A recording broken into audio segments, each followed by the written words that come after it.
Welcome back, Generals, to another Let's Fix Generals 0 Hour to make the best game ever.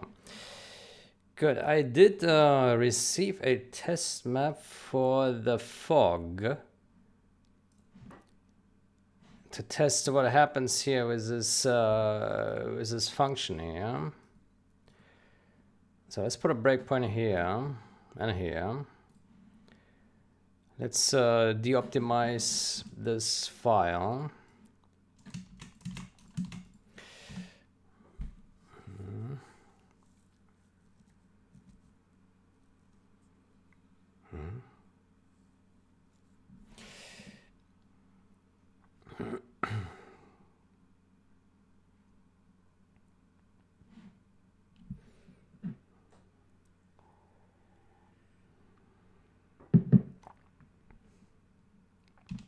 Okay.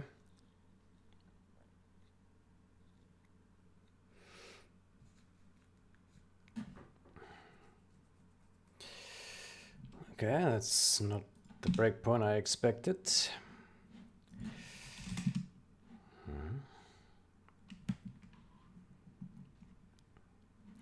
Good, so we changed the options to higher the resolution so we can see shit better.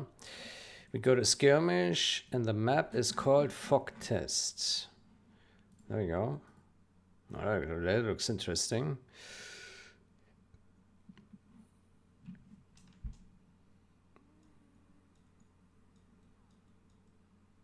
Okay.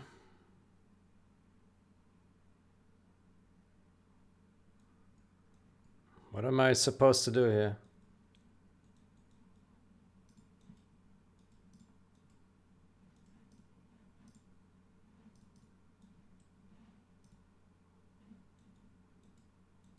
I don't know what I'm supposed to do here.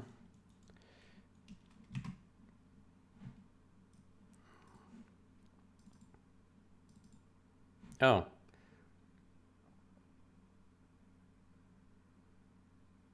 Current source code is different. Okay. Did we not install? We did. What is the problem? It's up to date. Why is it complaining? Oh, it's in G. Right.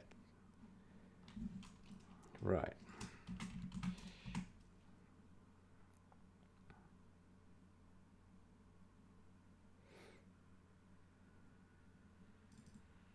There we go.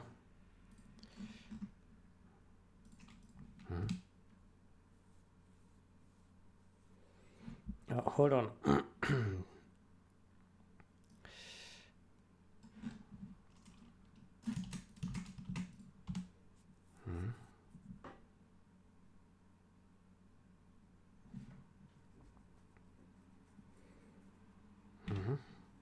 By the way, before we continue here, we should also merge the latest fix here. This one.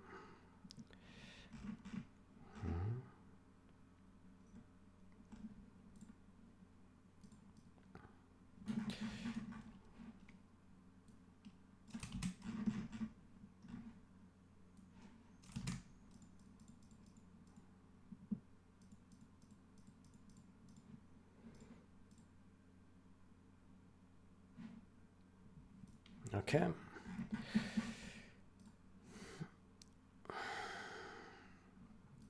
What is this?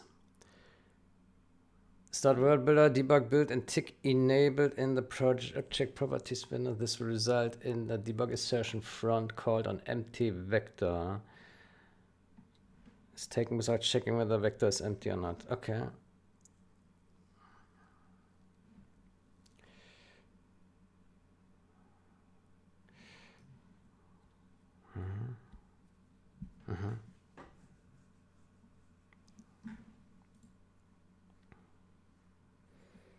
Get front selected dicks.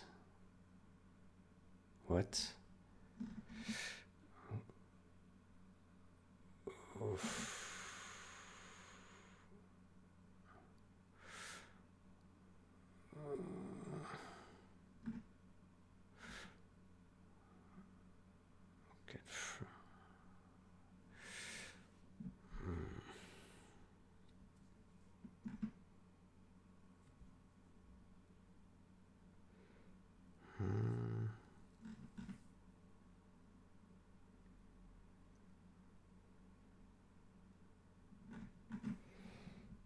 What is this?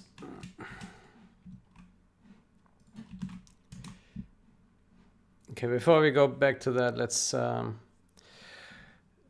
to solo play, skirmish, fog test. Aha, it does get called. Okay, so the player name is empty. Okay, that is interesting.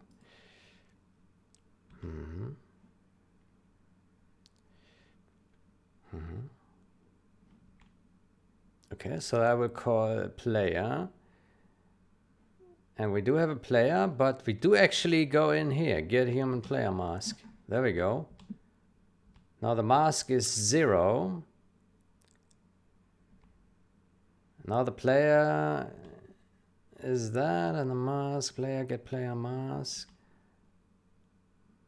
Player get player. It's human, player is human. Okay, will we get a human player? Here, this one is human.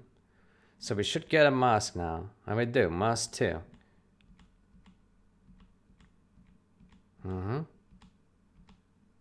Get multiple ones.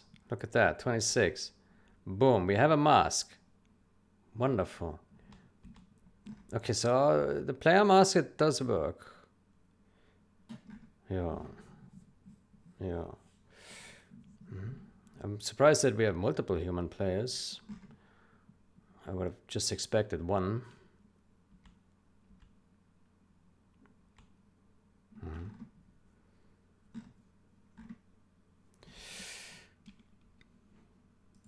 To Shroud Riviera.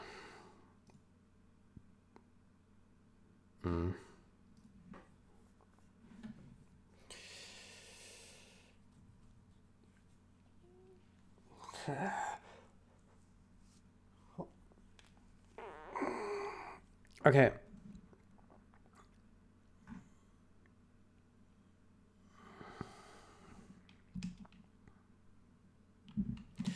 Let me restart the mission. Let me put a breakpoint here.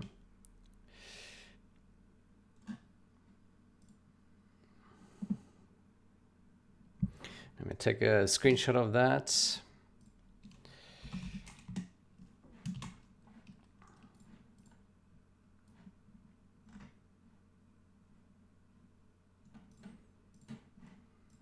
Let me take a better screenshot of that.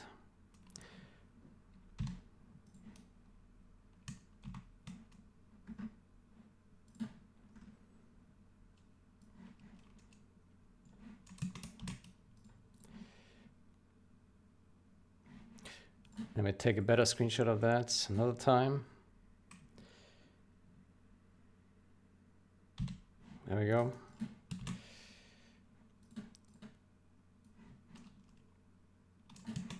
Okay. Okay, got that. Then GitHub pulse.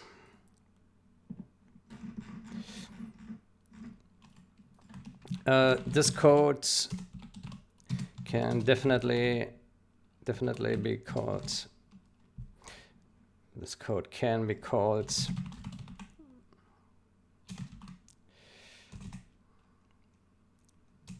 in test map.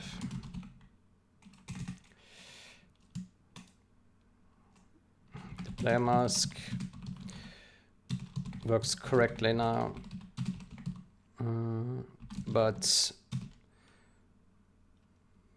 it still looks bugged. Still, but the Shroud Riviera still looks bugged.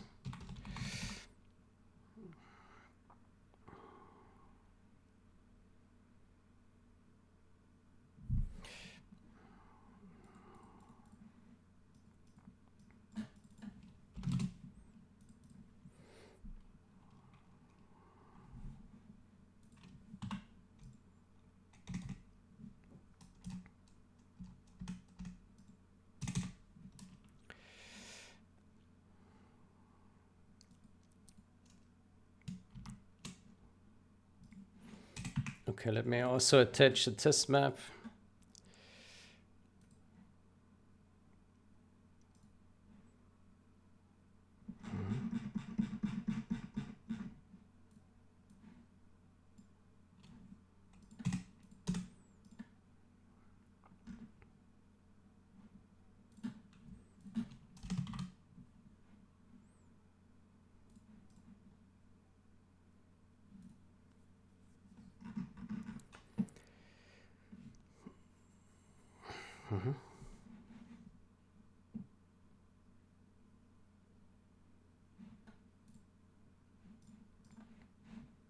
Good. Then what I will do is I will take the previous change, which was that.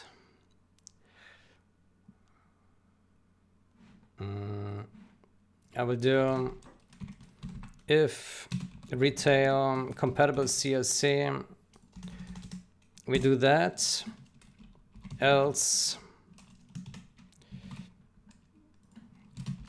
0, and if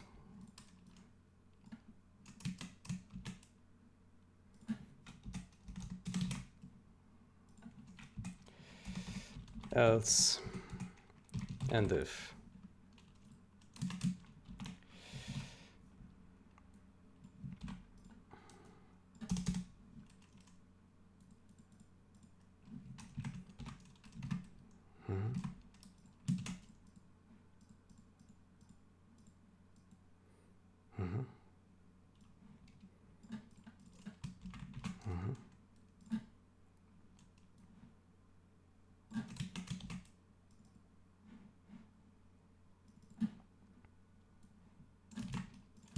Okay.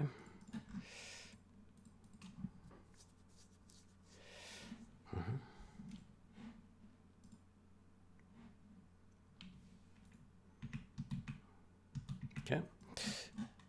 Then we reset this one.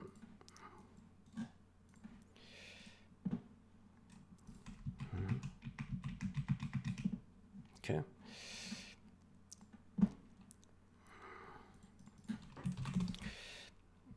Put the fix behind not retail compatible CSC.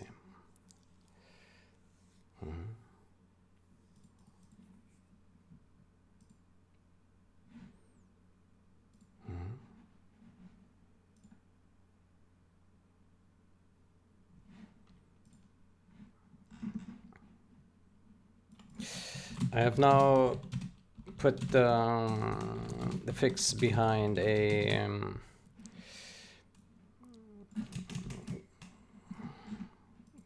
retail compatible behind to play this safe.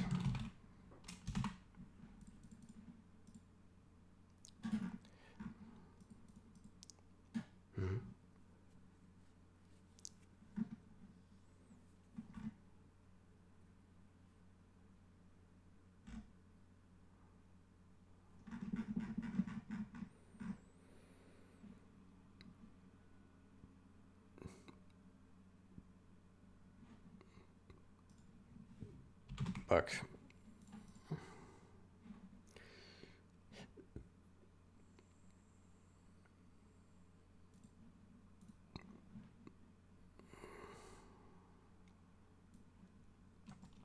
This code is reachable with map scripts, map scripting.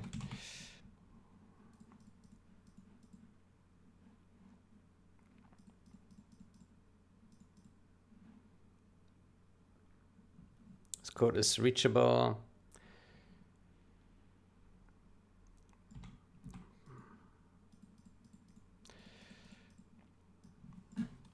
through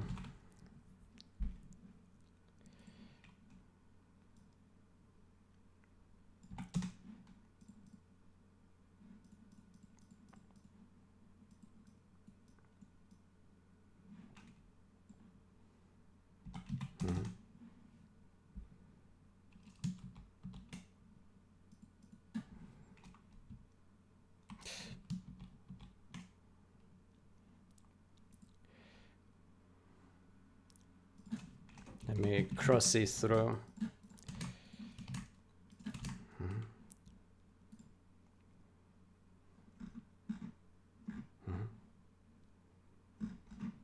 Okay.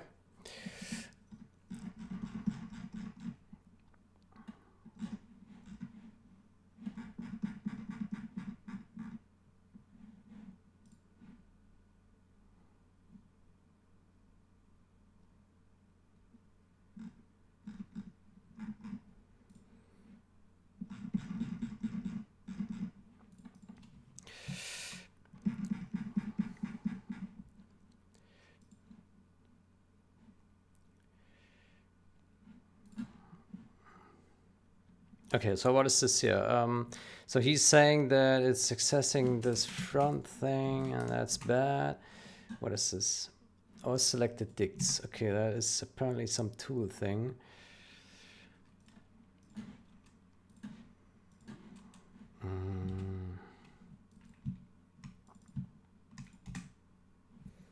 OTS. Tools. Extras. Channels.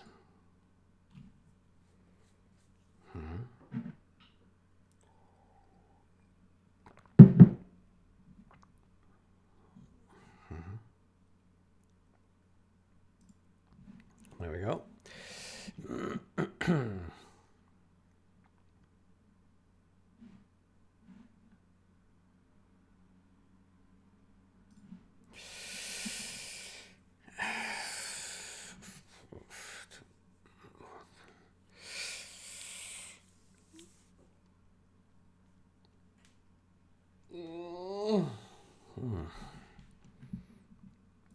Good. So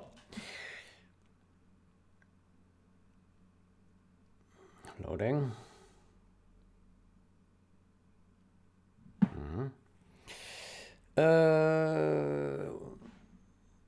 Then let me see if we can find this now. So that's supposed to be in World Builder. Okay. World Builder. I remember I did touch this thing in the past, didn't I? Dict. Okay, so it's a vector.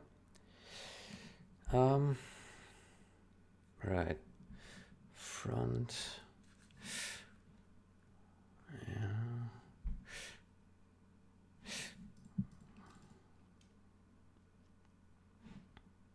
I remember I think we did touch this thing in the past, but only to make it compile. Yeah, I think we did touch this to make it compile because it used like begin pointer or something like this. Yeah, begin. Front. Yeah. Front. Yeah.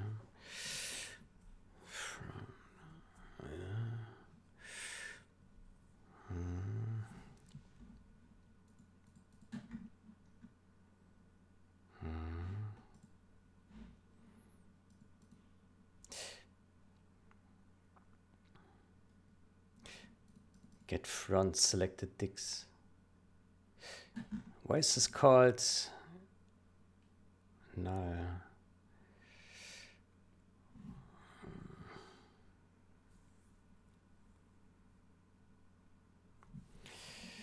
Dict item undoable. Does this handle a null entry?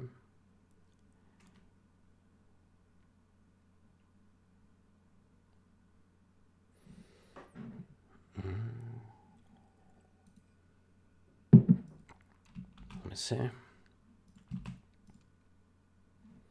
D. If D is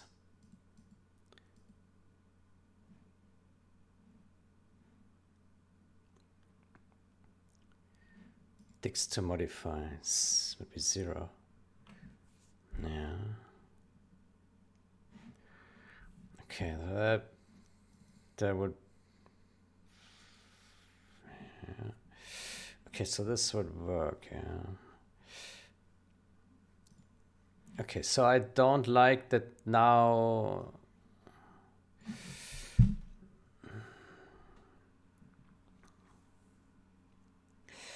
I don't like that this now is different from this here.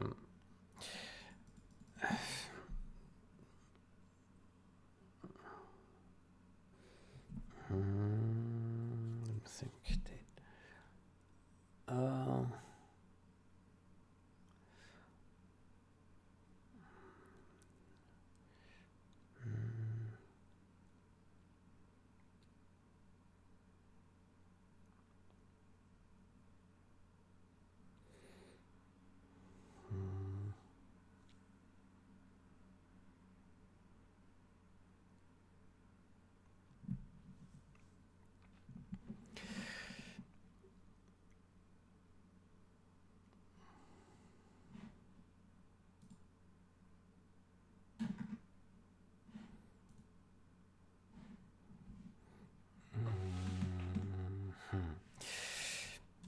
Isn't there a different way? So it would be possible with data, right? If we call data, that would work, right?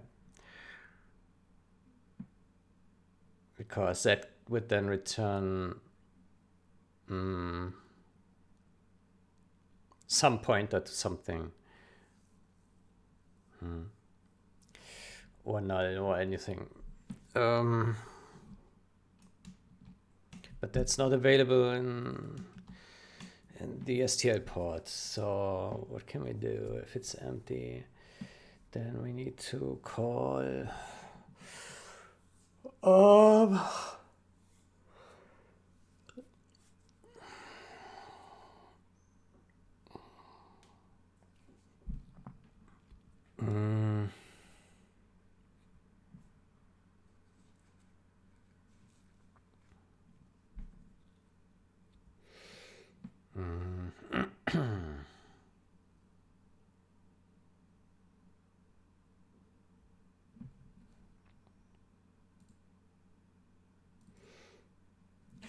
it should be possible to call begin, but that will return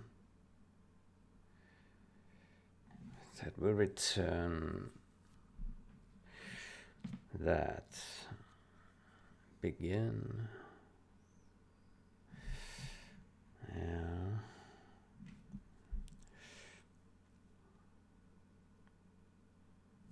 Can we do begin? No, it returns an iterator, right? It returns iterator. Yeah. Ugh. Right.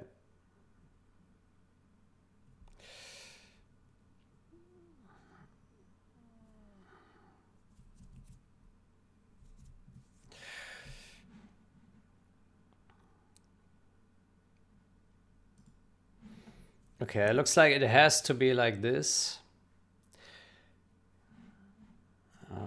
If we had data, then we can do it like this.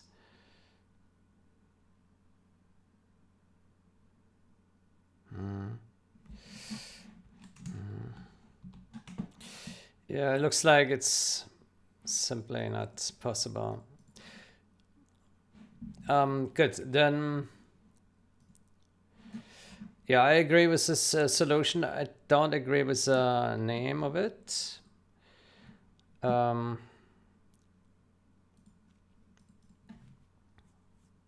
It should be get all selected dicts. Get all selected dicts data. Let me write this for him. So it should be if what is I using STL ports, if def, if defined using STL ports,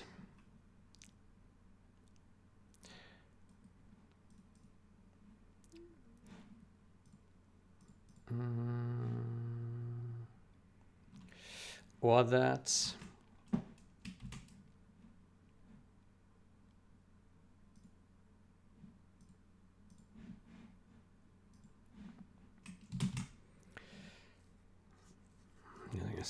That, then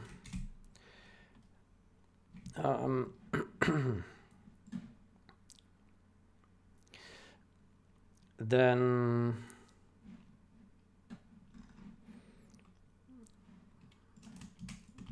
return that.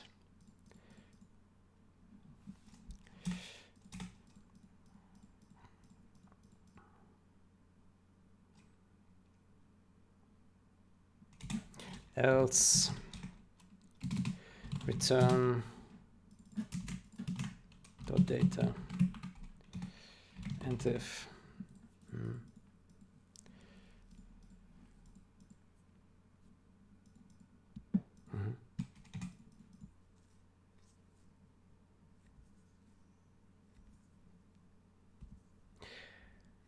could also say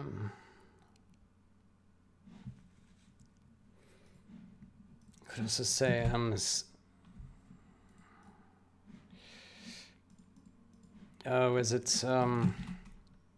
CPP macros? For some reason it's not opening that. There we go.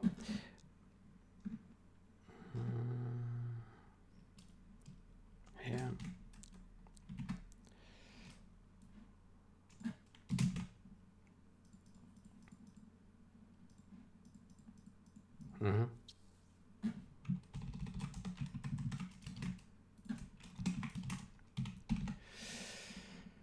Good.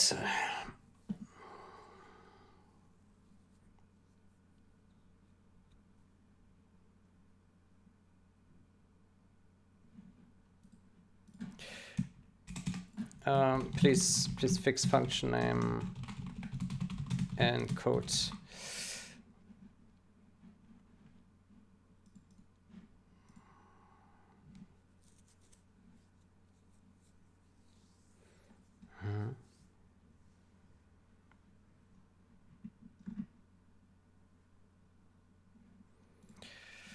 Function name and body.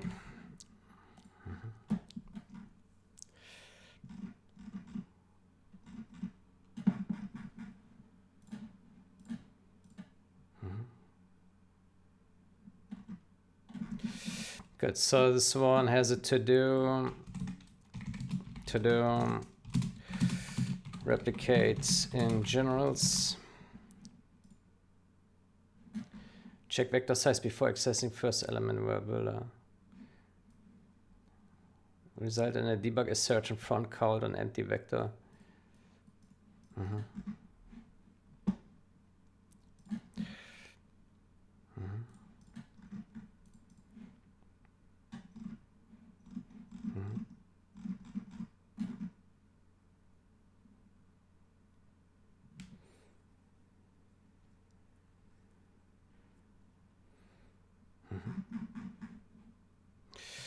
Good.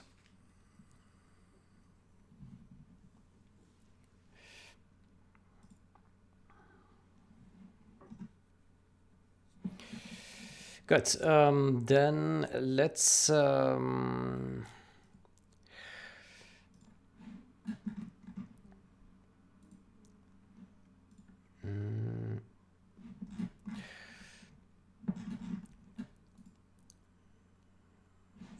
I think there's one more thing we should look at.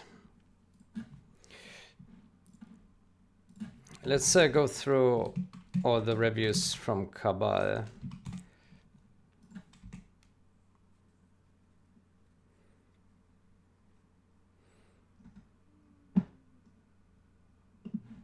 Okay. There's parts an old bug fix from no one described. This one is already approved.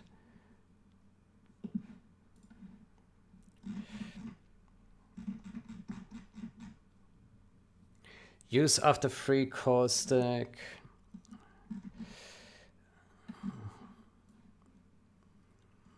having RTS build option debug flag enabled is crucial as it makes a difference here.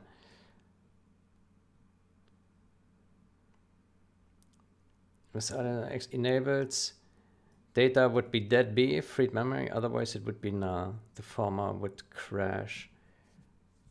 Yeah, okay, so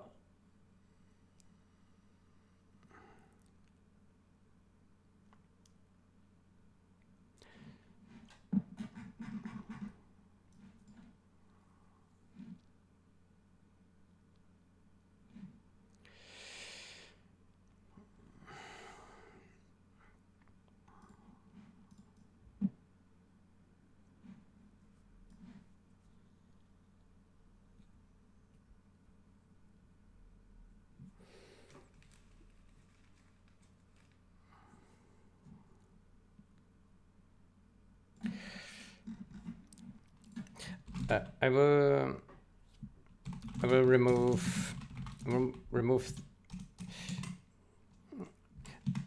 the crash label anyway, because this did not crash in retail. For changelog generation, I would like to use correct labels. I would like to have labels that changelog generation. I would like to have labels that represent the user-facing experience, that represent the retail user-facing experience.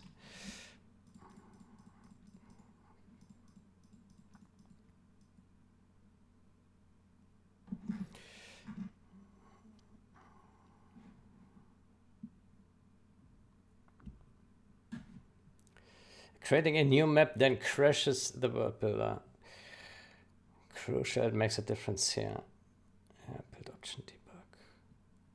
Yeah.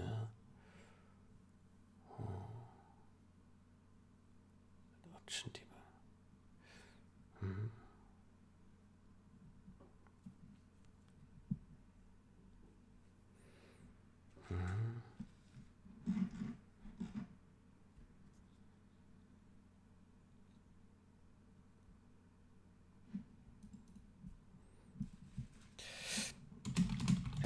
And the retail world builder, this simply did not crash.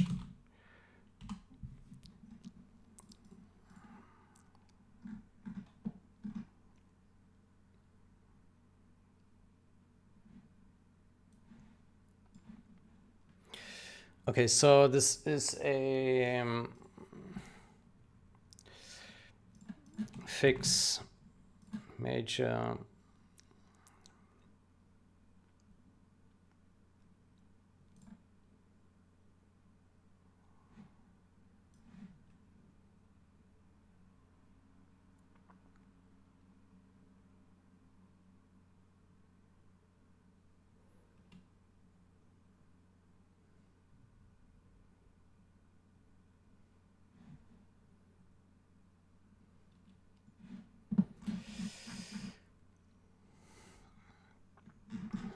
Okay, so how do we describe it? Fix heap use after free.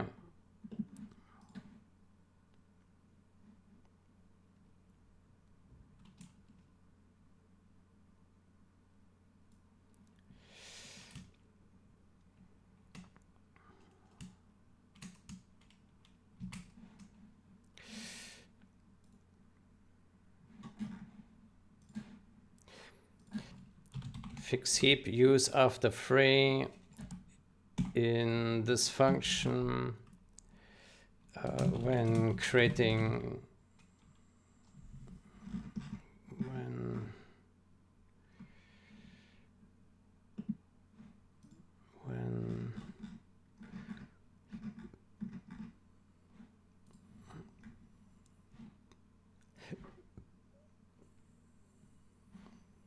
when creating a new map in World Builder.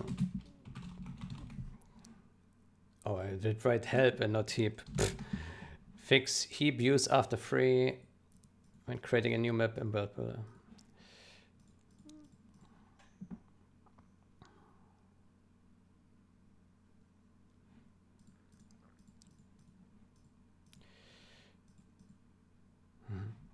I will major World Builders.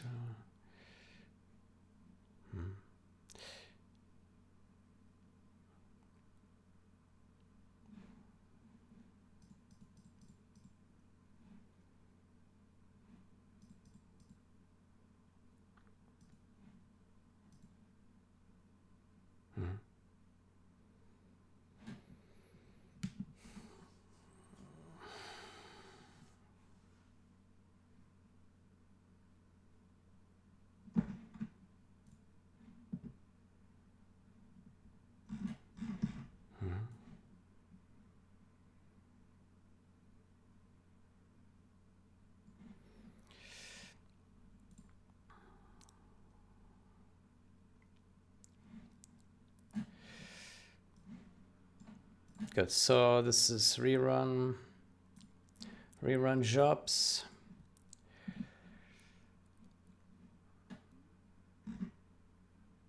Oof.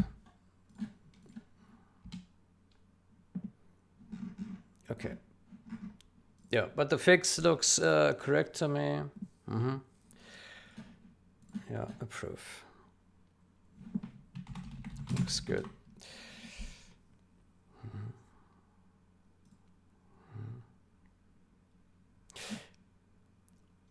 Actually, can you perhaps add a comment here that this must be deleted not before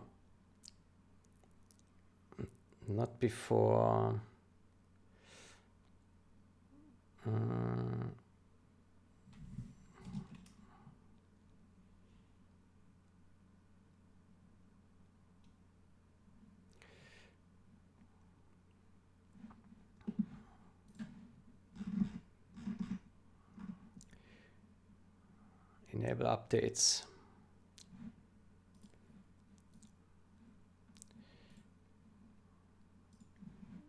Can you perhaps add a comment here that this must be deleted not before calling enable updates, so that the next person does not mess up the order.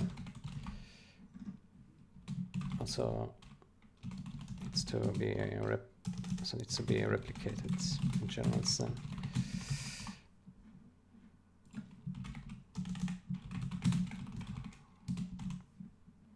Replicated in the generals change then.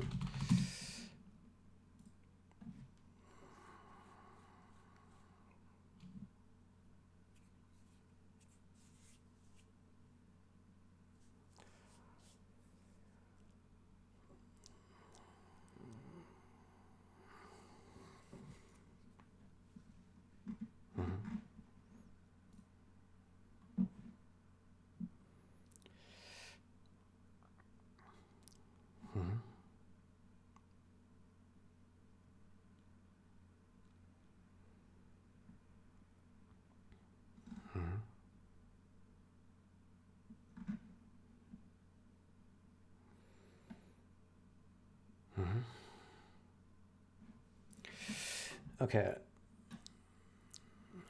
Author Cabal.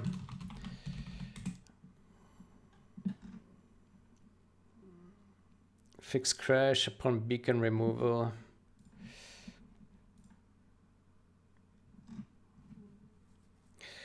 Yeah, this change should be simplified. Only test the null pointers for what is necessary.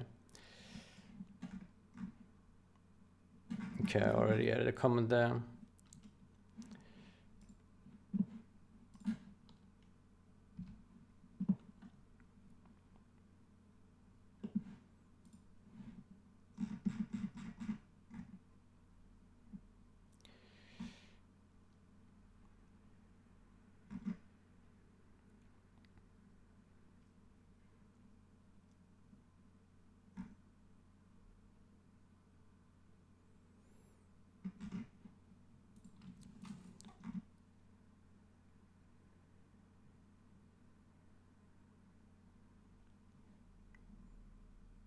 I think there's value in applying const as much as possible, and doubly so when accessing a singleton.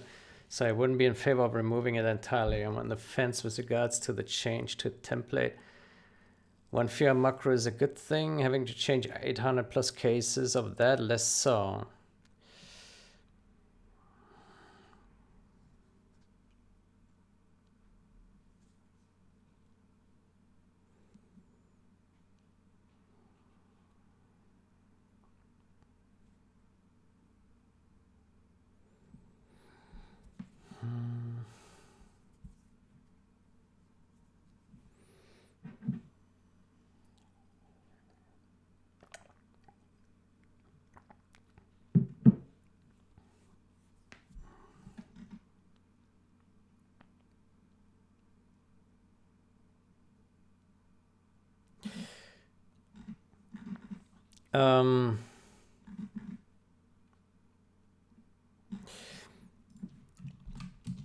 I need this working in release, otherwise there's no need to change this in my perspective.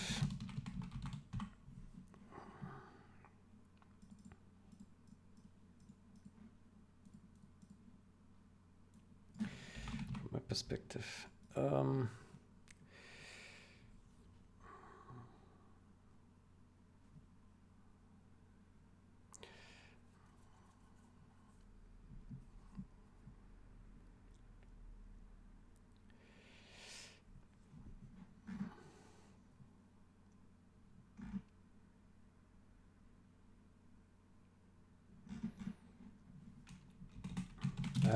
I'm okay with either writable, the global data, or just the global data.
Let me see. The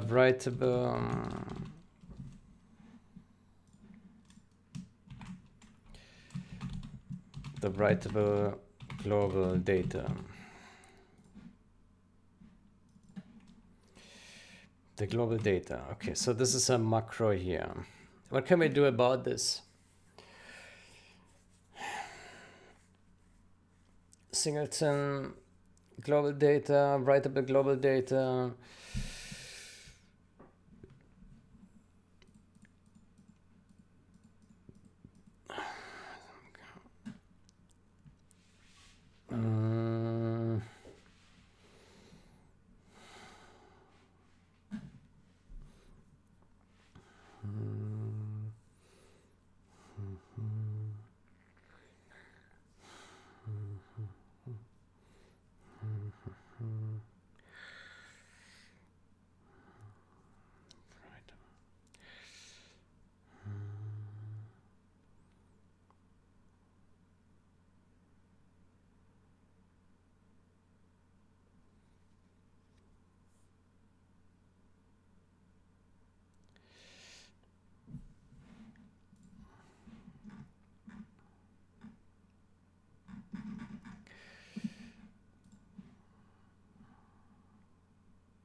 I'm opposed to this construct.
Is there any other way that this could work?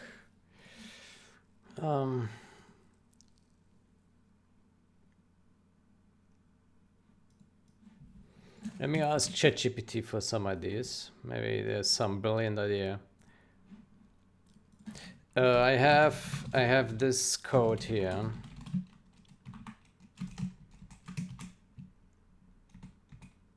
The purpose of this is that that the global data, that the writable global data is to be used to write to this singleton instance, and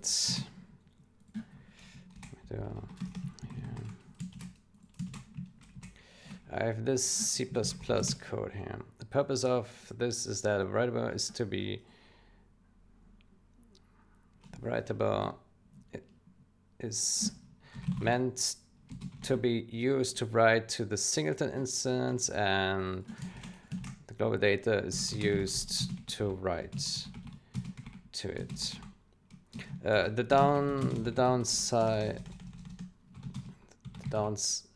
I would like to get rid of the macro, but still preserve the read-only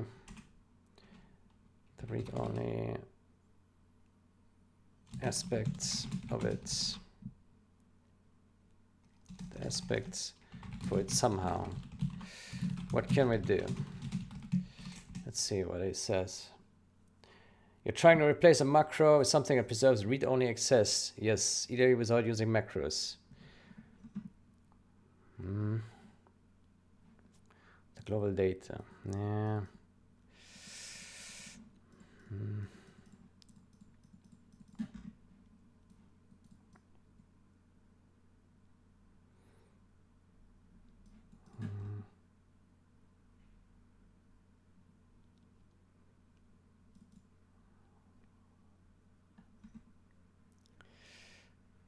I can use it like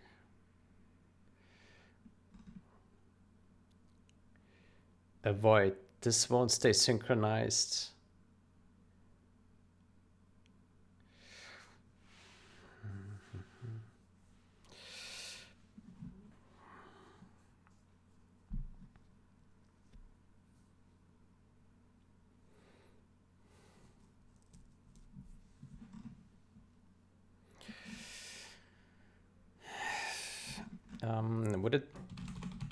Would it be okay to use a static union for these pointers, for these two pointers?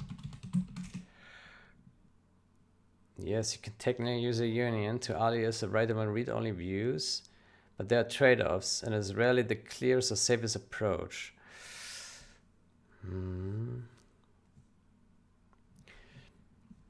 Undefined behavior risk. In strict aliasing contexts, accessing a different member of a union than the one most recently written to can be undefined behavior. Unless you're using STD variant, STD bitcast, or reinterpret cast. Reinterpret cast.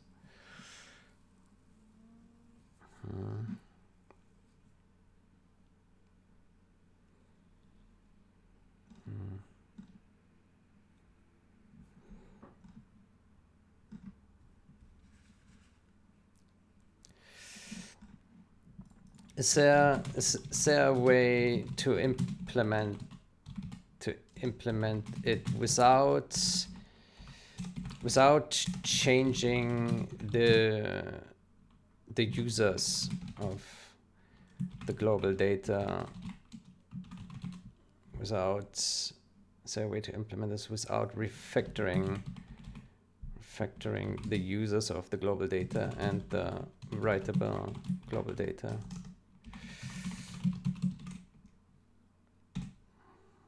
Yes, we're gonna eliminate the macro without changing any of its users, and your only option is to write something with the same name and the same syntax. Yeah, and what can we do? Use a const reference bound to the same pointer.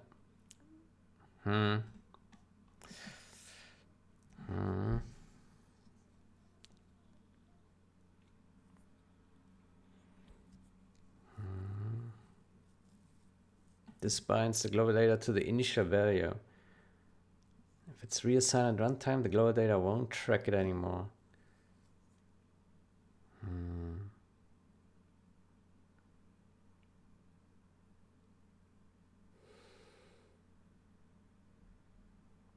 Inline function and the dereference trick.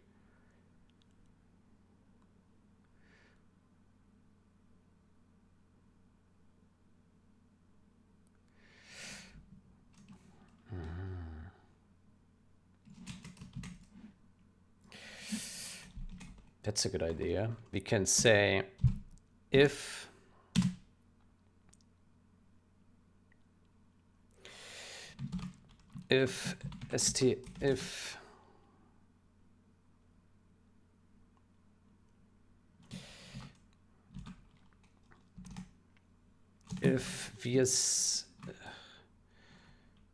defines MSC there and MSC there smaller than 1300, then we do this macro, else let me say with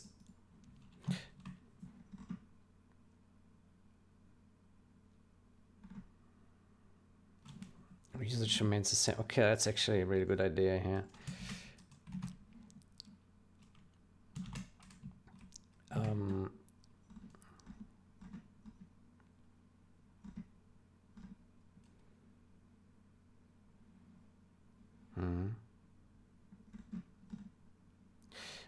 With which C++ version is this possible? The line C++ 17.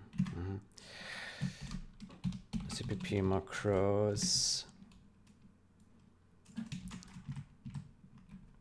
Then we say if defined C++ larger than that, then we do this, else we do the macro thing.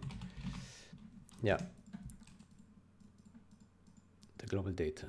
The writable global data.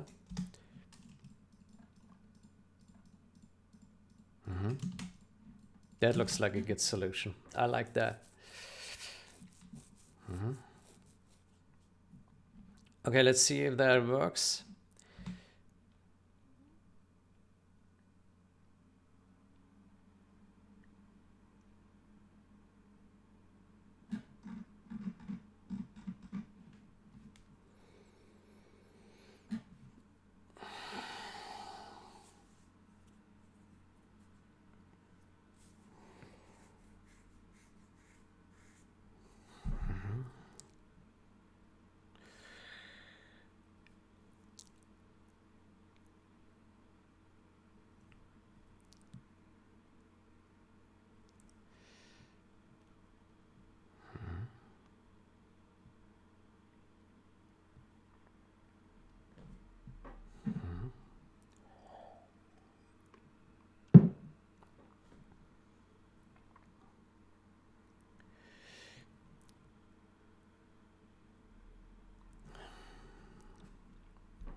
Okay, let's search one place where this is used so we can put a breakpoint and see if it actually works correctly in a debugger. Let's go with, I don't know, display. There we go. Maybe not. Let's go with command line. No. Global data. Global data. Yeah. Yeah. It's weird that... oh, okay. Well, actually, it's not weird.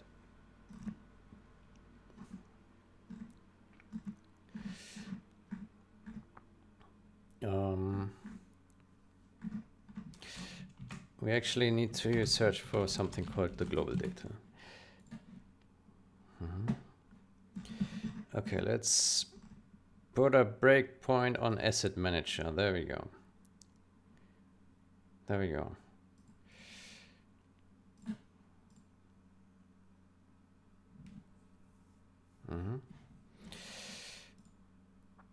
Okay, so that has compiled. Let's go here. Let's do that.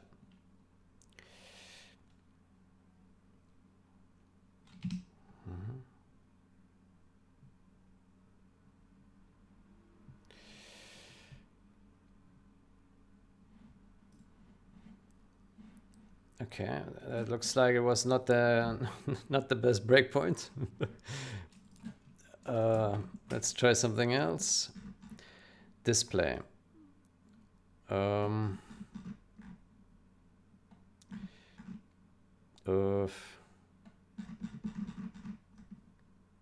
Man, can we find something that works here, please?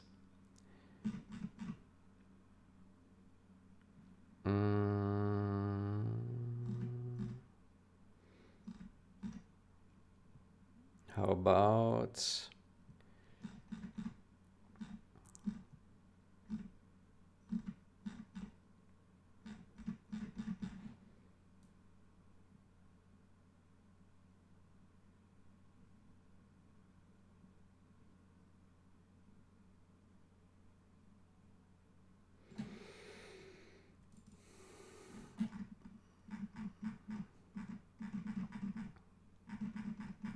This looks like code that should be run, right?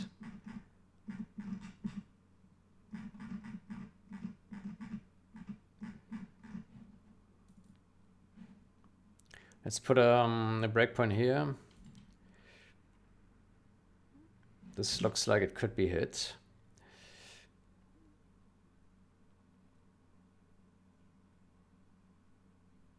No? Why not?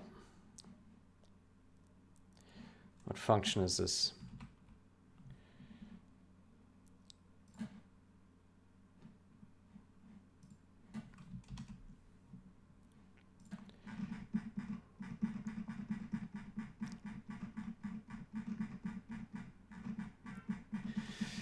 Jesus Christ, what is this function here? Start new game. There you go. Start a new game. There we go. Okay, there we go. And we can hover it and we can see what's in there. Fantastic. Fantastic. Put a screenshot. Okay.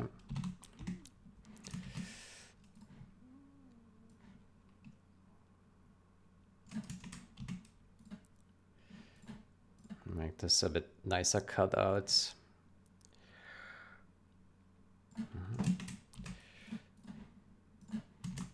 Okay.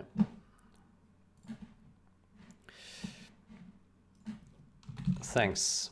This works. Very welcome. I have to thank the AI. Good. Yeah. Once again, ChatGPT saved the day. I didn't think of this solution. Very nice. Good. Then let me create a main. Create a new branch. refactor the global data.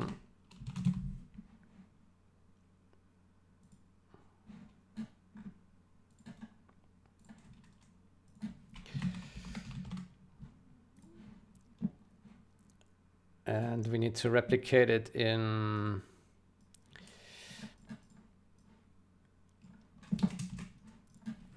generals.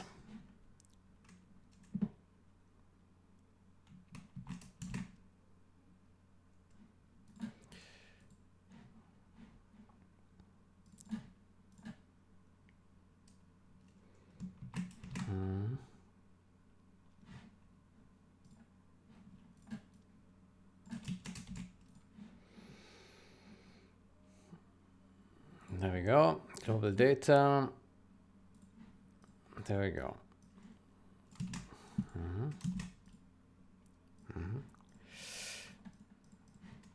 Maybe we should also add a comment.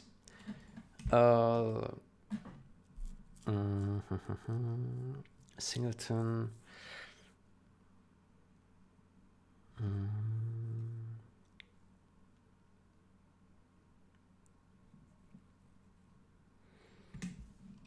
Yeah, it's not necessary. Oh, is it? Well, use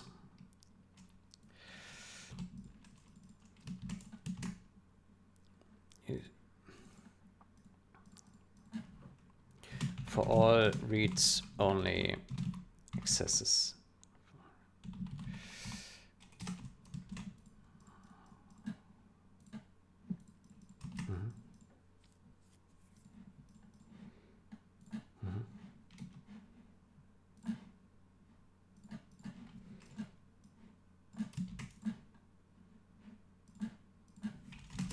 Okay.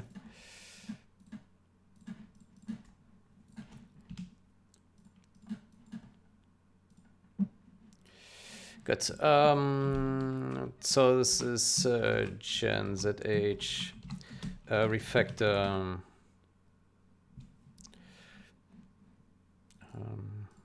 refactor the global data.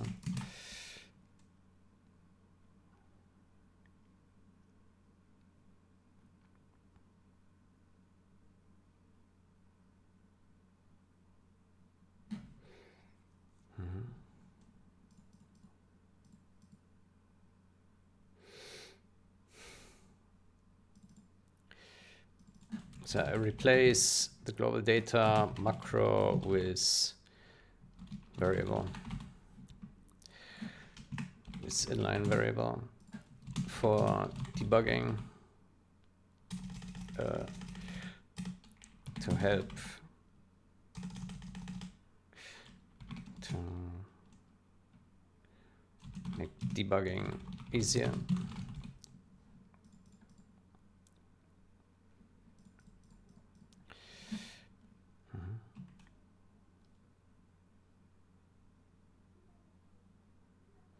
Okay.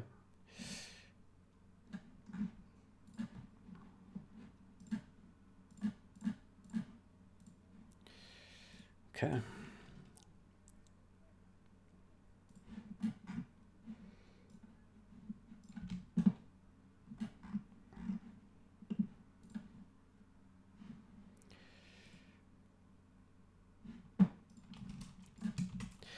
Okay, so this is labels minor refactor debug.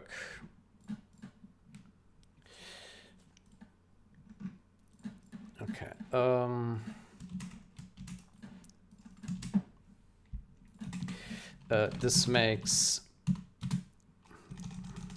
This change makes debugging a bit more this makes debug more comfortable by being able to hover to see the global data values on hover. My God, I cannot write Well, values, see the global data values and hover in the debugger.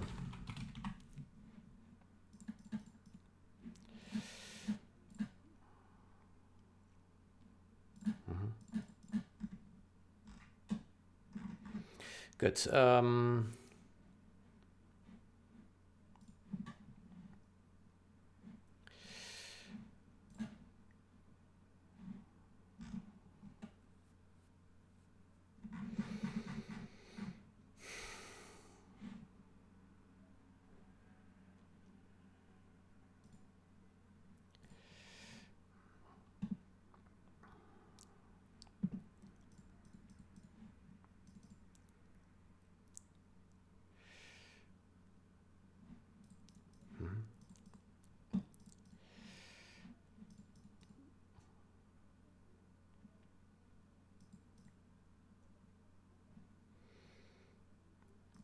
Okay.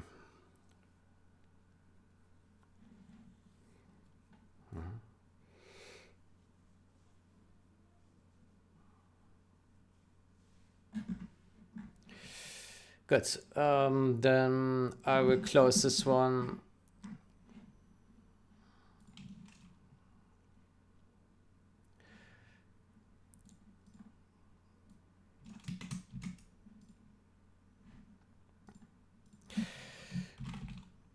Closing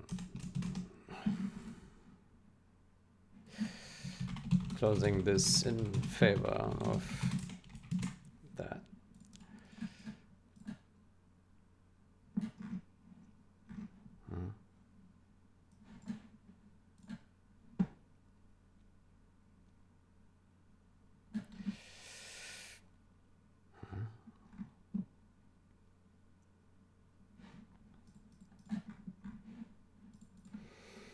Good. Next.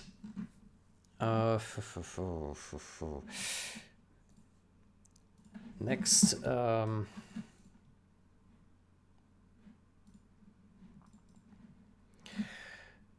Let's go to Helmut Buhler. I think he wants his replay simulation. Replay simulation reviewed again. Let's see. So this was changed somehow. Okay, I don't know what changed here.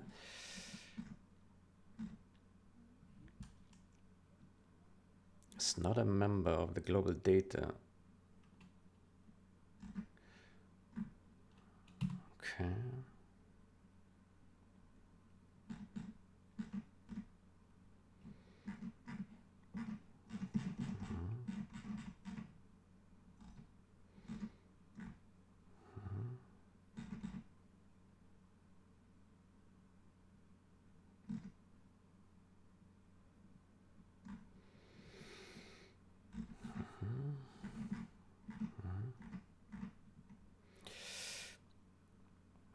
Okay.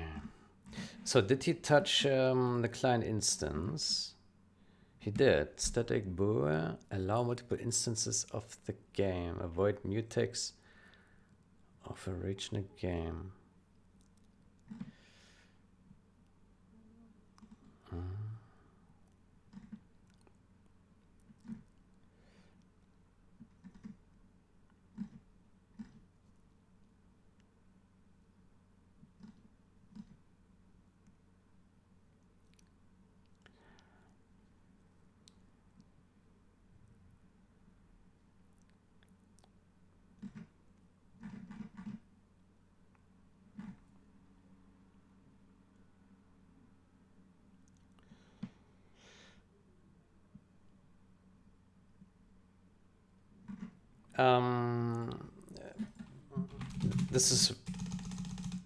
This is wrong. This variable must not these variables must not be writable after initialization is done. I've written functions that need to be added. If you do not have time to do it, I can do that for you.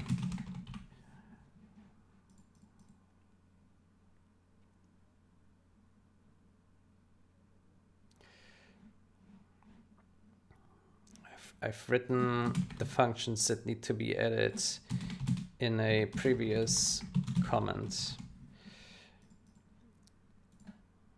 Yeah, I don't agree with this. This is not right, because what this allows to do is changing these variables after the client instance has already been initialized, but then it has no effect. It doesn't do anything. So this is not the way it should be. Nope. Nope. I strongly disagree with this.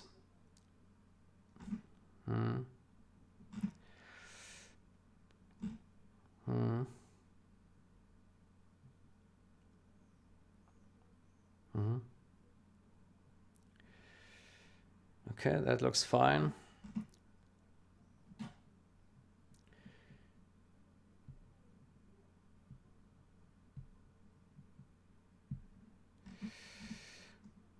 Yeah, I don't like this implementation either. It's not so cool.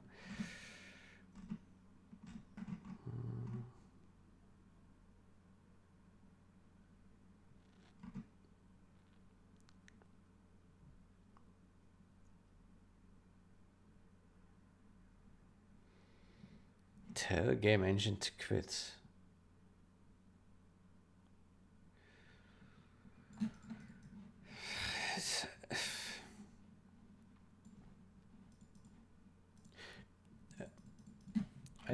I do not understand this.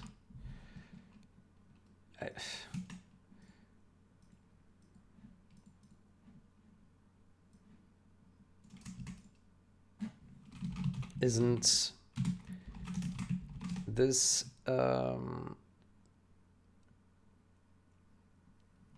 telling game engine to quit?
Okay.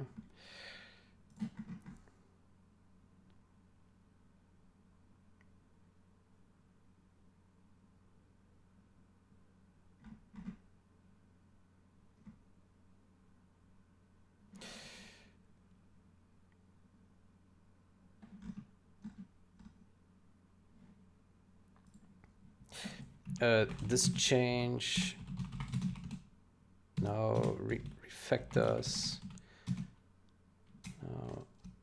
This change now fixes a lot of unrelated comments in files,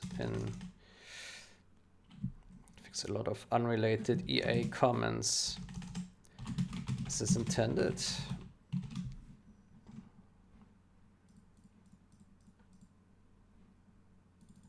a few.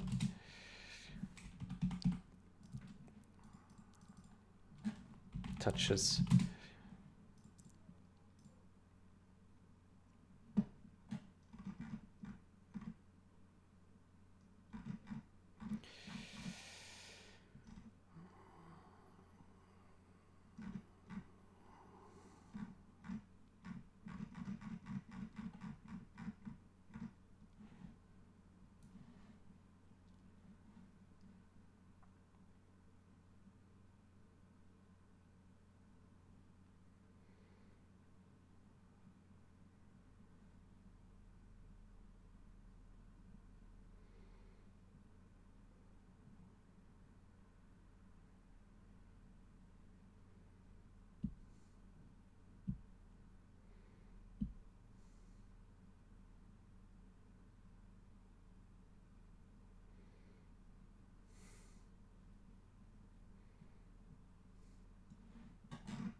Okay, I have no idea what has changed in here.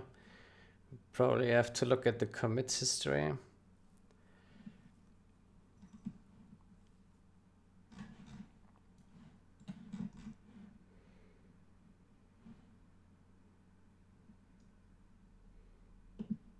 Let's take a look at these one by one.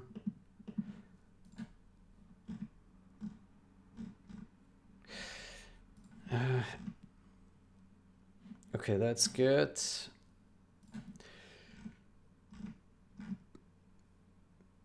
That's good. That's good as well.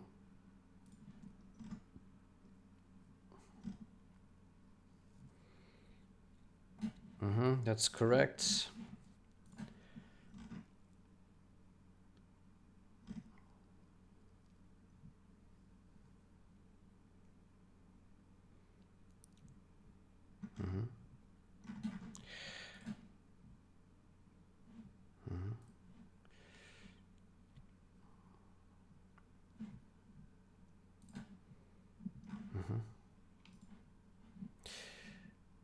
Oof, now I closed it by mistake.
I can confirm such bug exists.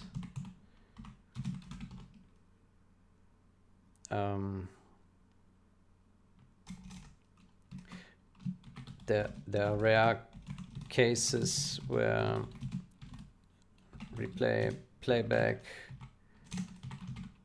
breaks on one run and the next run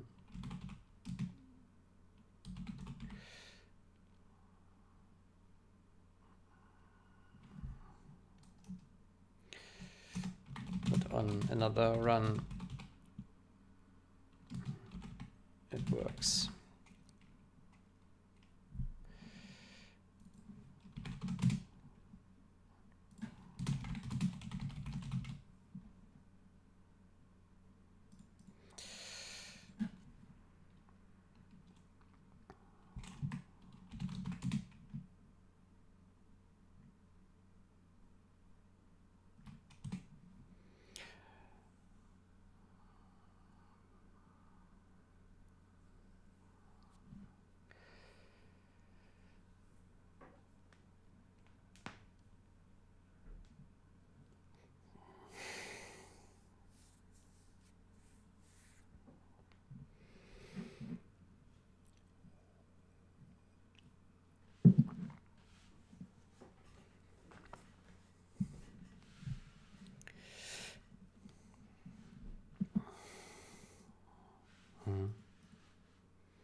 I do not have permissions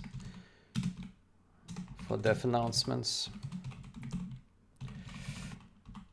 It is something community outposts leadership would have to do.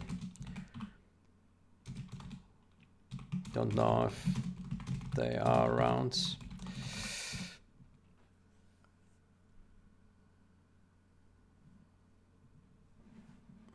No, I haven't heard much from a community outpost leadership in the last couple of weeks. This silence from Legionnaire, silence from Inhibition, from Red versus Blue, from Arctic Dolphin. Like all of them just disappeared. Like I don't know where they are, what is happening, but community outpost leadership currently doesn't do anything with patch. There's Goldfish who is doing testing. That's good. But yeah, the other guys who had big plans right now, dead silence. I don't know. Probably busy with other things, I guess. Yeah. Okay. Not a big deal, I guess. We are still making progress. Good. So.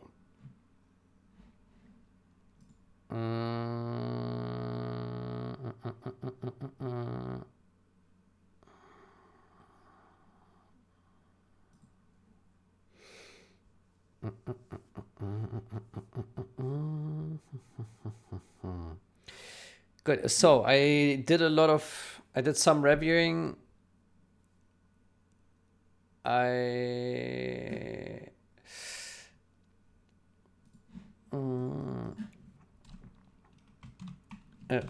Grammars, let me know if you want me to polish.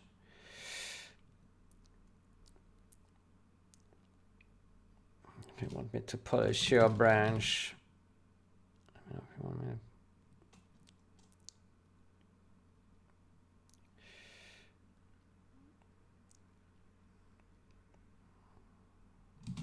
I can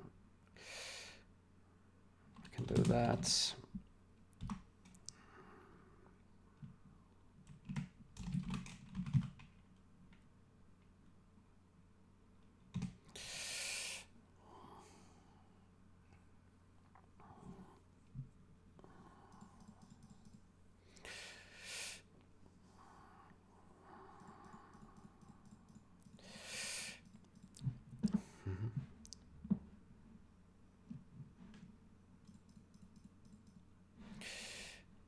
Good.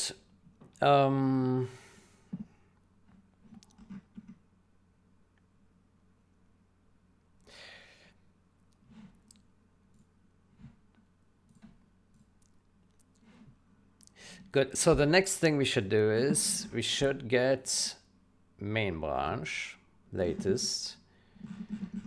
Let me go here to my remotes. We do a fetch that.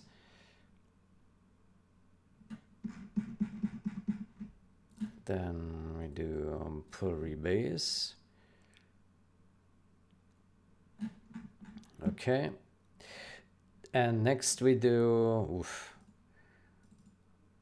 we take this guy. By the way, will we be able to delete all? Yeah, that's good. Okay, and then we do a rebase.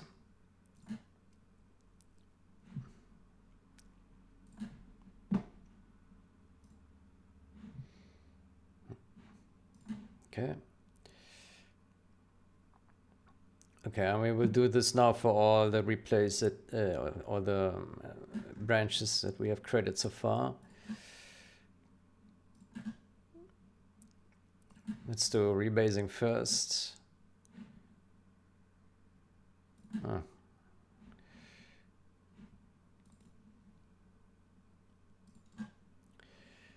Rebase.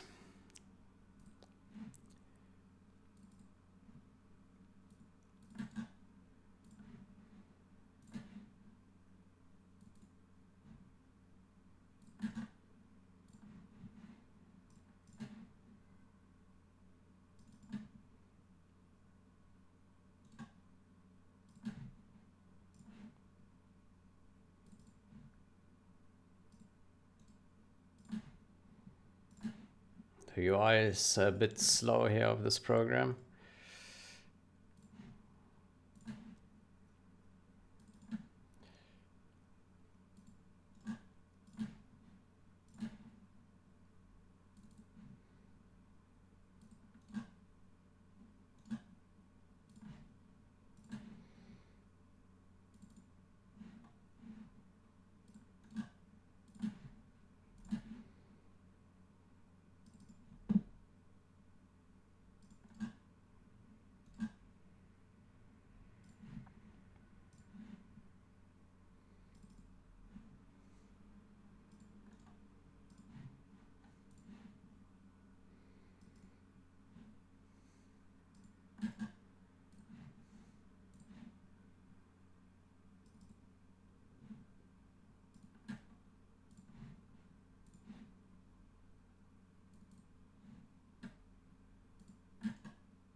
Okay.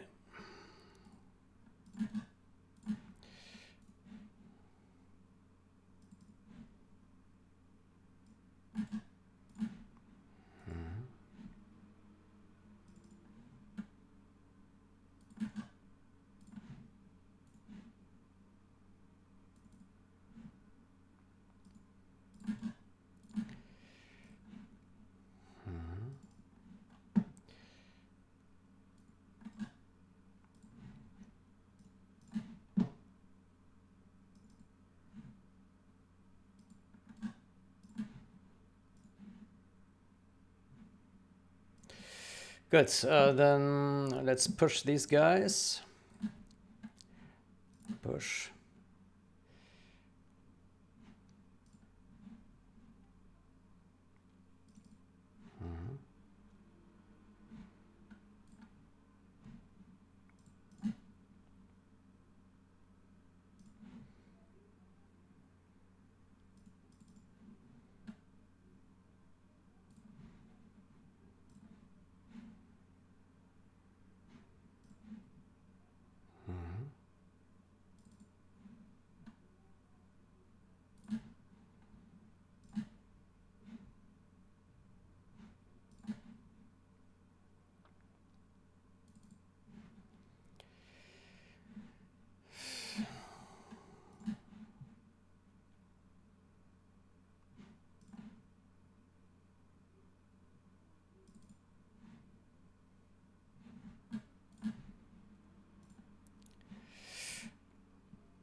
Do you want me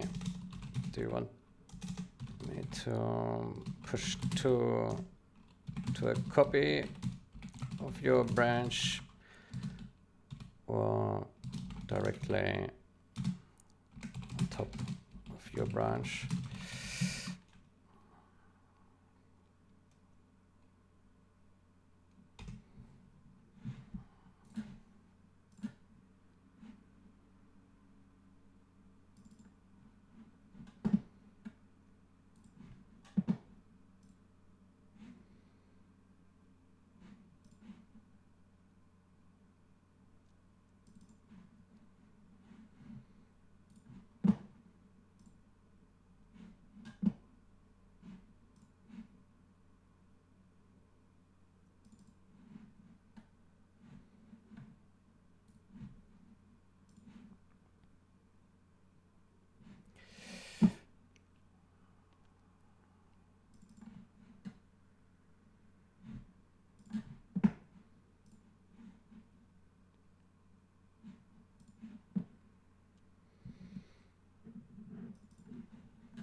Oh, it's quite a bit of monkey work.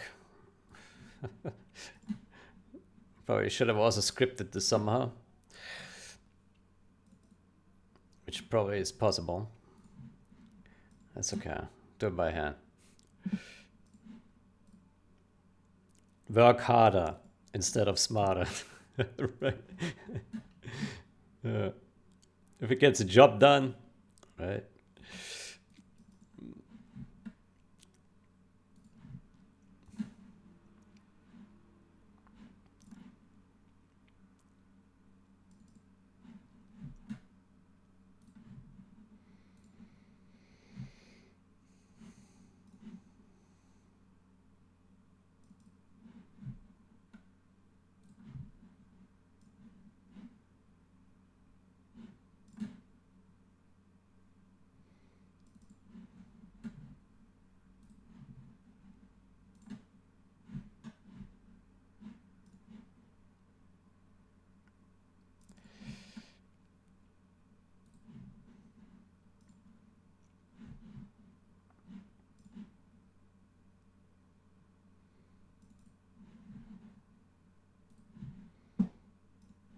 Okay, we have pushed everything.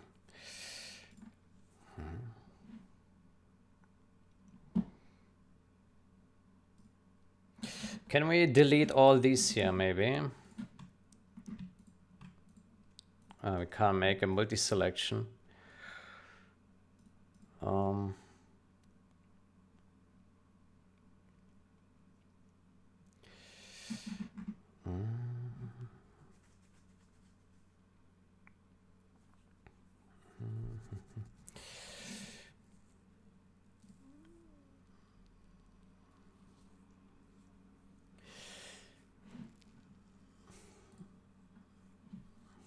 Doesn't matter, I guess. Good. Then let me go to here.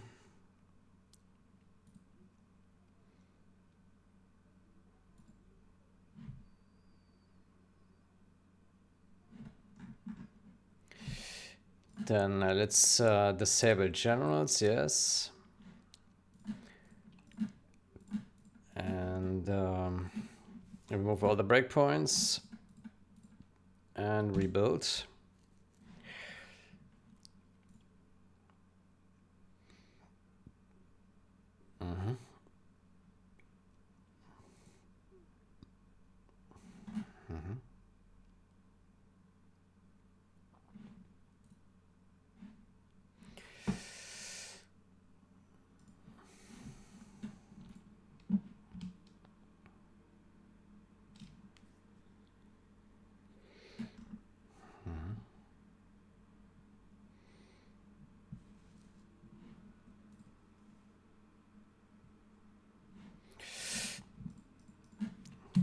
I've pushed, I've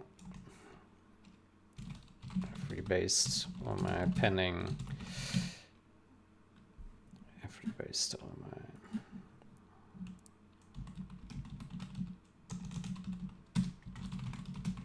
To make them builds.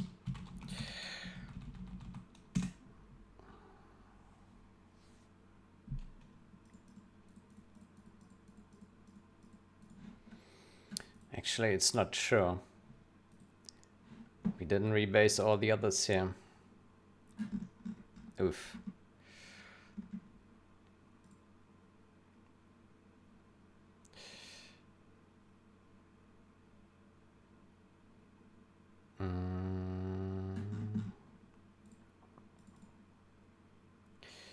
How about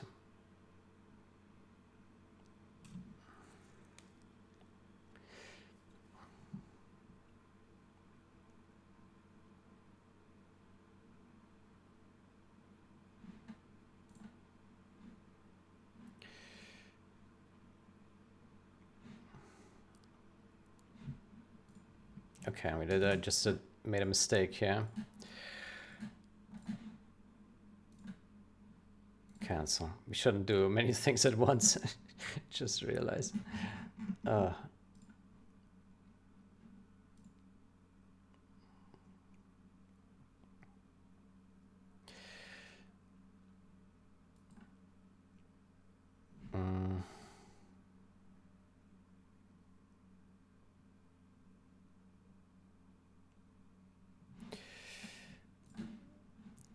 Let me go to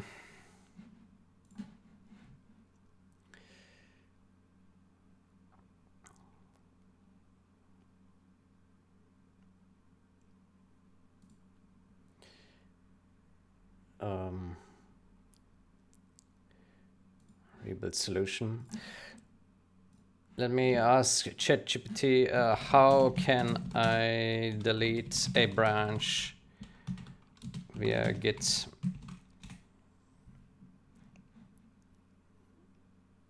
Git branch, okay. Okay, then how about we create a script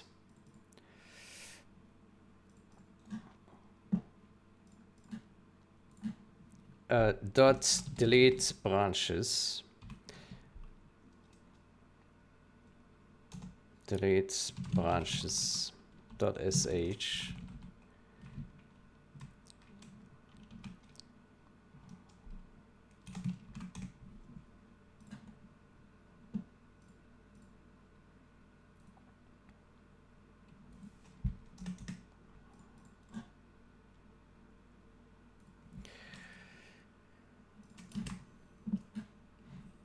So the branch name would be 028. Let's experiment with this one here. So this static analysis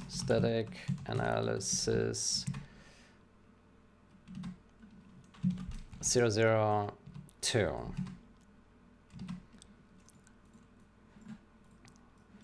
Okay, let's see if that works.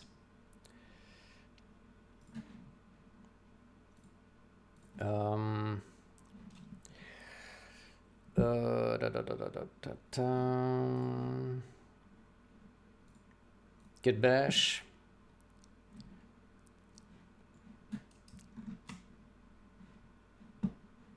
Okay, somehow that doesn't work. Okay. There we go. Good, let's try. We call delete branches. Command not found.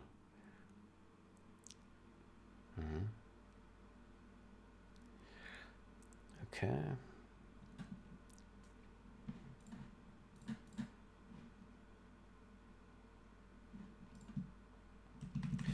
Would it work if we do it like this? No such file directory. Okay, that's interesting. Delete branches. Somehow it doesn't work. Delete branches. Why not? Ah, because it starts with a dot. It's not fully merged. Git branch -d.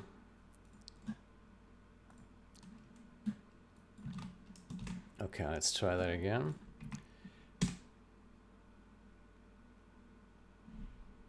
Okay. Let's see if that's correct. Okay, that has worked.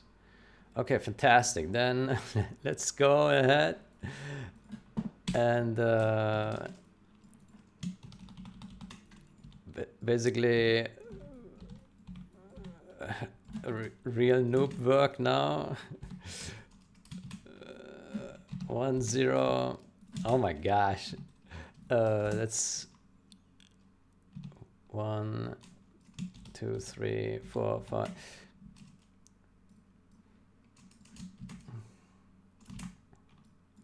Two, 1. Good. There we go. 2. That's a real programmer here. A real programmer. It probably is the easier way with a loop, but then I have to figure out how to get this loop working. So it's probably faster to just do it this way. Up to 70 or so, right? There we go, 70, and we have 74. Okay, so we stop here. There we go. Okay, so we delete now all these by running this again. There we go. Fantastic. And then good, that is cleaned up. Then we delete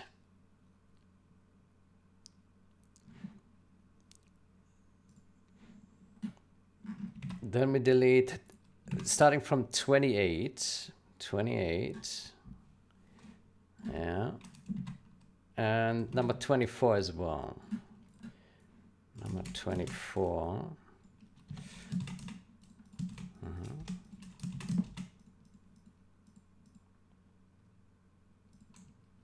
And this is then for static analysis 2. There we go.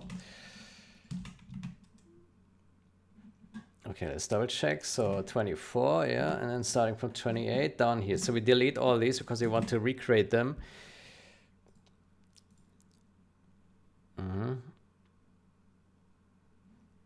So that, and then we execute that. There we go. There we go. Okay, cool. Cool.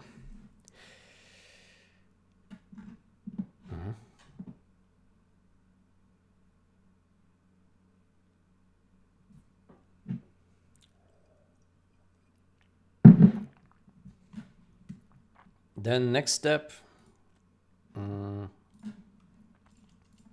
can also take this one and put that in here. Dot split commands, the branches, delete branches.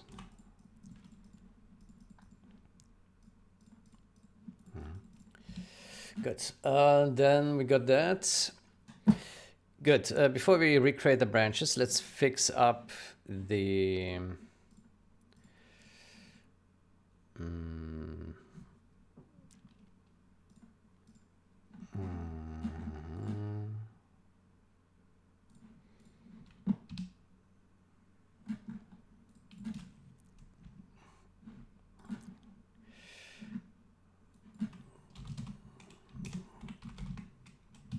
there we go.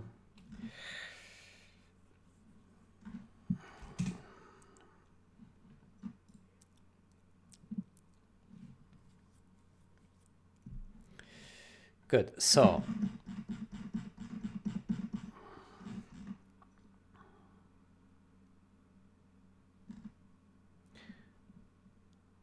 console output.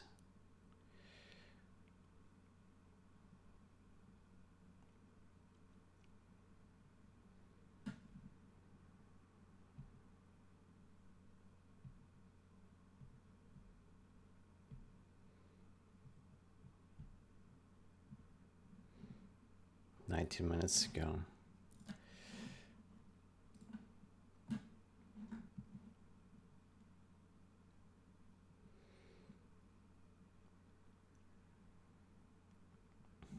Okay.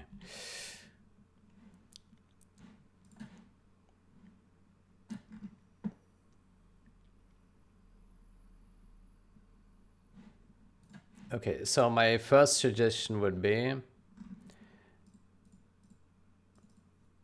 to revert this commit.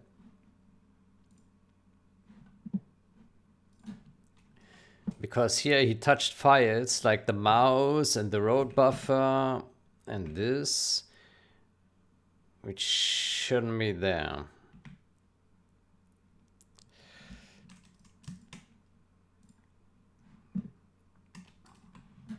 Partly revert.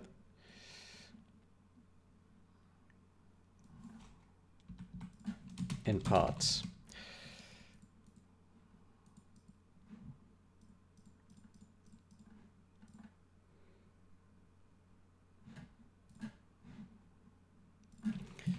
Fixed.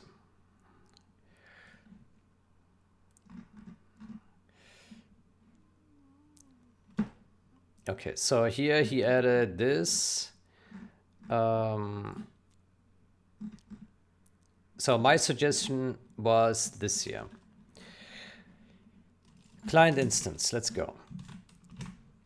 Client instance, so, is multi-instance. There we go. Let's just, is initialized, so is multi-instance, there we go. The next is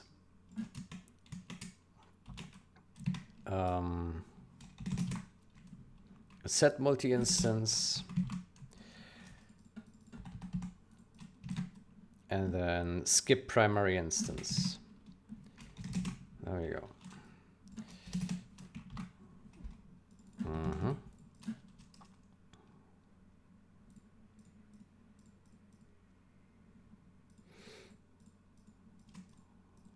Okay.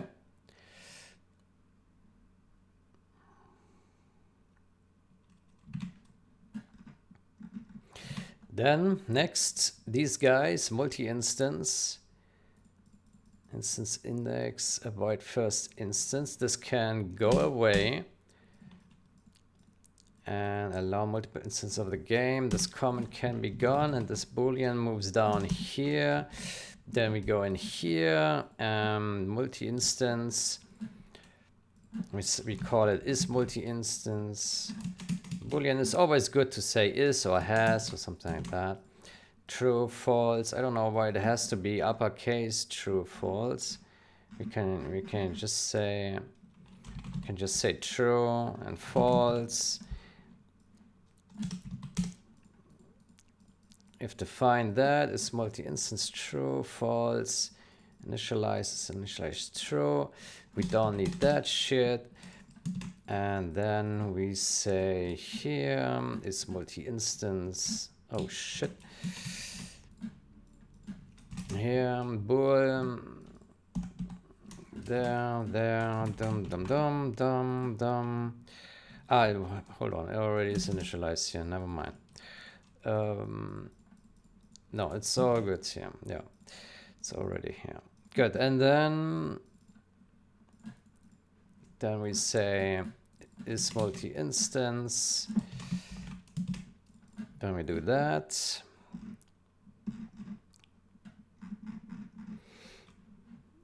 Okay. Now we need to implement these functions. Is initialized. So we put that down here. Client instance, boom. Boom, boom, boom. Boom, boom, boom, boom. There we go. There we go. Put that there and this here. There we go. Okay. Good. What did I say? How should it be implemented? So is multi-instance says this. Is multi-instance.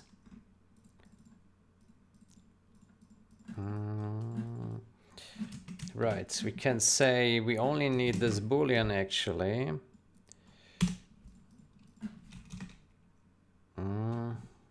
Hold on. Is multi-instance, set multi-instance,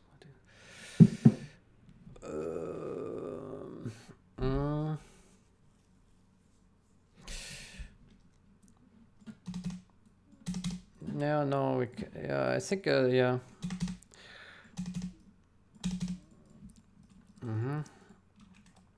Set multi-instance, skip primary instance, there we go. And this guy, there we go. Okay. Okay, there we go. Assert crash, not initialized. 1 v.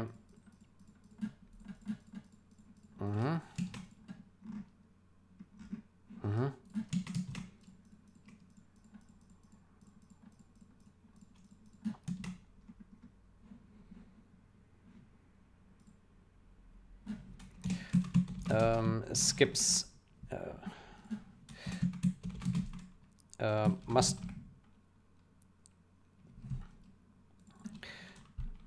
Can I do bool?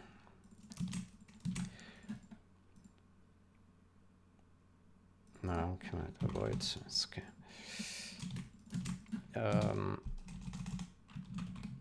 Set multi-instance. Change multi-instance on runtime must be called before initialize.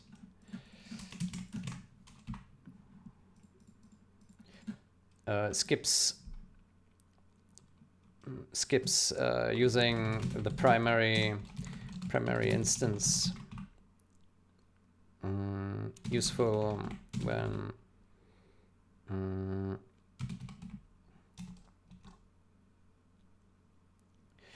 skips using the primary instance. Useful when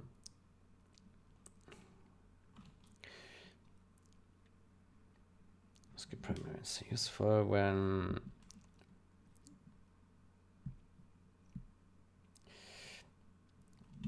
this process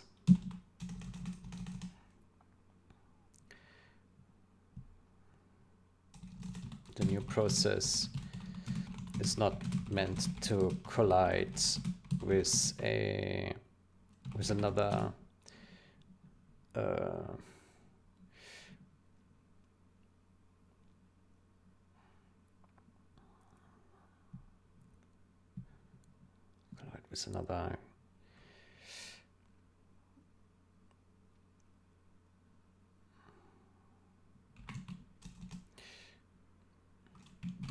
general's title, general's process.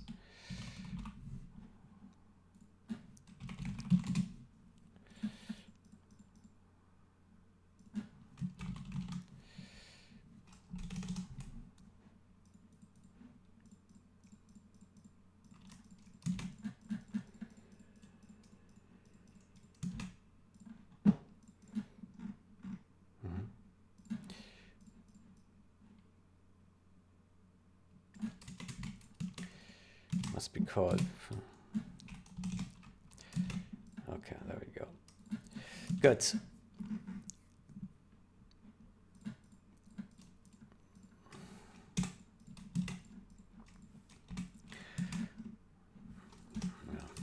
Good. We got that. I think that will work. Instance, blah, blah, blah. Okay.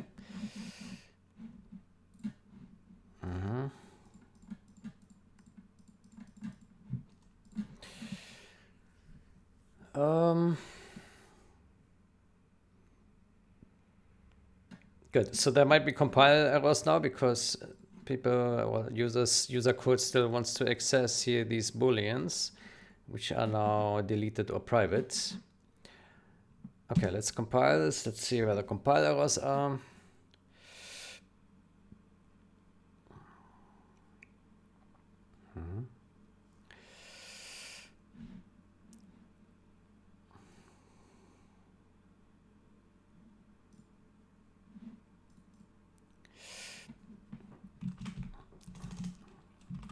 More is to come today.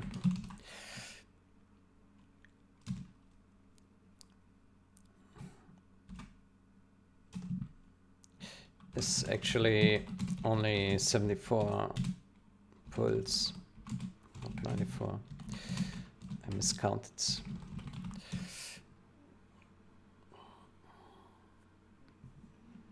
Oh, there is more to come.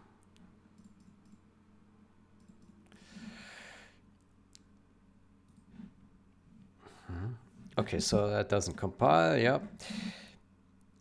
Let's see where that error is. Error multi-instance. There we go. And so what we do here is RTS client instance s set multi-instance true,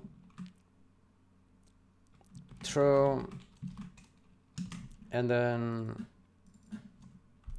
skip primary instance, make replay possible while other clients possibly are running.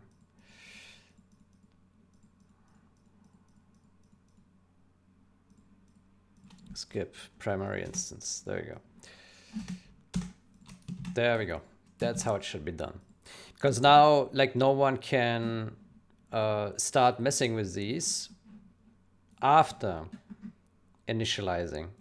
Right? It would be an error to first initialize a client instance and then call these, and then you won't see that error right away, right?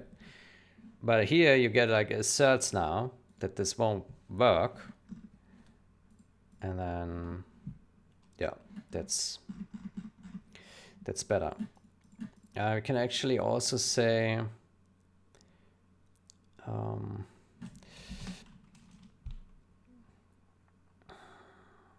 we can also say if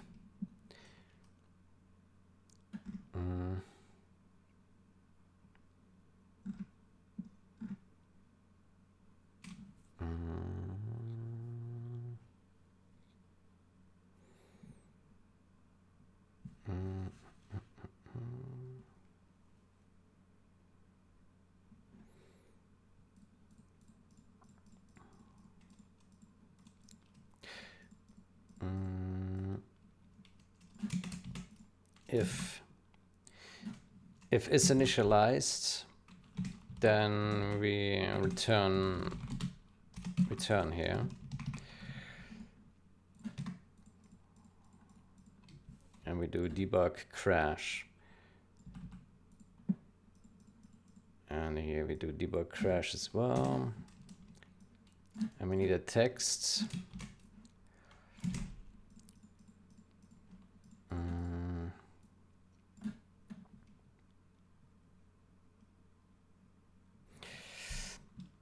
Cannot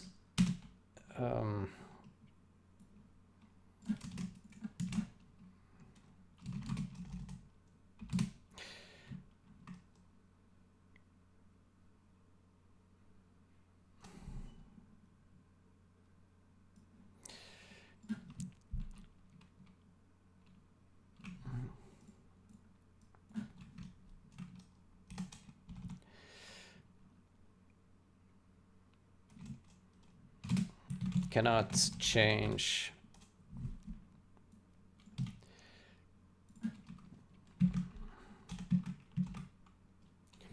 %d int v.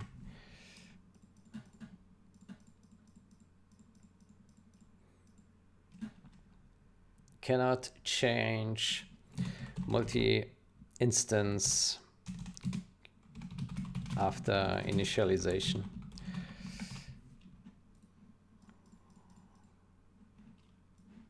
There you go. Cannot change multi-instance.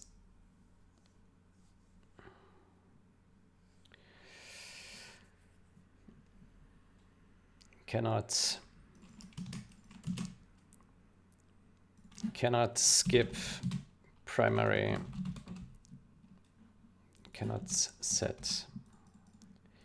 skip primary instance after initialization.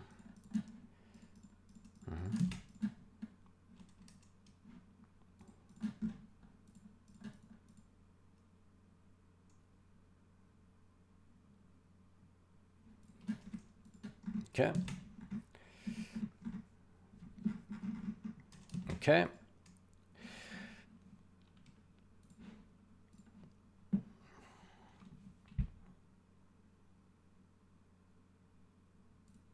Oh, I forgot to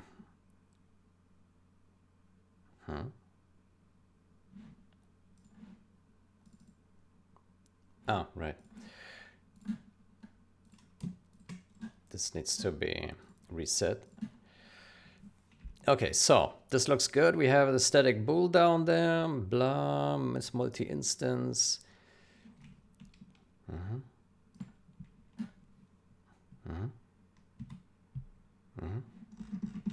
Okay, let's see if that compiles.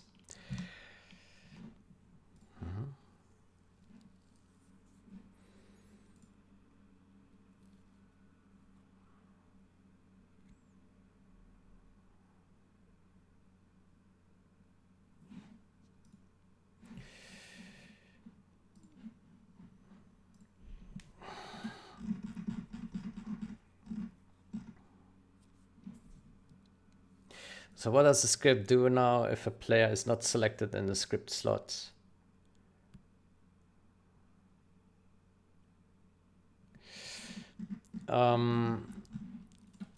The expected behavior is that all human players should be affected.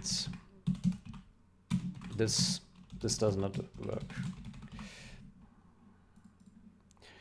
Expected behavior, according to code, is that all human players should have shrouds, should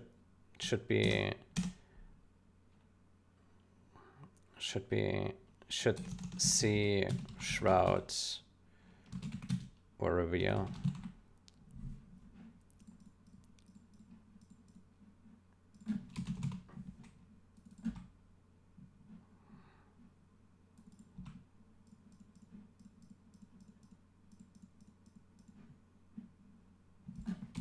At the waypoints. We set radius, the given radius.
Good, so we still have a compile error.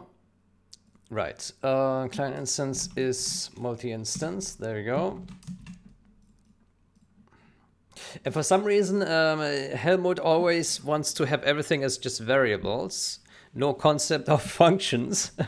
The problem is if you just put everything as global variables, it's very easy to make mistakes because you can modify this variable. The advantage of putting state behind functions is that you have finer control over the access of variables. If you just give anyone access to all sorts of variables, then they can mess up spectacularly because they don't know how to interact with that thing, right? And so you need to design your code in ways that you protect yourself and others from shooting into their foot. And if you just offer variables, global variables everywhere, it is a recipe for disaster. Absolutely. Long term. It looks fine for starters, but it's a recipe for disaster. Good, I need some water.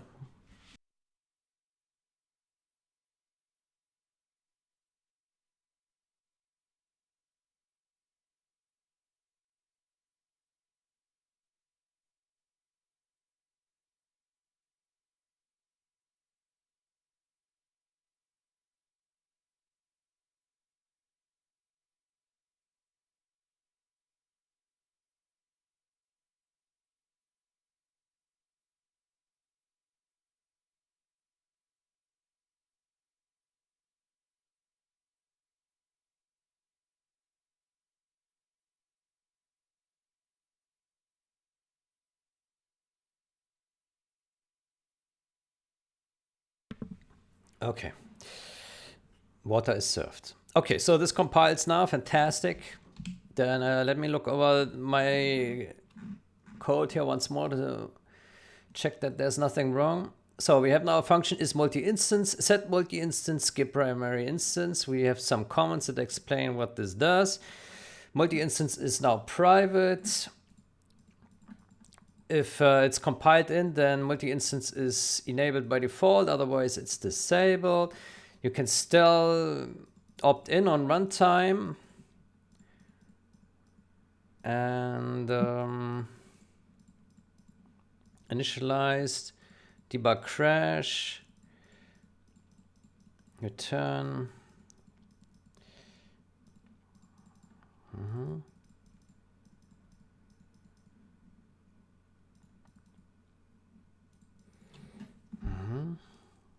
Instance index 0, 1. Multi-instance v.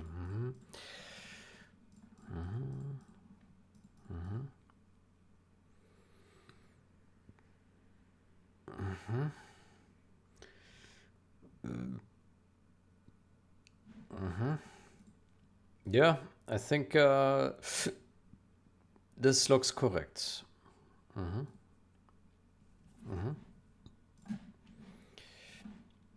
Okay. Refactor client instance. Client instance. Code. Okay. Next.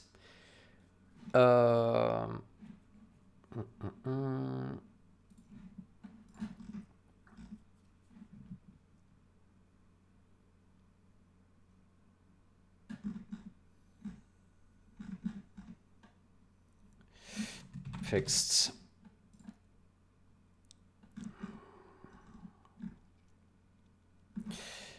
Okay, now this one is still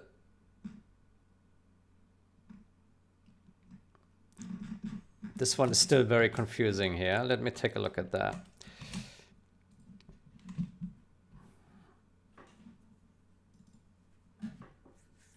Okay, so this show replay continue button is a nightmare. It really is a nightmare. Show replay continue button and the writable global data. Jesus Christ. Oh my gosh. So apparently the global data now becomes a GUI class. Yeah. For some reason we cannot search for the symbol. What is this? There we go. Okay, so It is accessed in score screen and in replay simulation. Okay, this one I don't understand. Why does this tells game engine to quit when we literally, the next line is a function that says game engine set quitting true?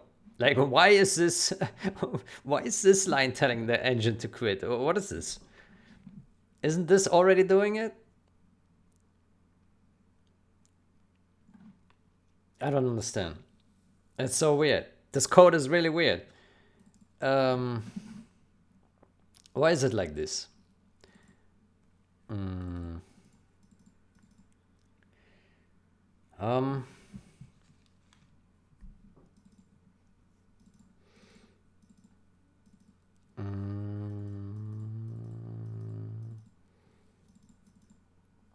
How can we clean this up? I did write here. It's a very specialized use case that is not useful for anything else in this game, and Global Data itself never writes or reads it. Instead of that, it would be better to have a new replay simulator class with static function that along that, then in score screen, the continue button can be shown if the replay index has not reached the max count.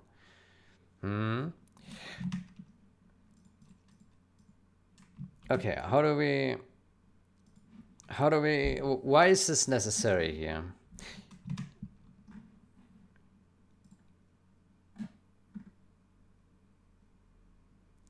I did that on purpose to save vertical space. Okay.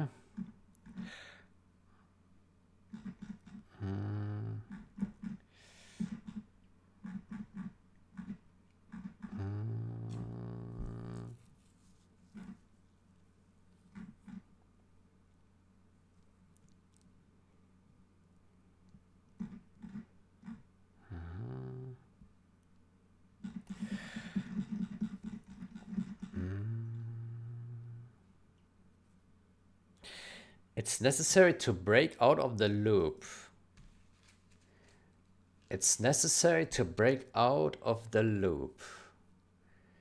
It's necessary to break. Okay. Okay. It's this one. Oof. Oof.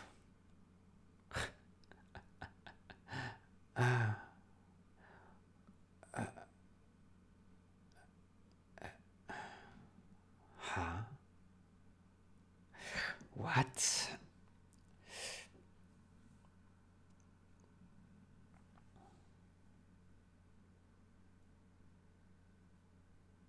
Aha. Oh boy.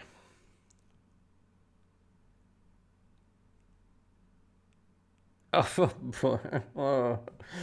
Oh, I see. So it's like, oh boy. Oh my. Oh, it's so dirty. The way this is implemented is so dirty. Yeah.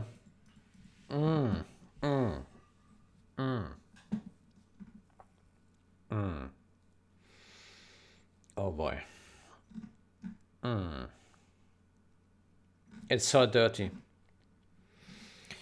Okay. So what I suggest we do a class. Did we submit what we currently have?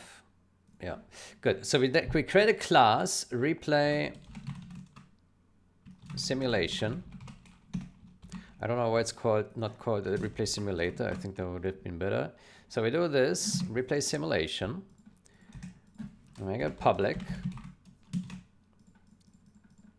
No. Exit code. Okay. Simulate replays. Okay, I don't know why this. It should be a static, yeah. And then do that and that. Replay simulation. Boom. Okay, that's step number one.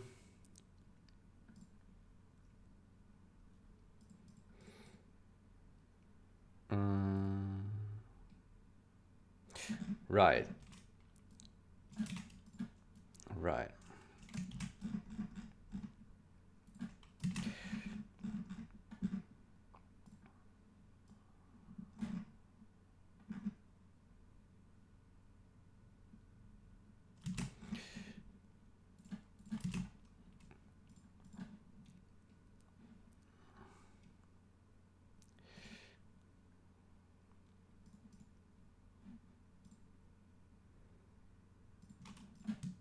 Okay, so then let's take this one here and we make this private.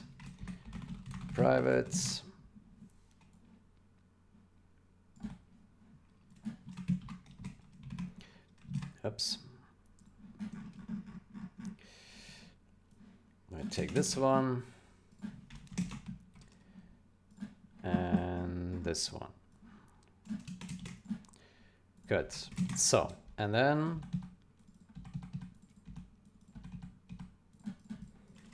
so we have these guys here. Yeah, private.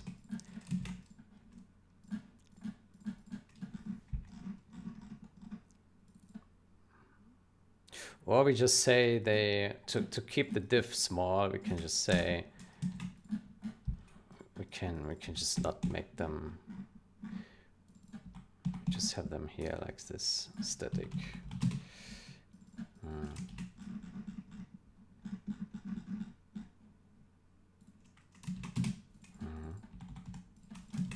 Okay.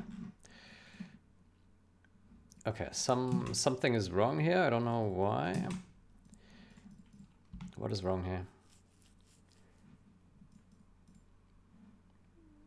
So I do a replay, simulation, simulate replays. Okay, for some reason it's somehow complaining here. I don't know why. Class replay simulation. Am I stupid? Why is it not finding this? What? Oh. Includes replay common replay simulation. That's why.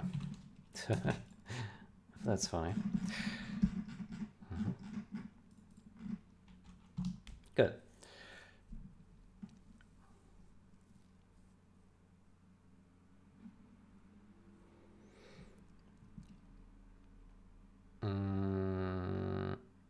Now,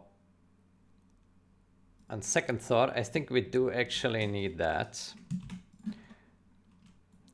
So let's go ahead and do that. There we go. There we go. Okay. Call of non-static. All right. Make all these static. There we go.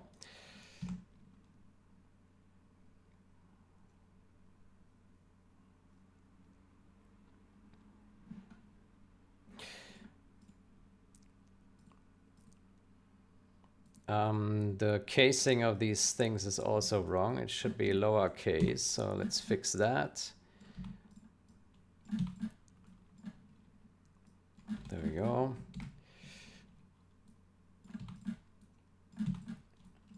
There we go.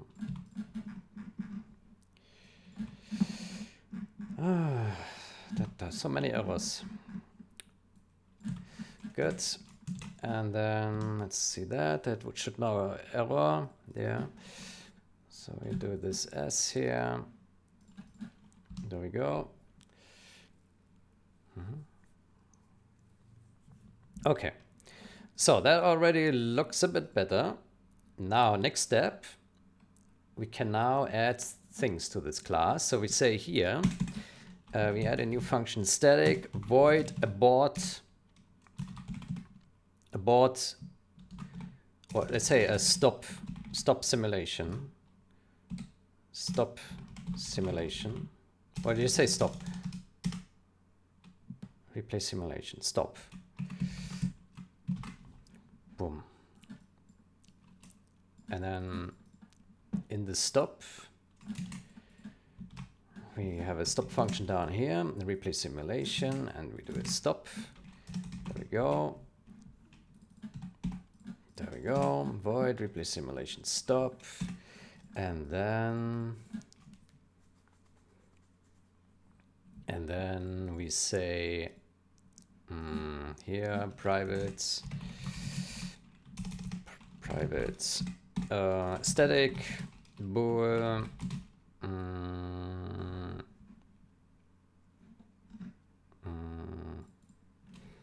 s run, static s run. Then we go here to the top. We add a static bool replace simulation as a run, and we set that to true. There we go, true. Then here simulate replace in process. In this process, we say here as run equals true. And then here we say, instead of this one, we say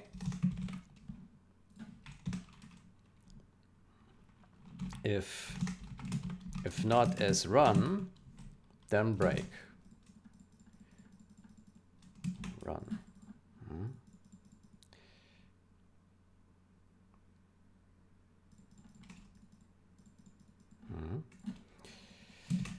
And then in the stop function, we then say as run equals false. Does he actually use false in here like so? He does, okay. And true as well, right? No, he does use true like that.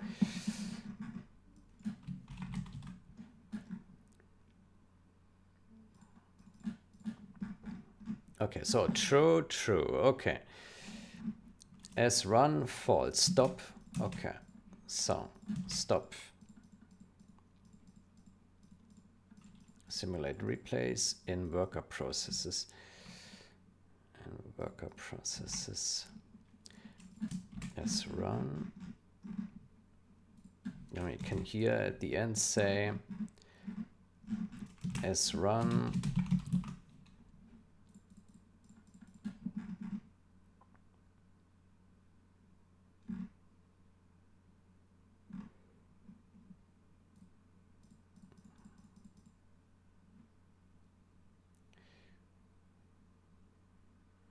sure break set quitting false.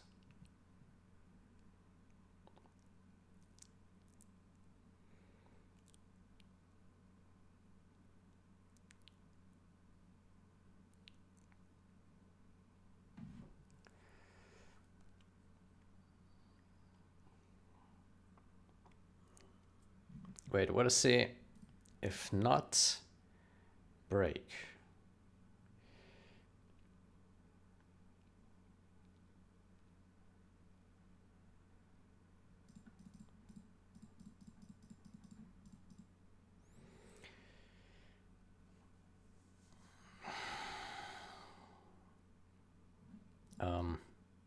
Did I get the condition right or not?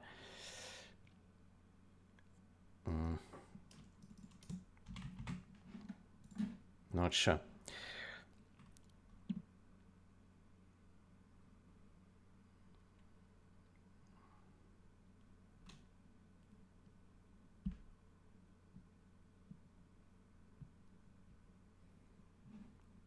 What does this do? Set quitting. What is this? Quitting.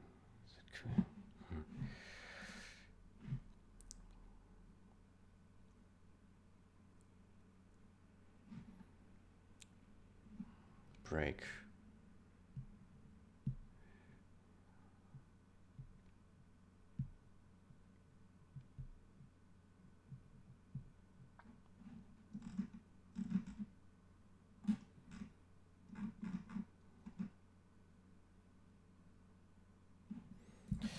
Okay, so srun actually goes in here.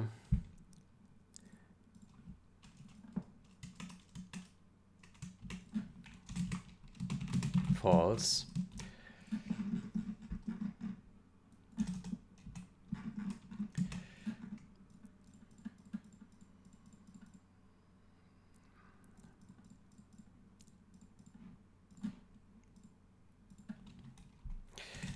Static bool is running.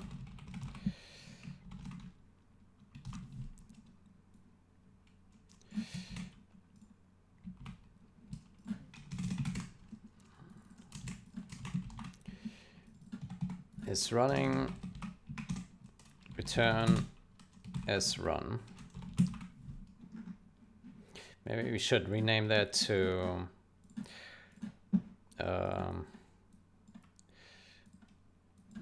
is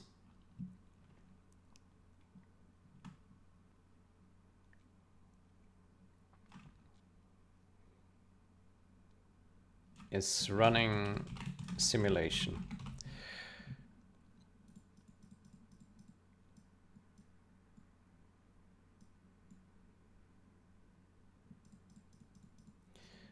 Is running simulation. Replay simulation.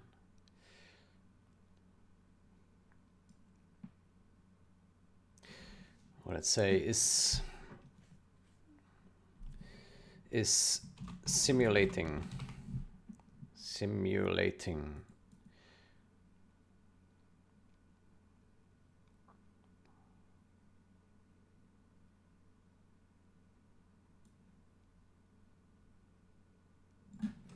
is running.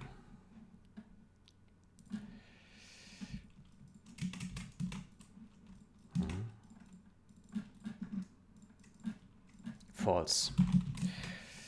So is running, set it true here. I'll set the false down there. Is running. Is running. Is running. Good. So playback file.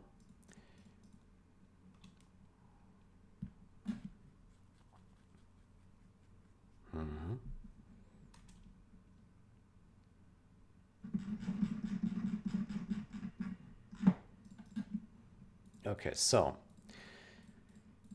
stop is running false.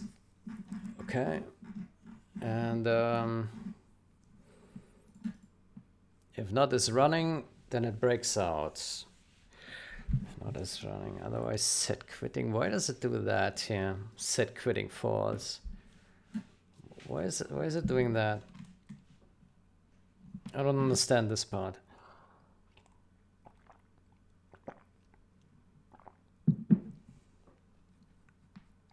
That's weird.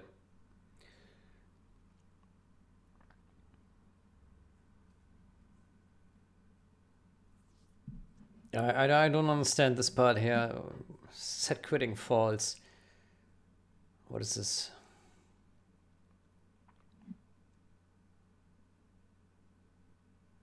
I don't know. Okay, but this should work. It's running, and then we call it. So instead of doing this, we then call here replay simulation. Set stop. Look, it is so much better. Replay simulation stop. We are done. Now the score screen. That means it needs to know now about the replay simulation. Which is here. Replay simulation.h. There we go. Yeah, and then I can call that. Okay. Stop. Okay. It's running false. Yeah. It's running. Boom. Okay.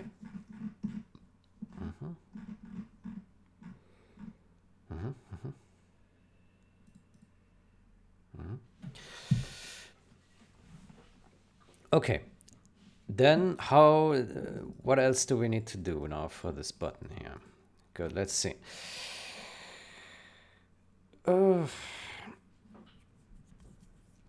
We want to get rid of this global data shit, right? How do we do it?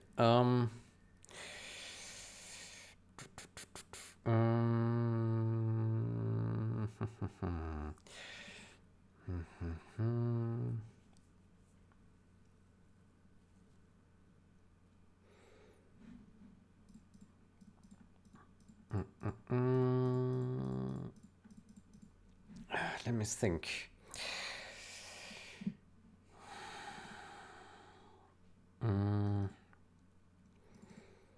Right, so this one,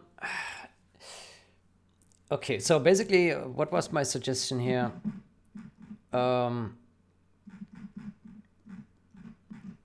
think I made a suggestion how to deal with this. Let me see what that was. I already forgot. Here. Right. Get current replay index. There we go. There we go.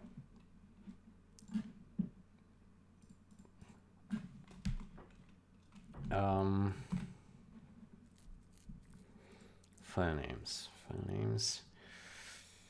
File names. Simulate replays in this process. Yeah.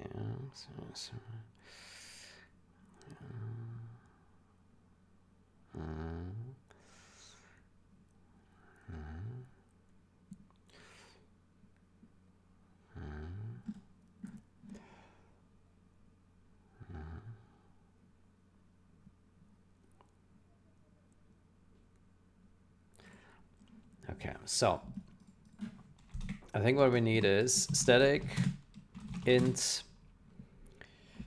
what do you say, unsigned int, get current replay index, and then get replay count.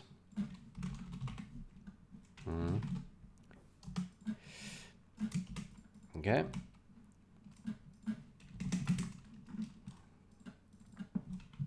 There we go. Replay simulation. Okay. Then here we do add a unsigned int as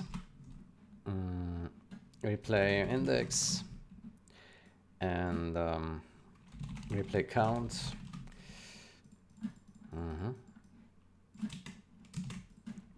Then I go up here and we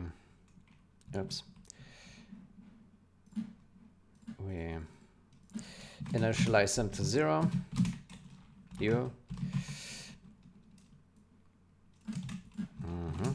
There we go. And then size t index. Yeah.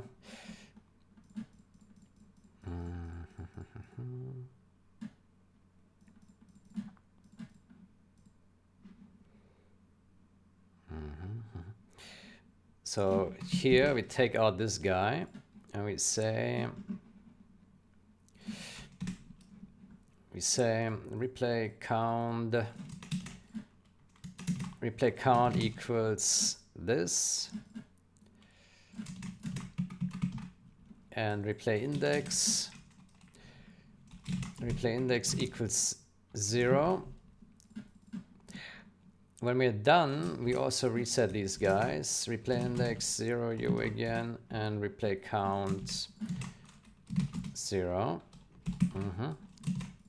And then we say here, instead of size t, we just do here static cast unsigned int. Then we do here replay index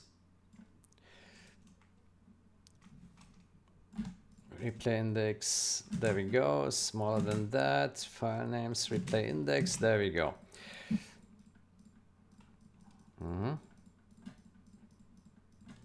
Do a plus replay index, there we go. Okay, now the replay simulation no longer has a dependency on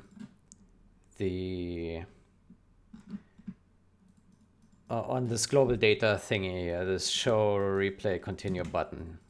Yeah. Okay, so that's already good. And now the score screen can now actually work with the replay simulation to know about its state, right? It no longer needs this global data shit here to know what's actually going on, because previously what happened is this variable here acted as a middleman to communicate between the replay simulation and the score screen. But that's super confusing. Like, why would that be necessary? why does the replay simulation not expose its state, right? Why does it have to communicate with global data to set its state? And then Squall Screen has to read that state. That makes absolutely no sense. No sense. It's really bad. I feel really strongly about this. It's really bad because it makes for bad designs and horrible code later on. It's really bad. We shouldn't do this. Never. Always write good code, please. Good. So what do? We will. Oof. Oof. What do we do? So basically here we say if what do we do?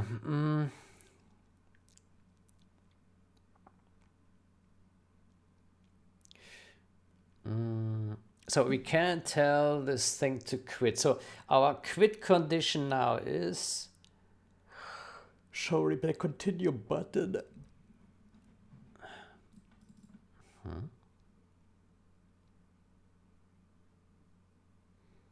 Game engine set quitting true.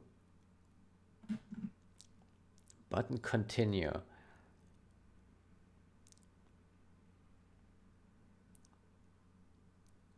What?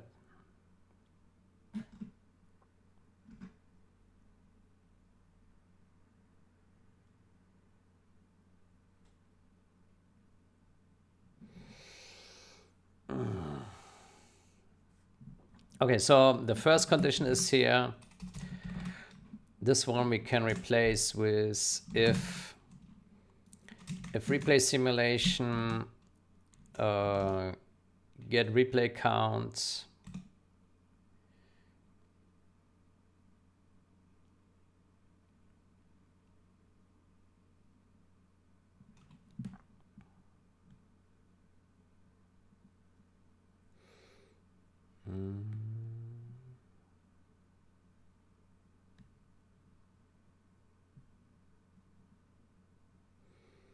get replay count is larger than 0. There we go.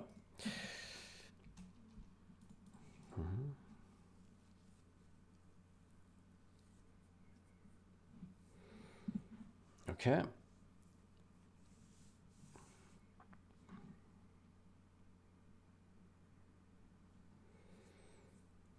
Can probably simplify it to just 0.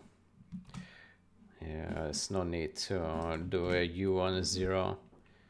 Right, let's simplify that.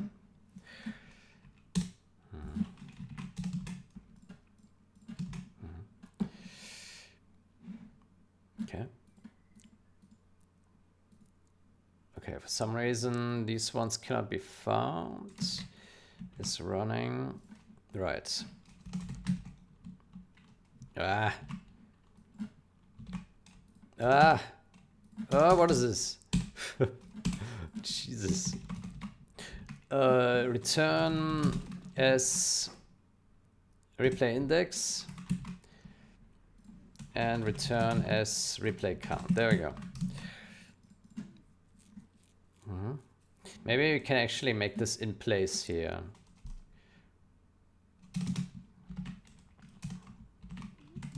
Return as is running and return as replay index and return as replay count. There we go.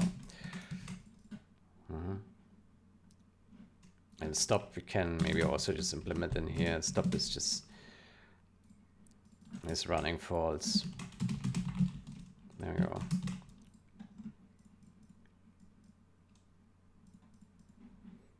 No, don't need to put these guys down here. On the other hand, it's kind of clean to have this cleaned up, right? Let me put that back. I think.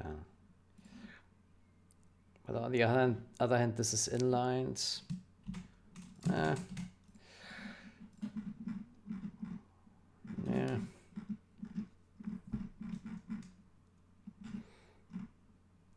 Good. So back to this one. So we now say if the replay count is larger than 0, aka this is not empty, then we stop and we set quitting true.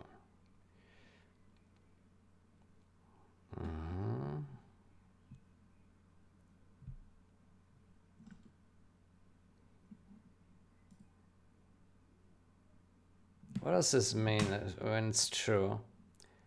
Set quitting status. I'm quitting. True when we need to quit the game.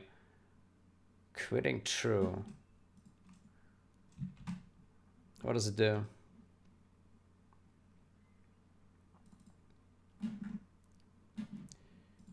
While not quitting.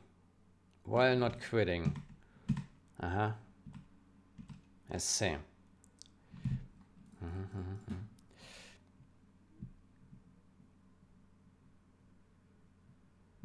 Stop. Okay. Okay, I see. Okay, so here we need to say if show replay continue button.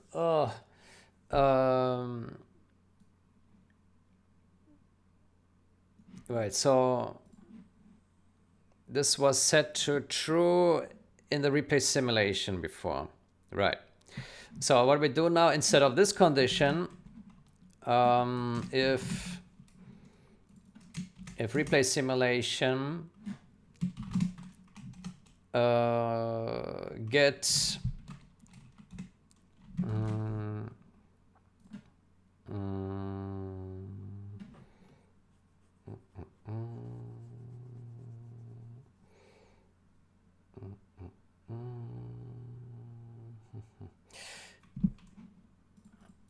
get replay count.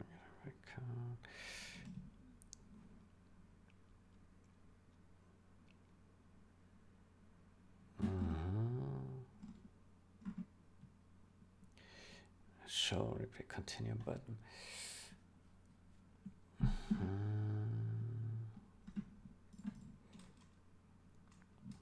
So is, let's say a bool is last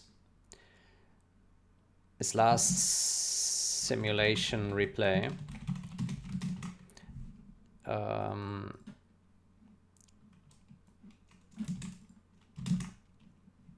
Replay, get replay index, get current replay index equals this minus 1, right?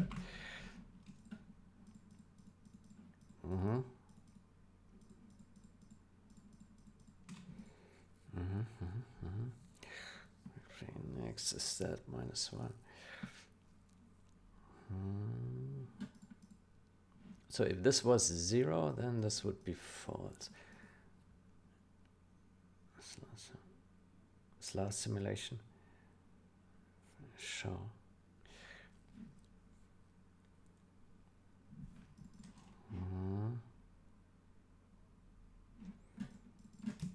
So if not, last simulation replay, then do that. Yeah.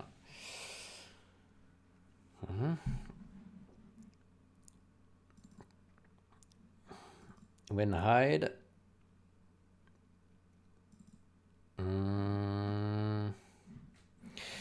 looks like we should have this in a function here.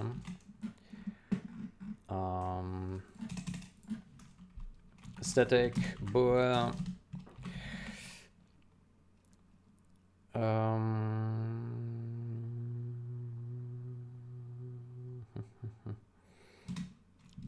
this last simulation replay.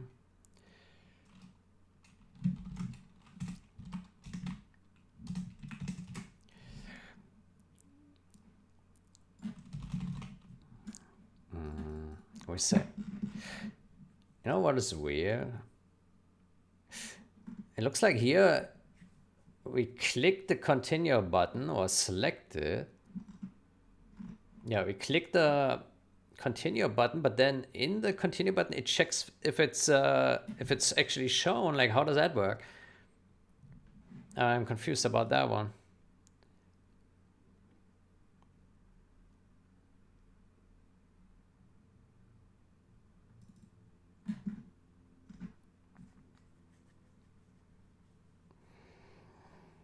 Mm. Mm.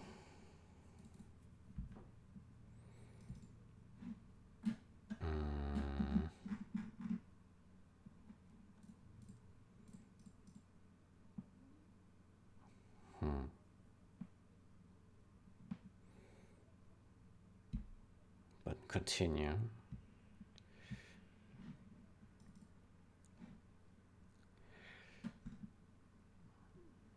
But continue.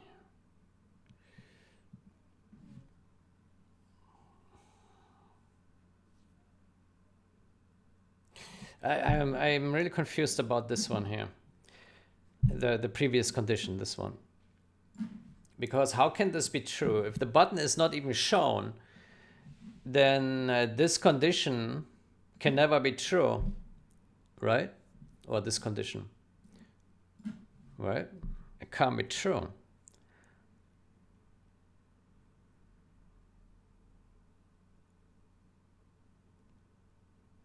I think this should also have this condition.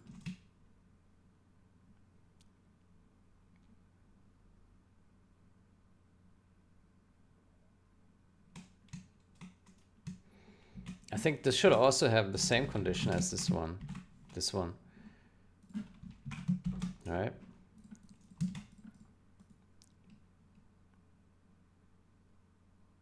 Mm.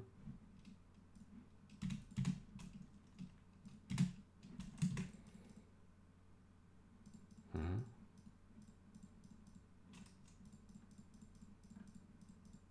Mm.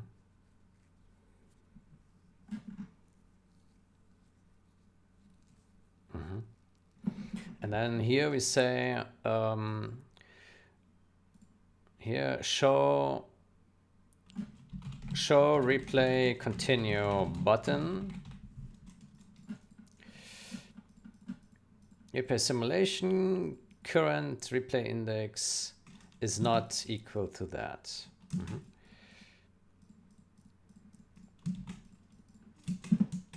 Mm-hmm. And then here we can now say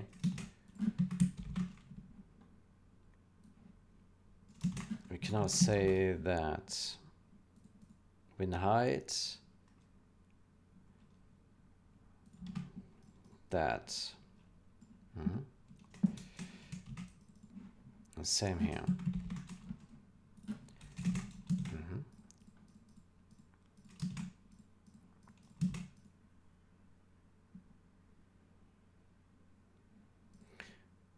Show replay button continue. What is this?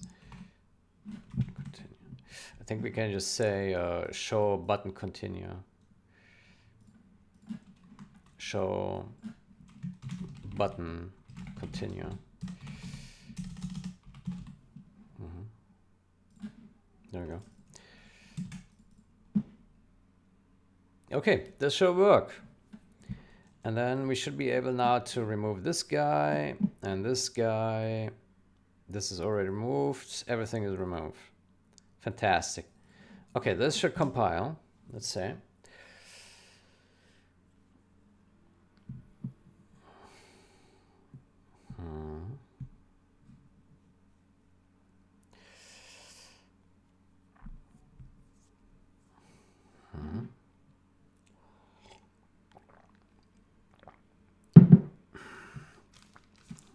Yeah.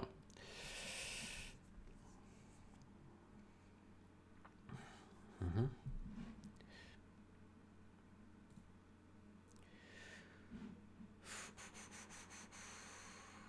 Looks okay.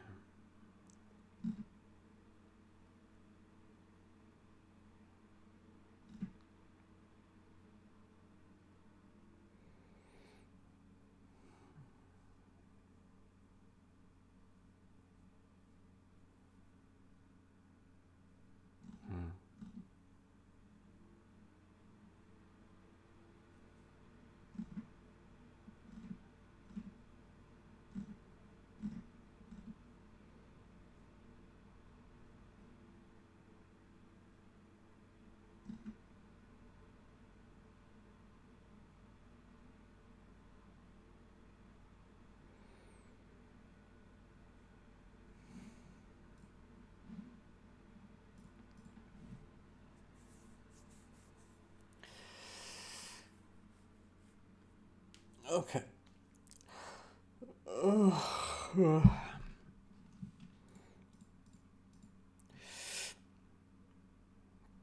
Good, so that has compiled, fantastic. Then let's clean up the mess here. Yeah, all this.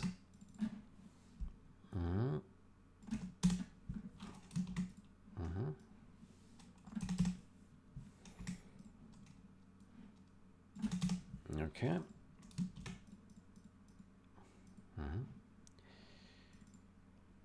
All right. Move that. And that. And that.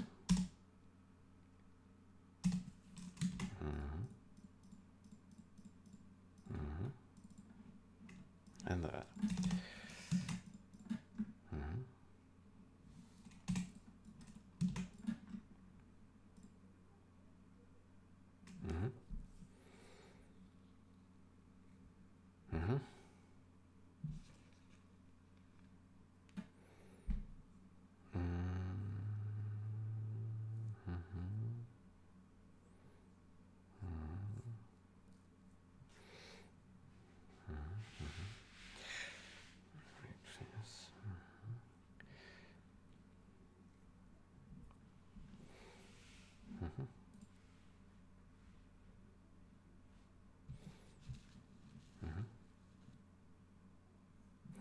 Maybe we move the stop here above, closer to the simulate.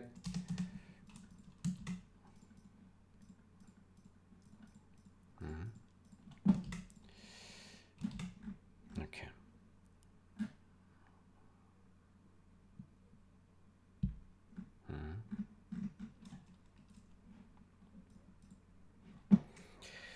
Good. I hope I didn't make a mistake. I don't know how to test this feature without digging into it. Maybe Helmut can test it and tell me if it works or not. If it doesn't work, then I can try to figure out how to test it locally. But to me, it looks like this should work. Here, if we press button OK, we stop the simulation, we quit. Otherwise, here we continue. We do that. Yeah. So replay simulation, get replay count is larger than 0. Replay simulation. Replay simulation.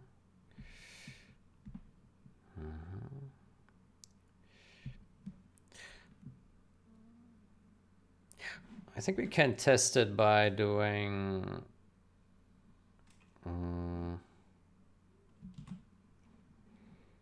let me go to my replays folder.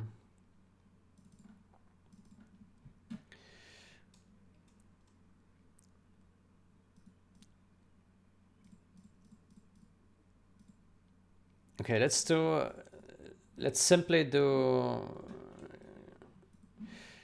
here debugging minus replay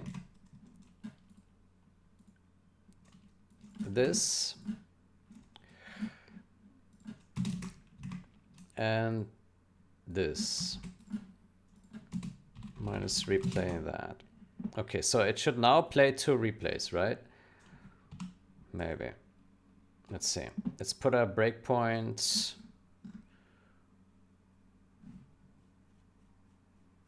Well, apparently it wants to recompile everything now.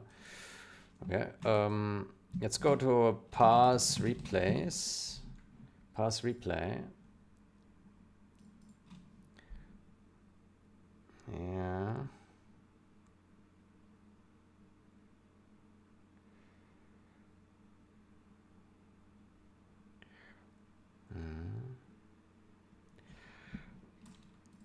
Simulate replays pushback.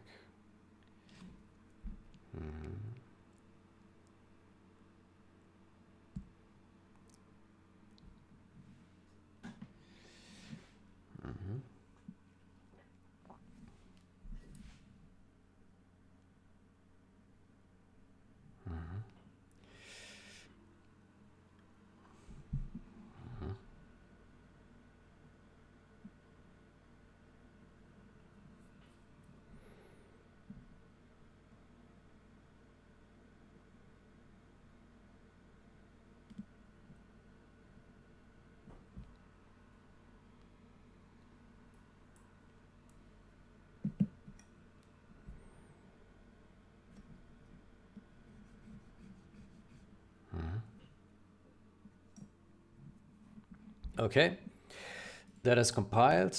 I have no idea why I just recompiled. Didn't make any sense. Weird.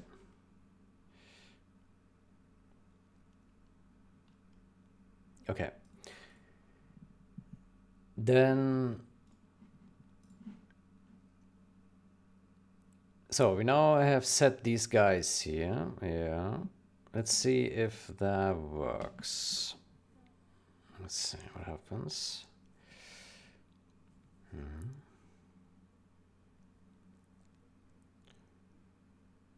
Okay, it loads into a replay. That's nice. Okay.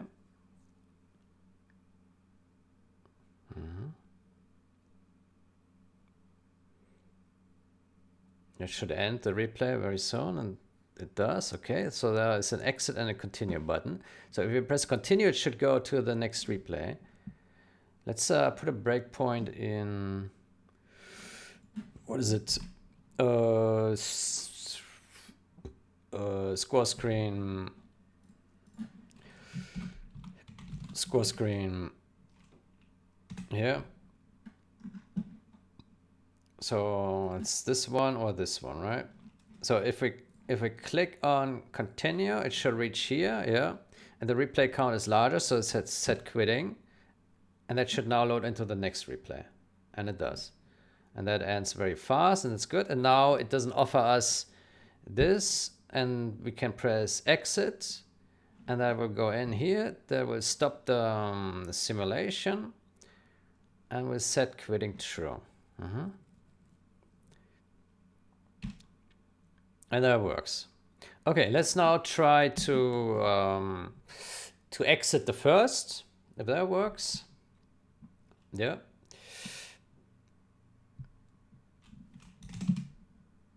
So we have that, we fast forward, and now we press exit here, and that should go in here, and then we stop and we set quitting, and that should exit the process, and it does very well, it works perfectly. Okay, that is my refactor here on this guy, and I think that is much better. Much better code. It's much more readable. It's easier to understand what the actual intent is, because this show replay continue button is an absolute abomination. It's horrible. It's really bad. It triggers me so bad. It triggers me so bad. It's really, it makes the code really bad. Yeah, I don't like it. Yeah. Okay, so, but this is good. We now have here some wonderful replay simulation class. And we have that. Is running, replay index, replay count, replay index, replay count, that looks good.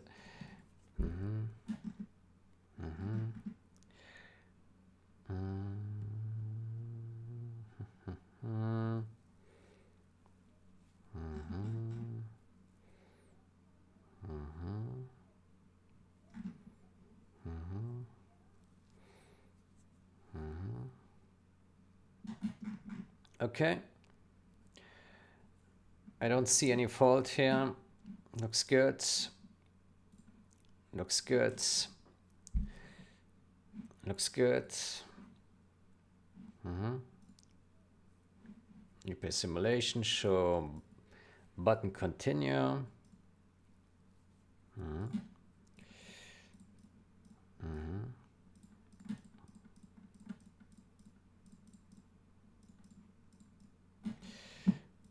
If not, show button continue.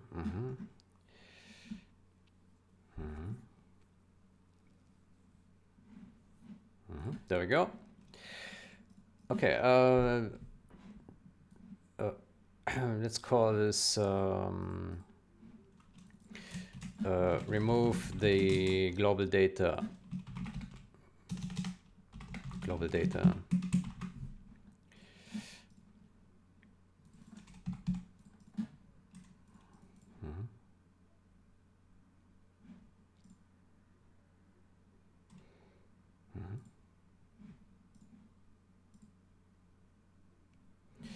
Okay, and next Is there anything else we should do here?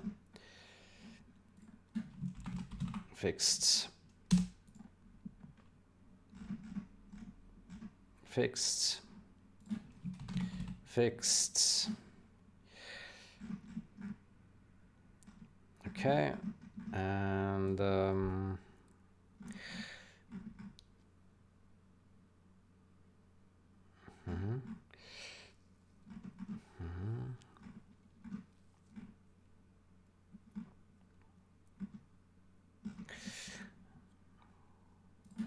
okay.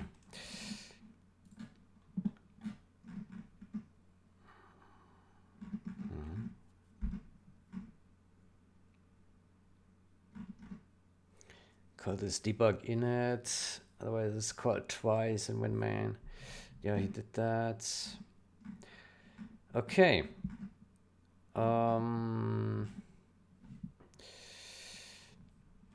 This one here, maybe we can. Maybe we can.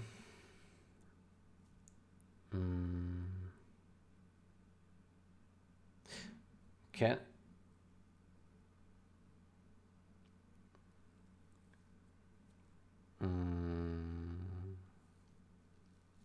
Cover data. How about we open CPP macros and we add a we add a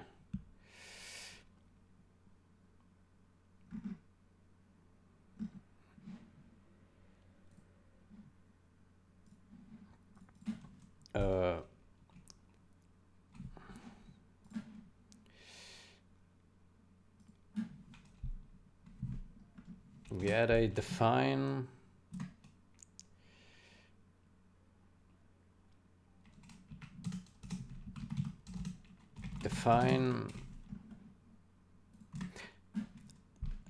const expr.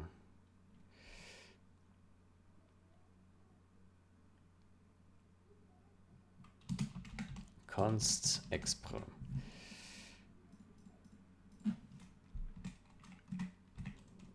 Define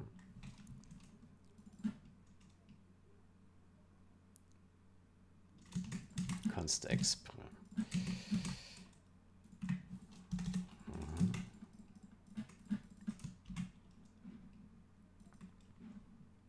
Then here we can say const expr const. Let me ask ChatGPT. Is it legal to write const expr const int var equals 0 in header in global namespace in a header file? Yes. Okay. Functionally identical to that. Okay. Then I would say we do that.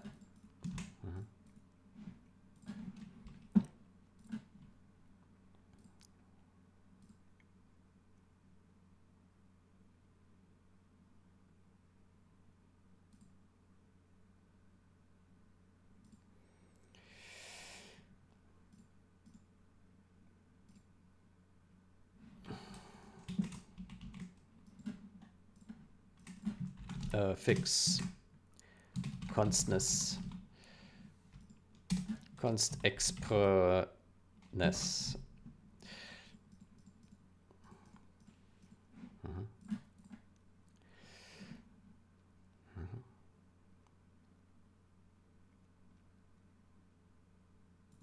Okay, let's see if that compiles.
Okay, that seems to compile.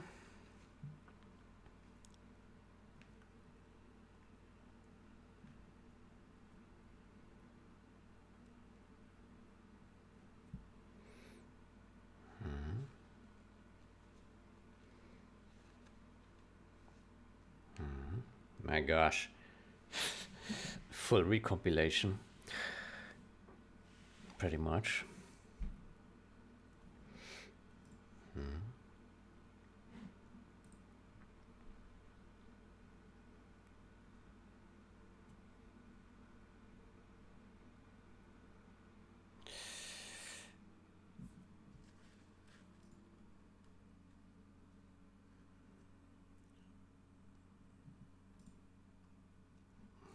Bro. Okay, that has compiled. Fantastico. Then we commit that. Then the next step is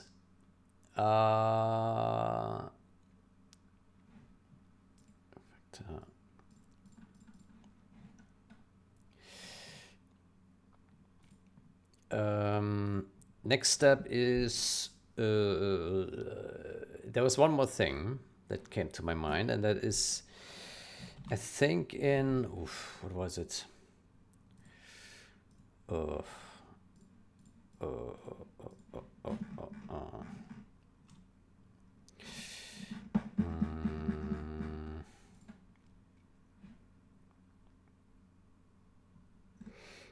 It's in worker process, right? So in worker process, I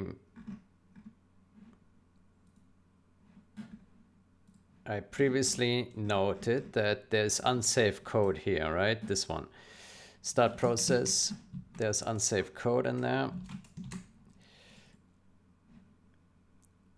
Here.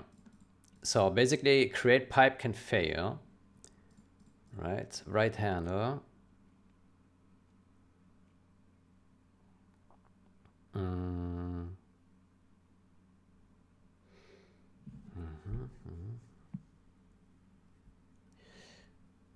Right handle, close handle, right handle, read handle, read handle.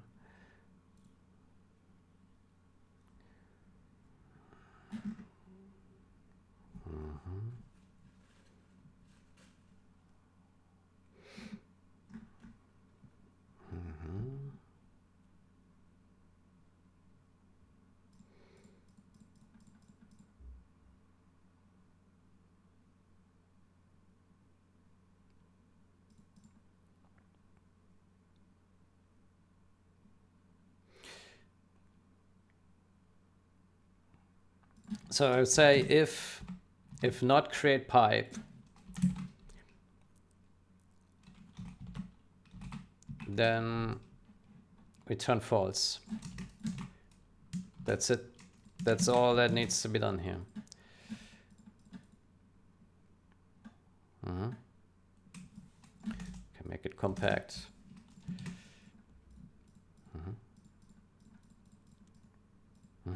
Yeah, very safe now.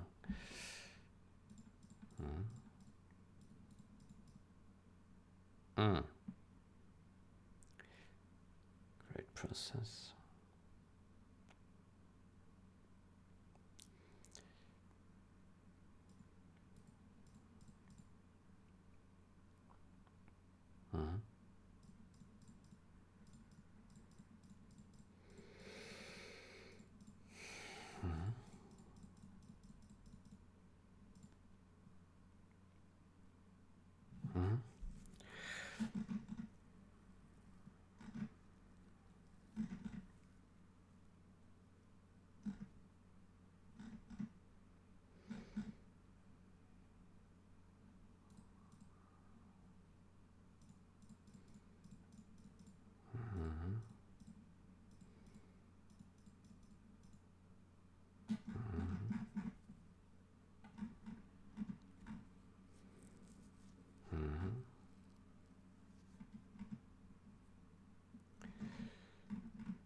Okay.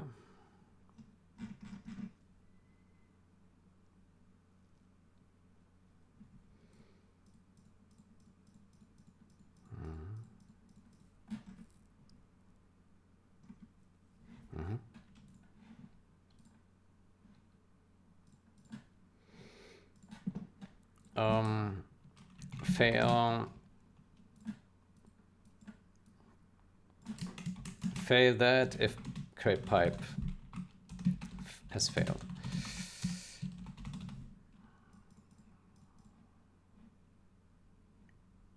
Or return if create pipe has failed.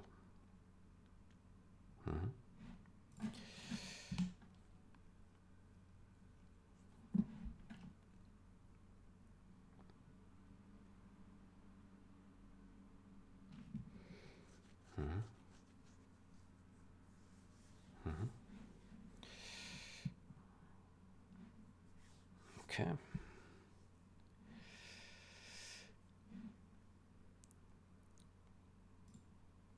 Okay, was there anything else that we wanted to do? I think all the rest Helmut is already addressed. Let me look through this once more.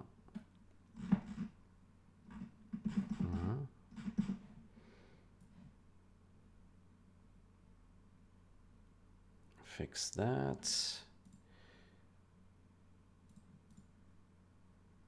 variable is unused. Yeah, you fixed that. You fixed that.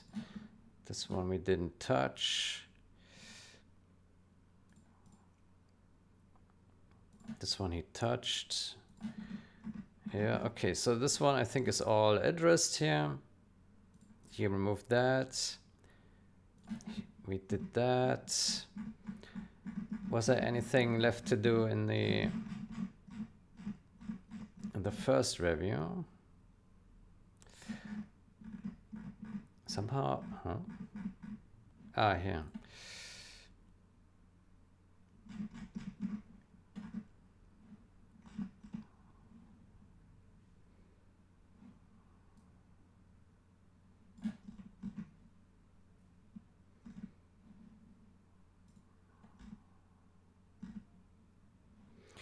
Does he still have a comment of this here? Let me see that. No, that's gone. Okay.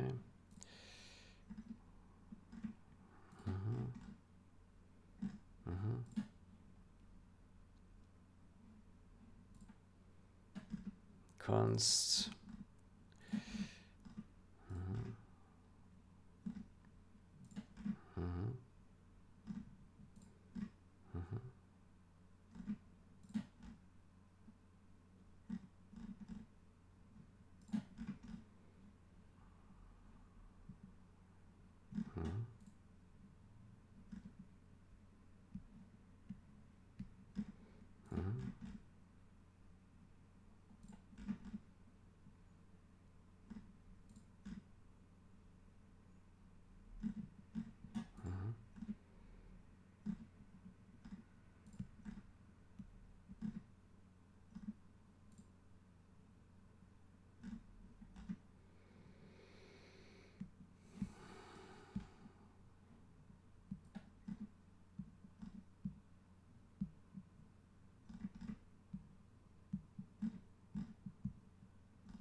Okay.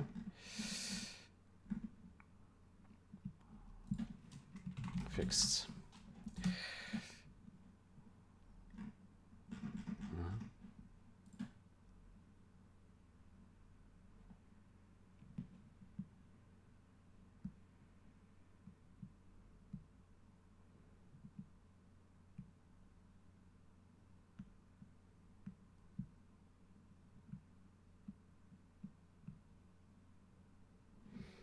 Okay, so read handler.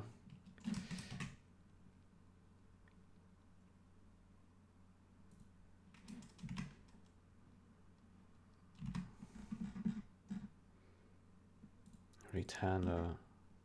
While true. Read handler. Fetch std output.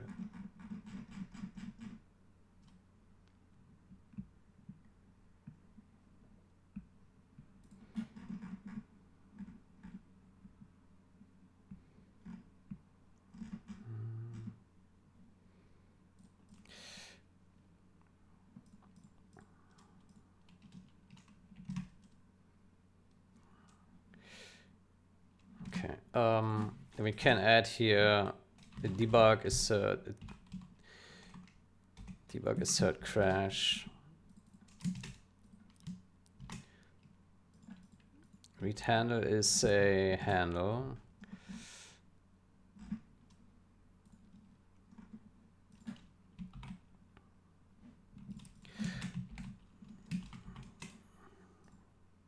Null. Handle is a void pointer, okay.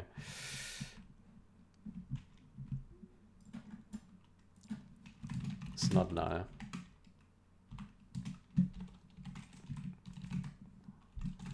It's not expected null.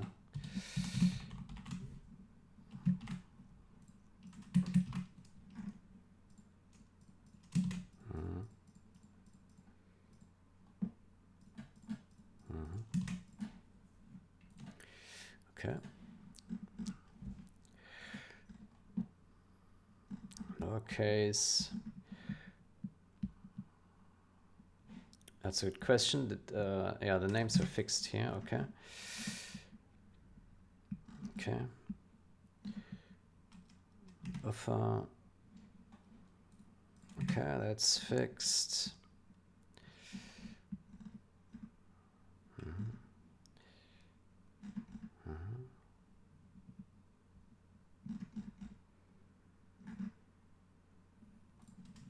Fixed.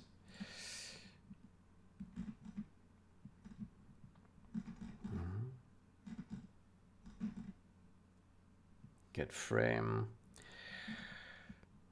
Condition in name. Okay, blah blah. Game engine.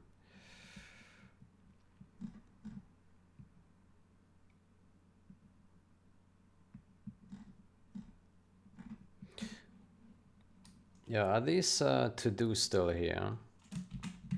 Hold on. No, they're gone. Okay. Fixed.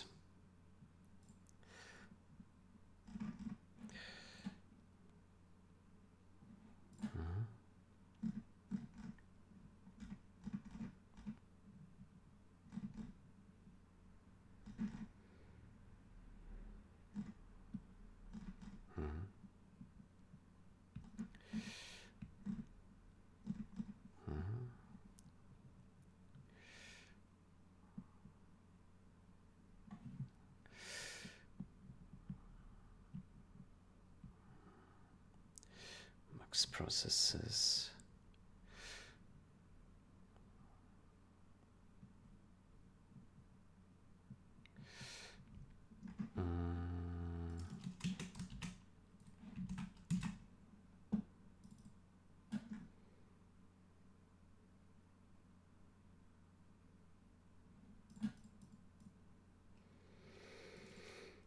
Right, let me see where this guy is set.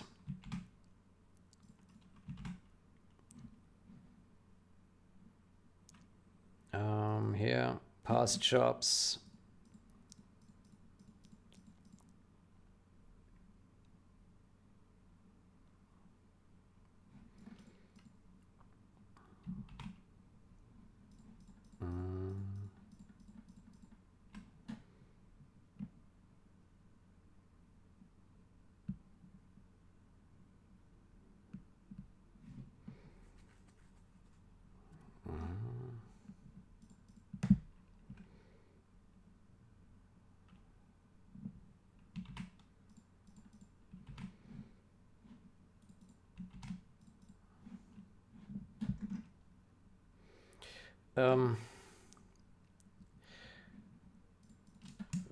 Where's the... there it is.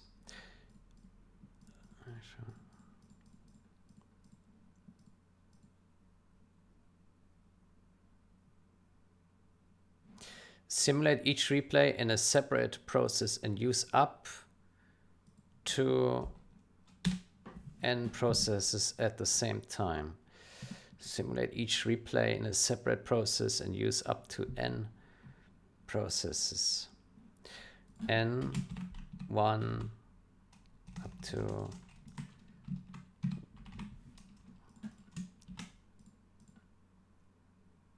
use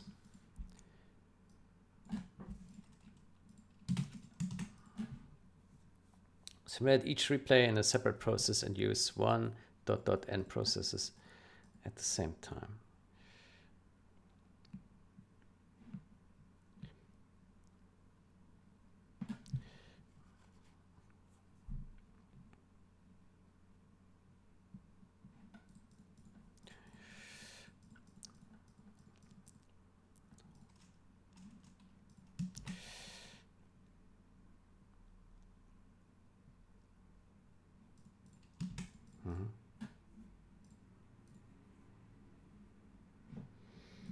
Okay.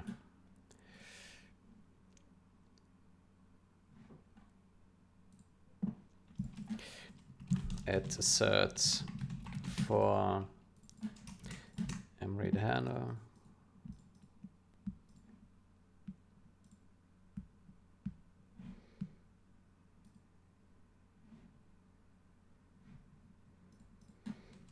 Clarify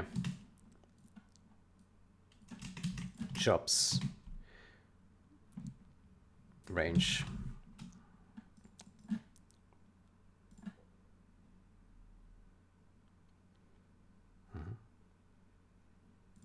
Jobs range in comments.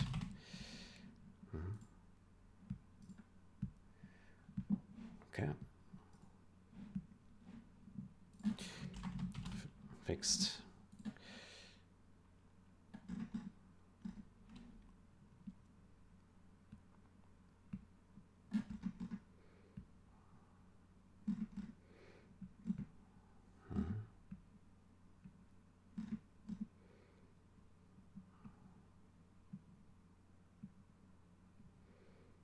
Count how many processes are running. Oof.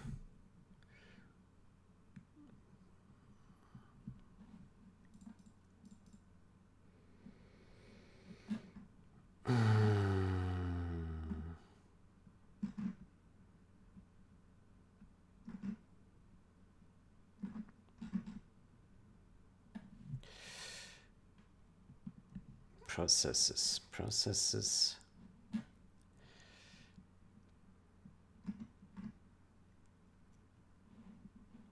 Worker process.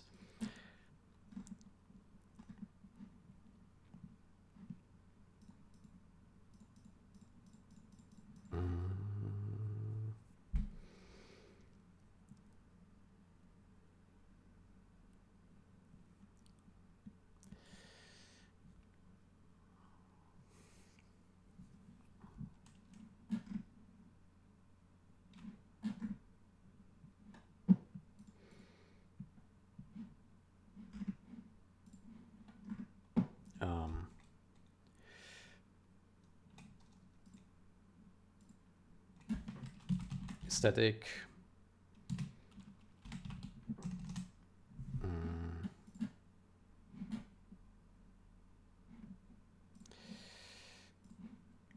Int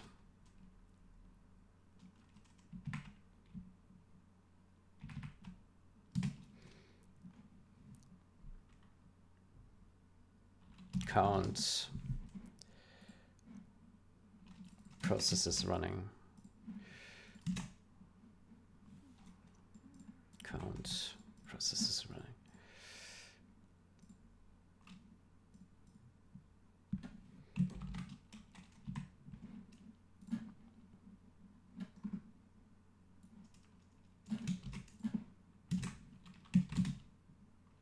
Processes const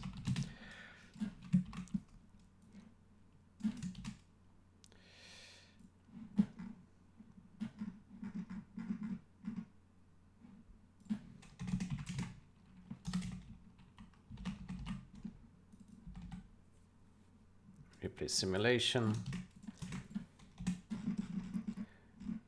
This can be here. Copy, paste. There we go.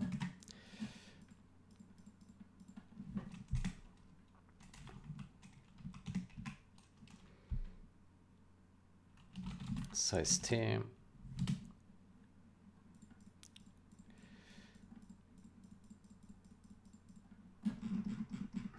does it return? Process is running.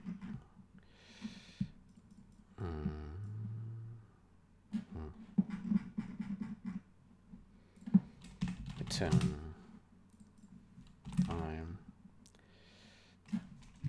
I0 plus plus I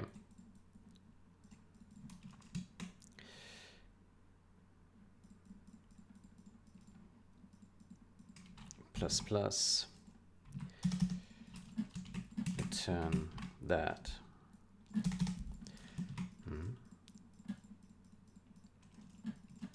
I think that's much better.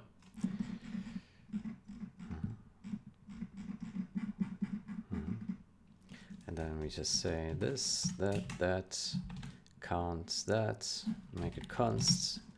We can remove the comment and we can remove that. And look at that. So much easier. Need to also pass processes.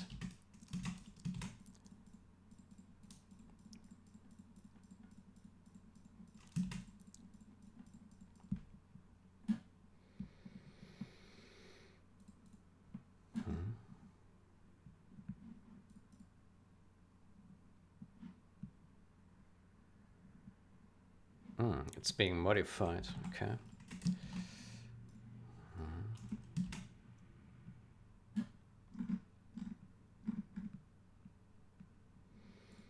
Okay.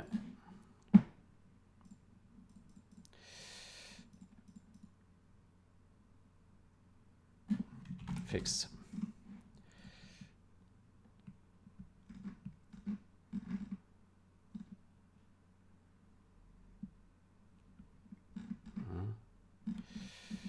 Okay, I think that's good enough for me.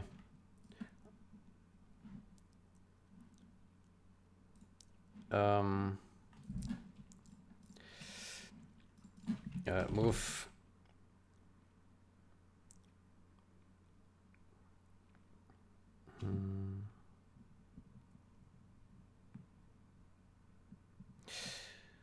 move logic to count running processes into a separate function.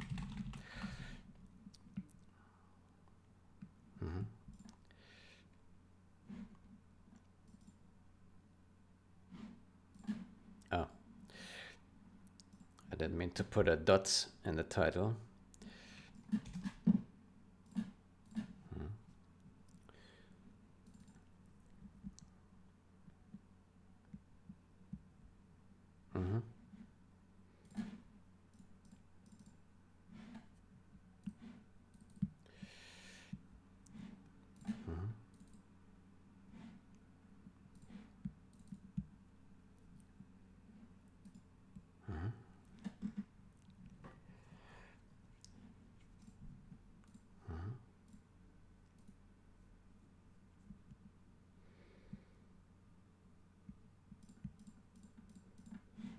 Okay.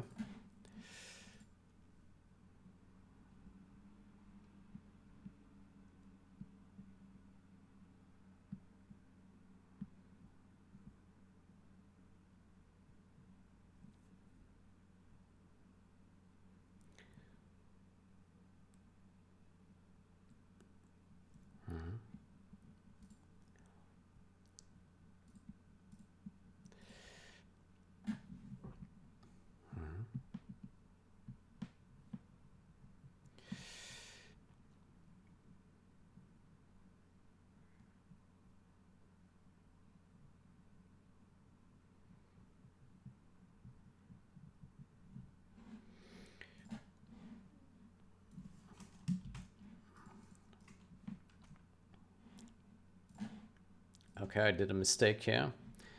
Forgot to merge this one.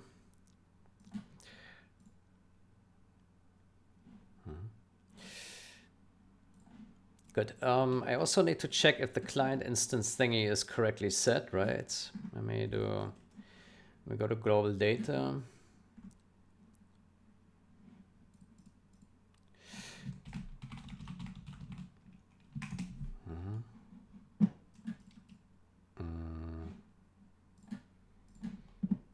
where's this happening? Command line here.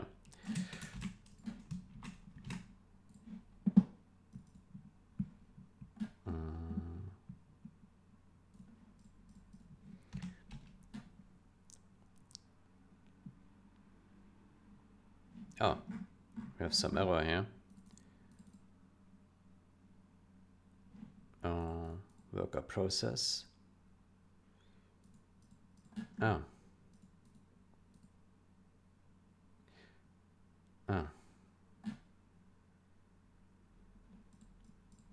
Okay, well then, let's remove that. And let's do that. Okay, let's put an anonymous namespace.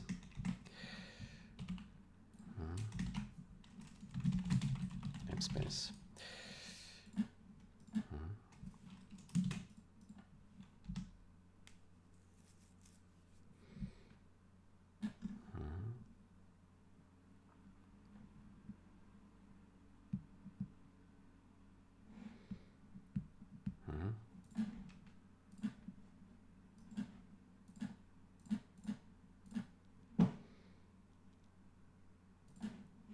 Okay, and then we do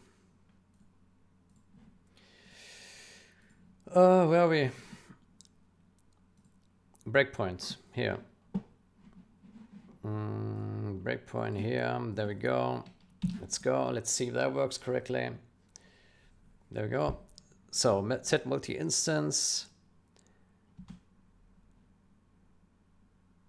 So multi-instance already is true because we have this already enabled. Okay.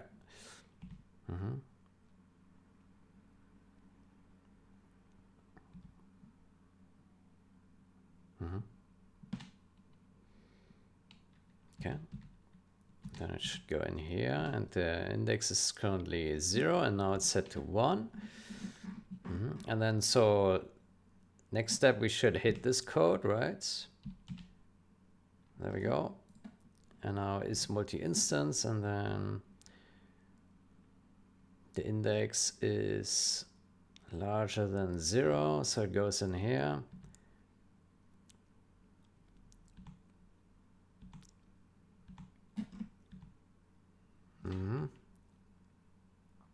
There we go. That works correctly. Okay, cool. That works. Now let me push that.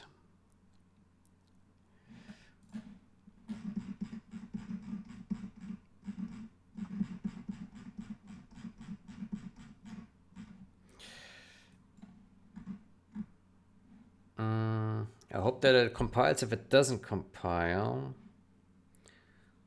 I need to check what is up with that.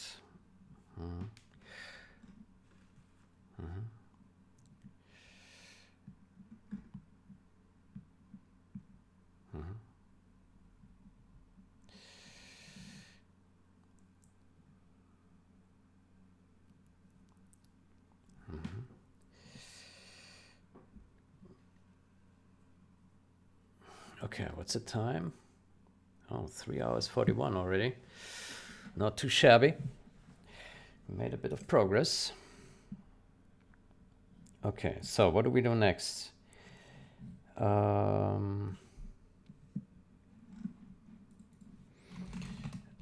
Improvements appended. I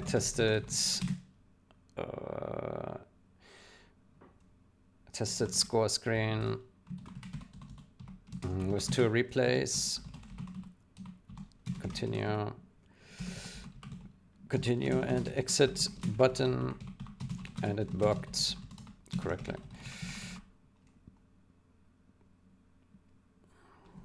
Just to replace in the simulator client instance also worked.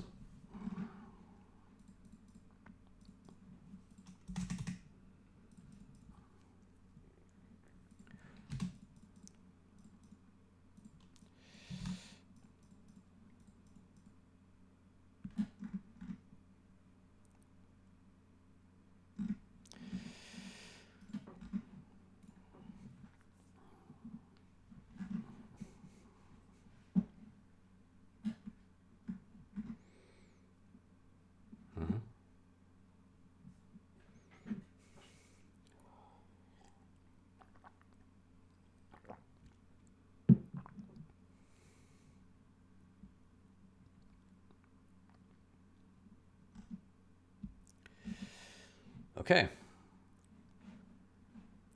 Then I think we are good. We're good to go. From my side, this looks good now.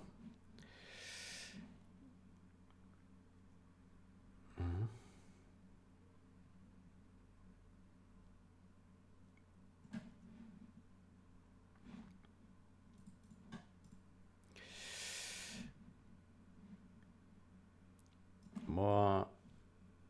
My God, what is this language here? There we go.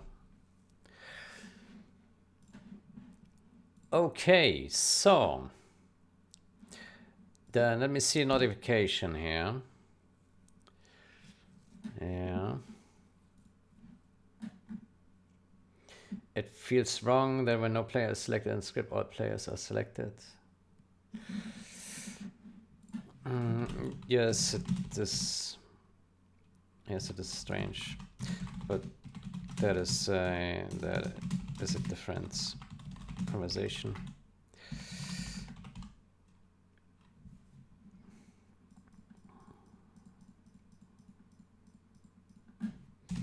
For another time.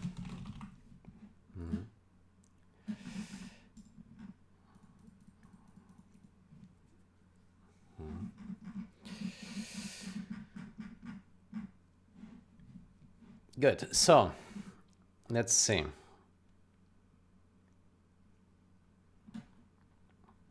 World Builder behaves differently when built with RTS. Okay.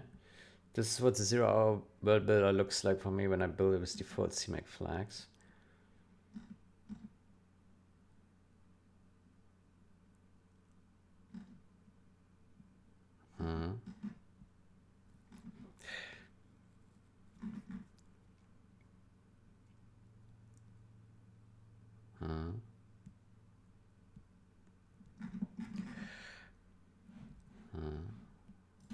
Bug.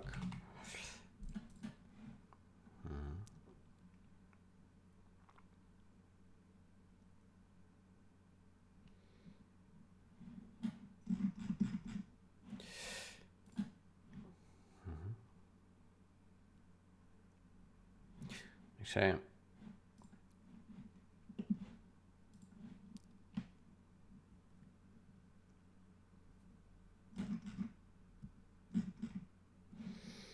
Yeah, okay.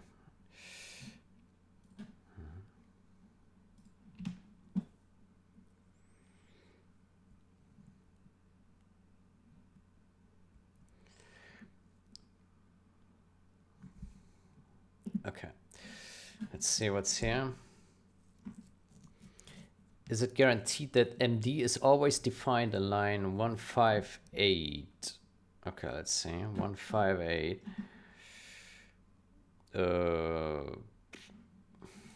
Which which function? Create collide. Oh, this function. Okay. 158. 158 here. What? MD 169. 169 here. MD. Yeah. So this one.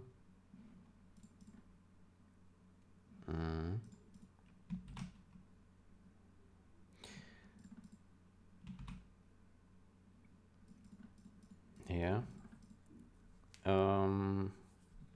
Get module data. Module data. Module data. And module data.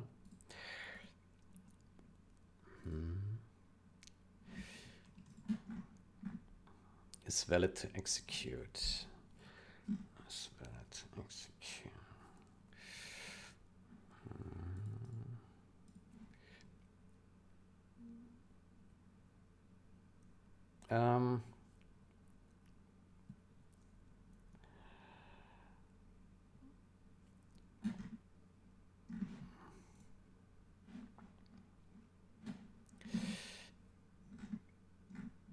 Yeah, so my take on this is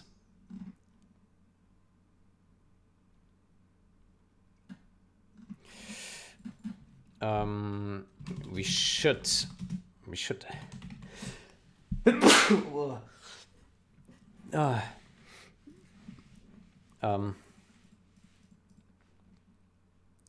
let me search for actually this.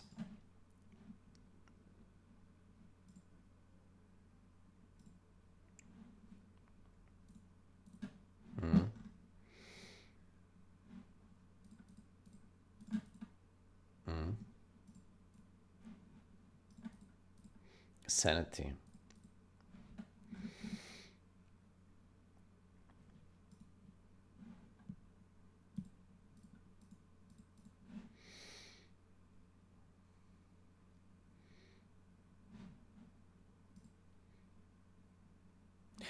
The question is, can it be null? I would hope not. Is valid to execute. Create collide. Create collide.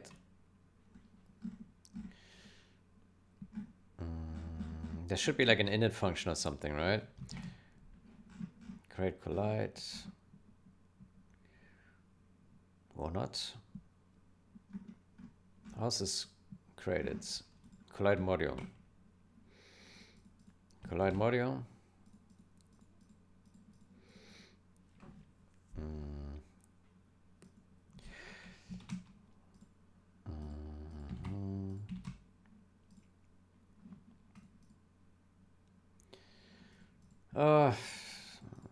Where's this being initialized then?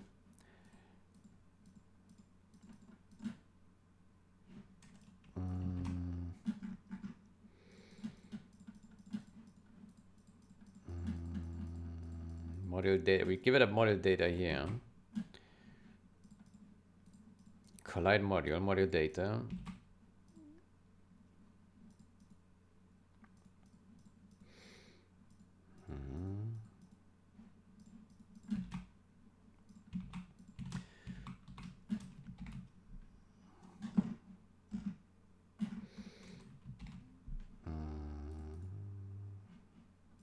Okay, passes to behavior module.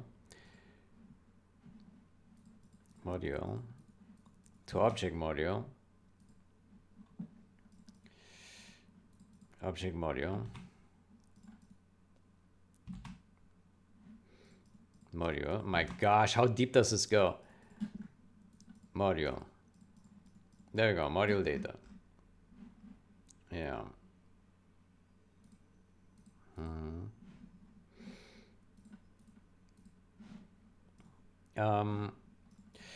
We should expect that it is not null. Otherwise, this, we should expect that it is not null. I can add an assert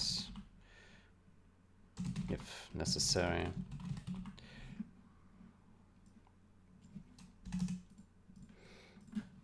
And treat it as a bug if this was crashing.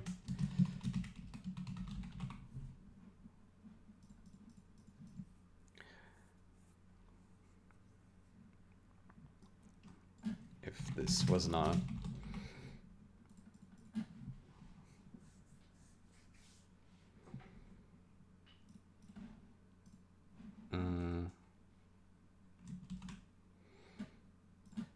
Okay, so let me search for create collides. Probably create collides that.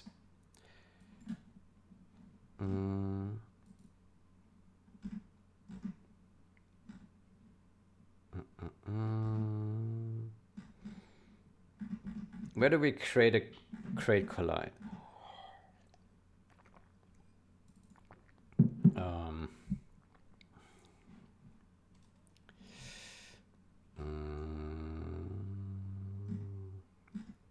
I don't see it.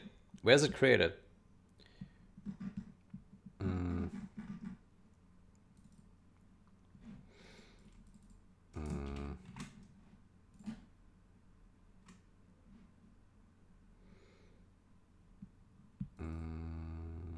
Add module.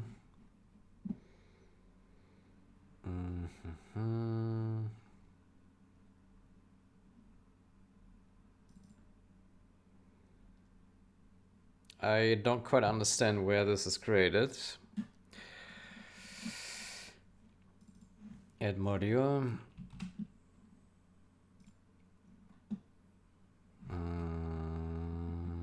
Must be created somewhere, but I don't see it. Maybe here? No. I don't know.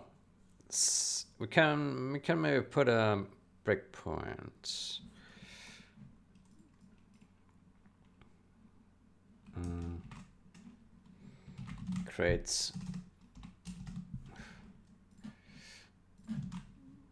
Create collide. Yeah.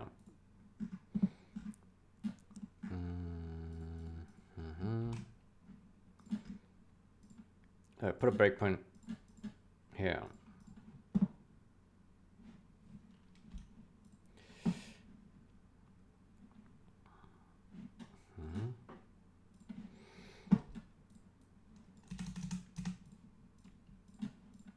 Okay.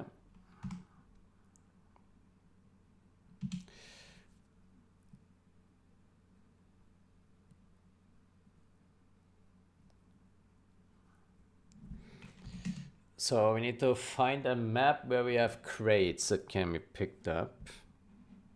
Oof. Oh.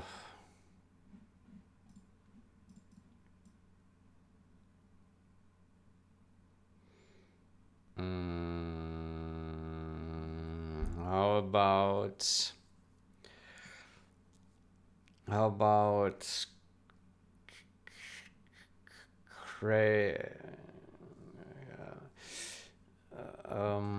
there's a rank map with crates. If I can remember what it was.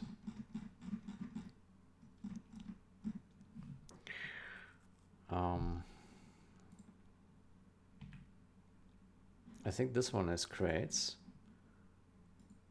if I'm not mistaken. Oh yeah, there you go.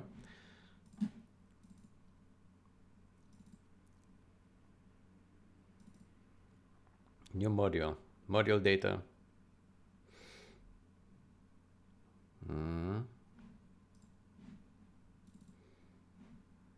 New module.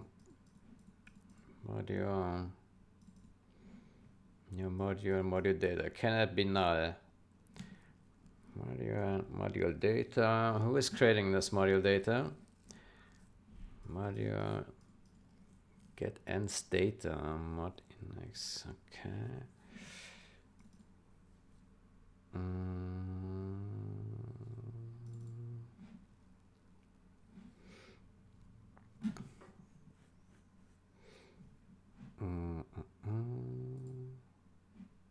What is this MI? Module info. It's data mod.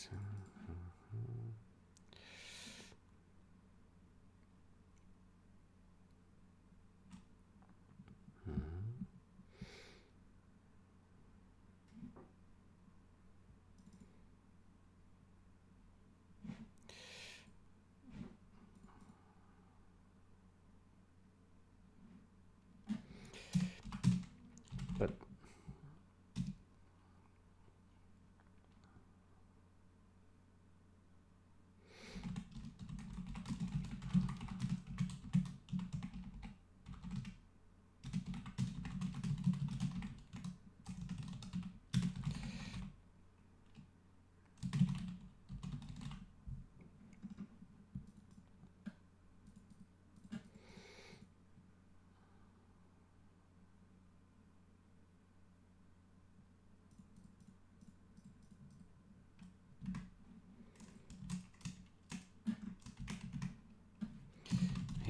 here's the call stack of creation.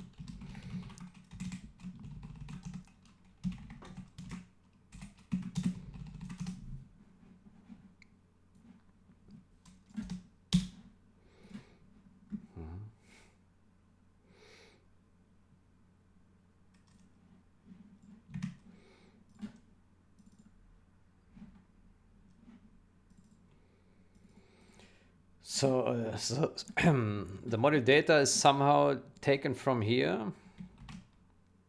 Module data, MI.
Okay.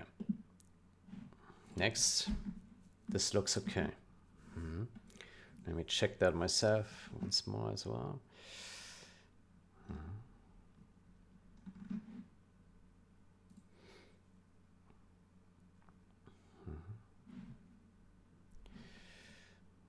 Can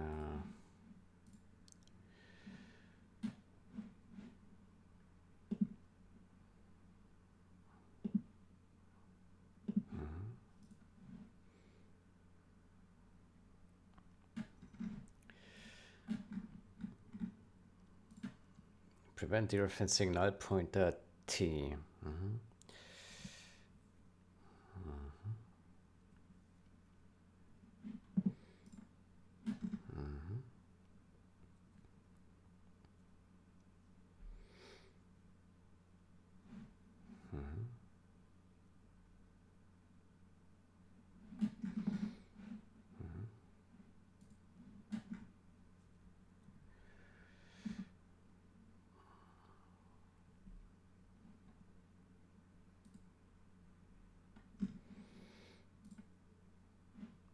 Exit object door.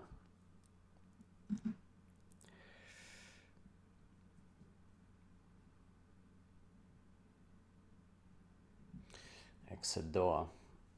Exit door. Door none needed. What is that?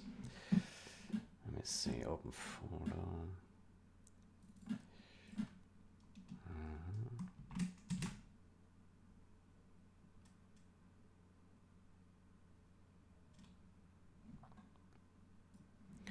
Should probably remove that. Door none needed. Door none needed.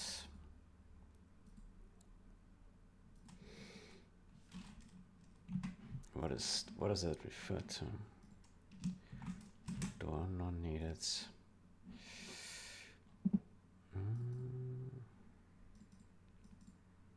Unlikely.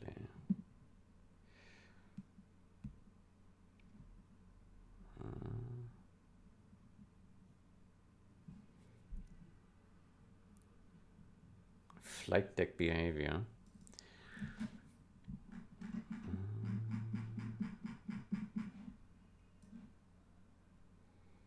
Flight deck. Door. Does it say anything about doors here?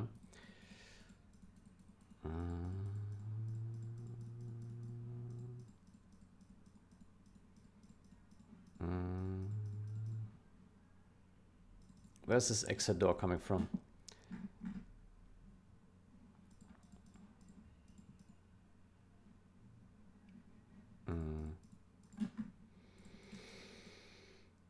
Door one.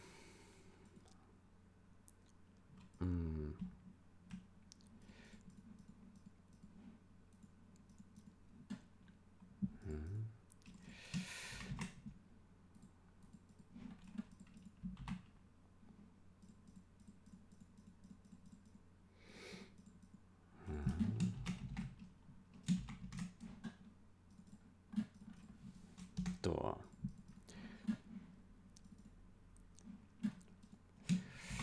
Door.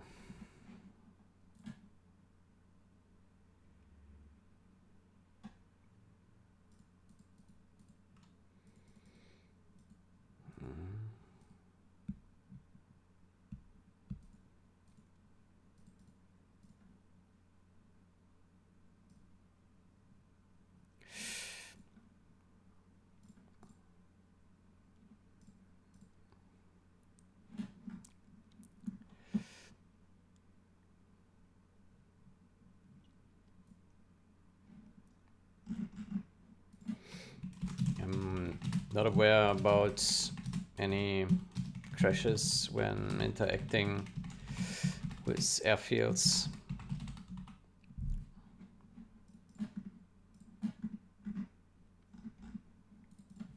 So it is probably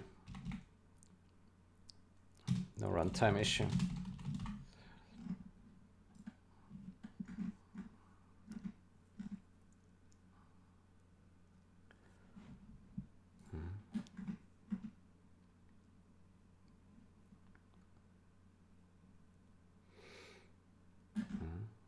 Okay, this one is still building.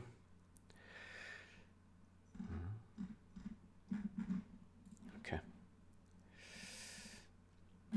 Okay, then I can merge these 4 guys once they're all done building.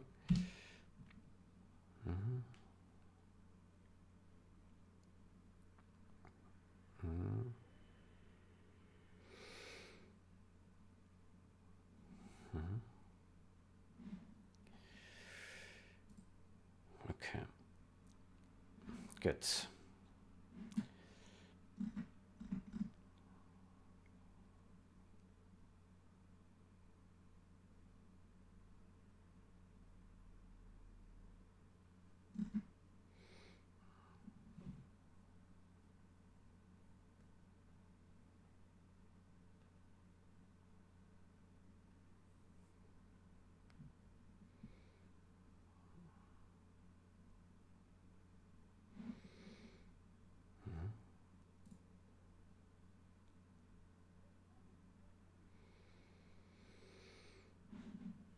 Okay, good.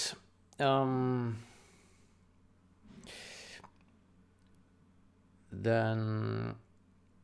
yeah, we got quite a bit of work done. That's good. Then I think next steps will be to recreate those fixes here. We probably need to rebase this.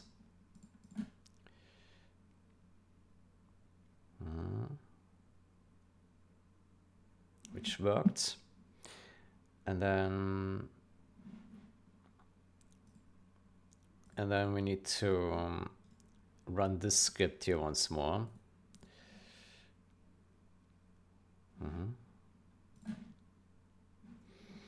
So let's open the git bash and we run this script here once again.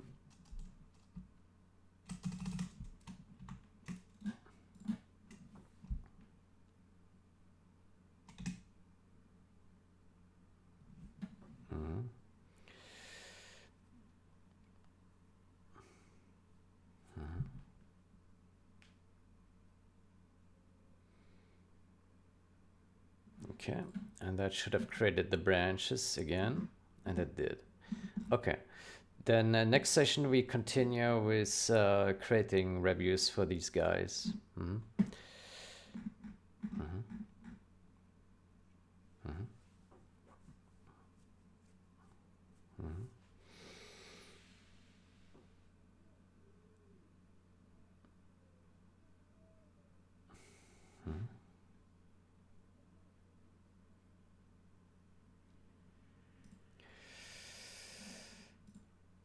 Okay.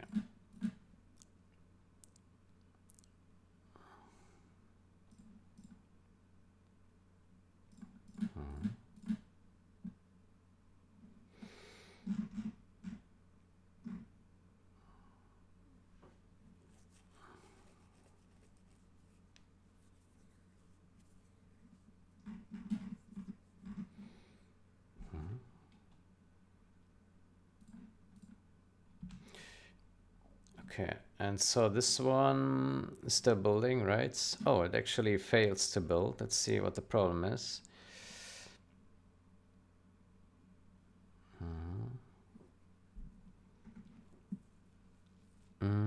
So CSC mismatch is not a member of recorder class. Okay. Okay, interesting. Why is that?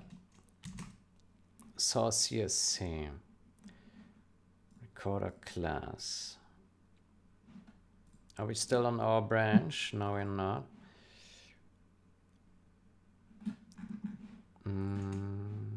So CSC mismatch.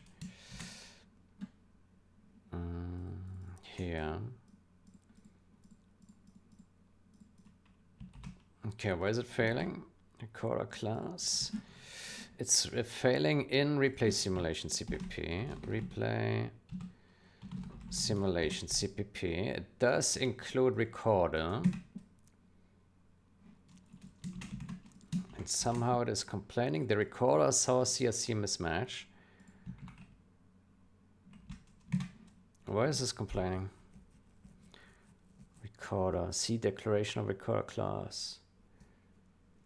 Of.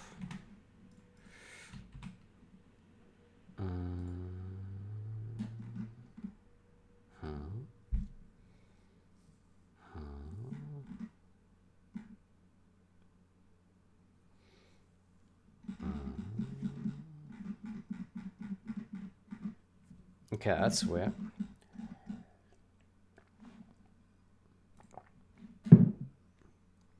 Simulate replay is also not a member of this, but it's here.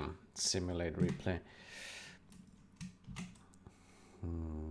Get playback frame count is also here. Okay, why is this not working then? That's weird.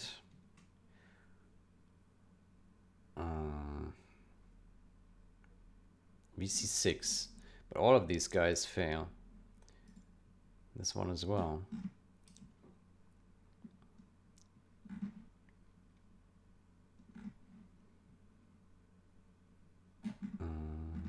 Failed. Replay simulation. SAW is not a member. Why not? Why is this not a member?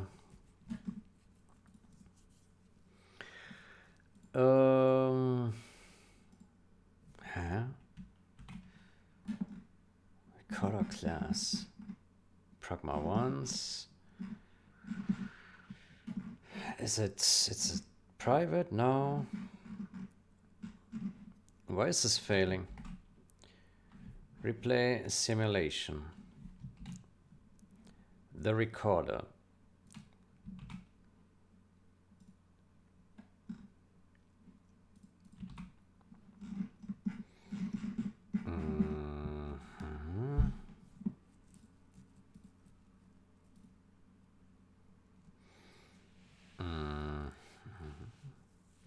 Okay, that is strange. I don't quite see why it fails to compile.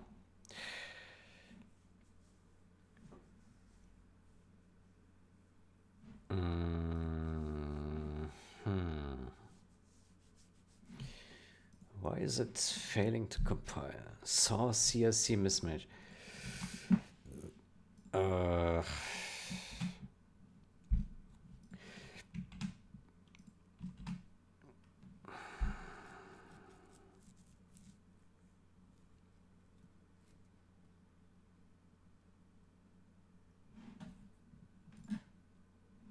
I mean, it clearly is. It is working with some.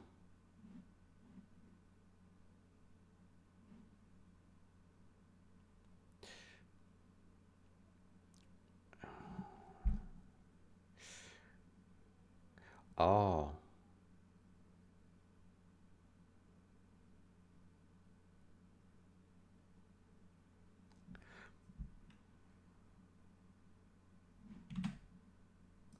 Right. Right. The problem is... Wait, no.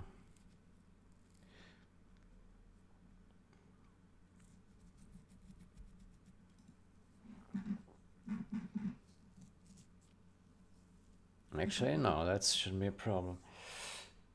Why can it not see it?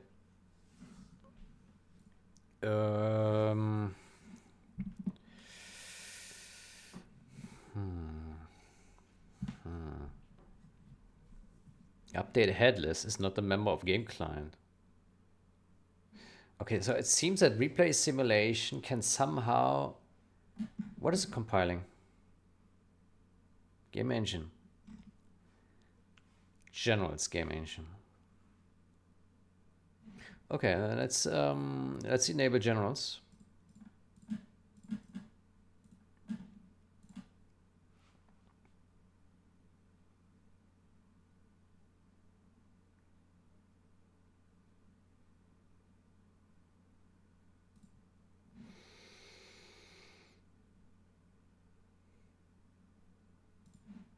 Ah, right, because generals doesn't have these things. It needs to be replicated in generals. Right.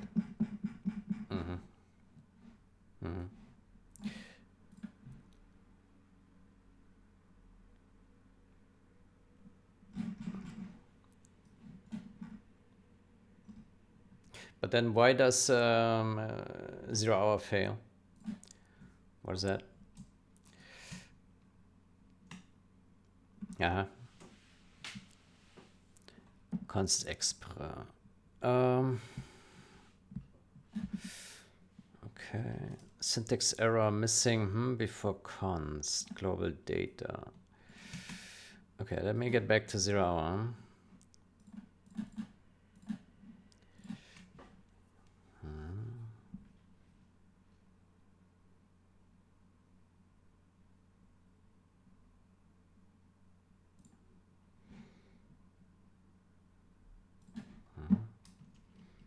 Okay, global data dot h.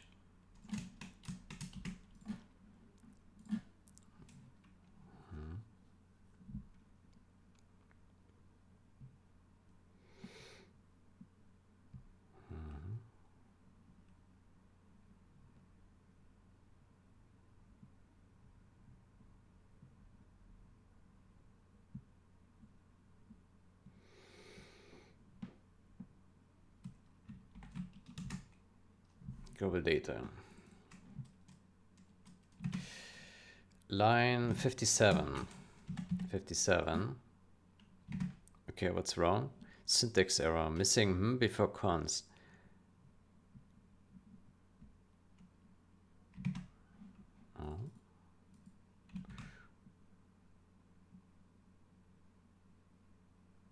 Oh, there we go.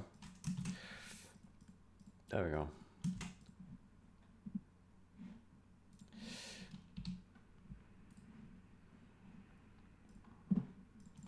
The fix const expr. Maybe C6 build.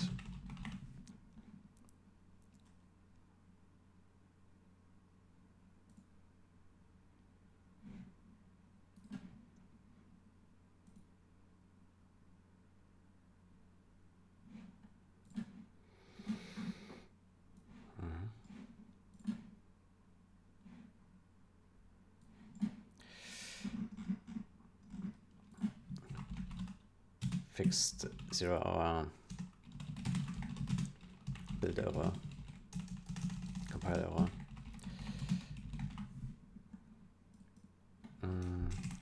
Generals fails compiling until it's compiling until we remove generals fails compiling until we replicates the code to generals.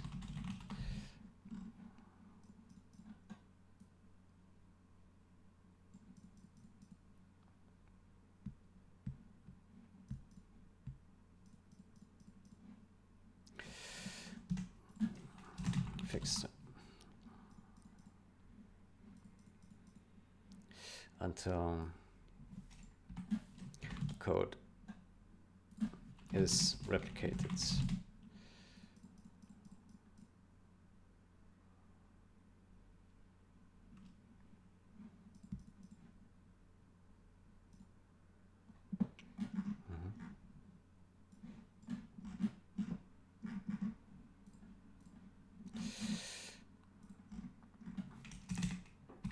to do. Replicate to journals.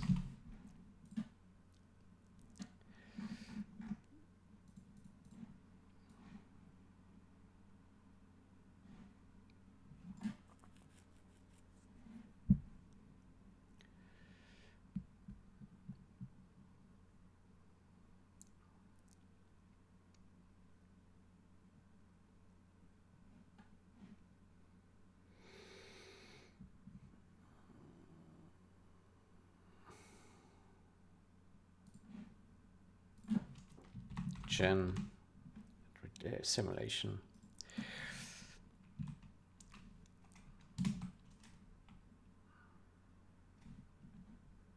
Let's replace simulation.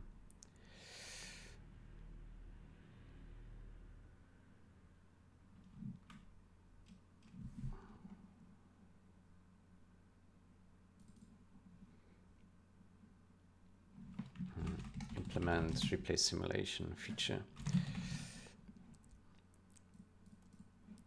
Add.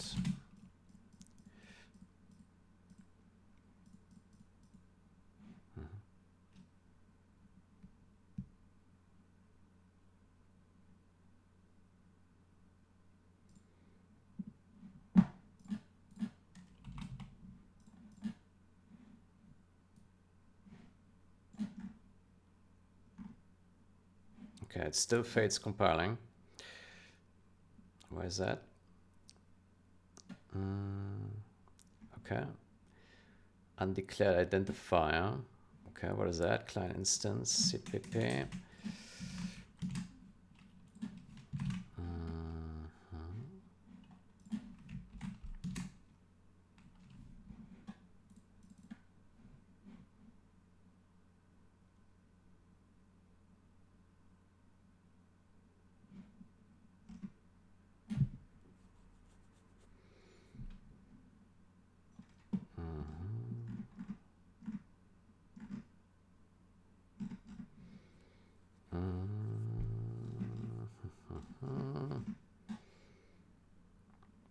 What's the problem? Error V111. Oh, right. There we go.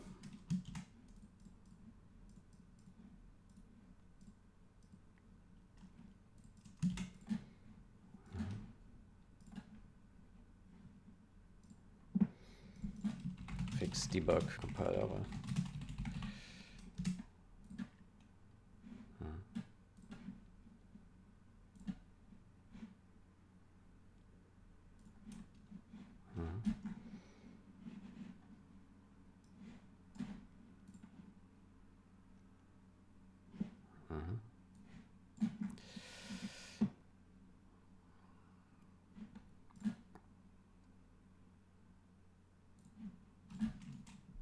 Edit, debug, compile, error fixed.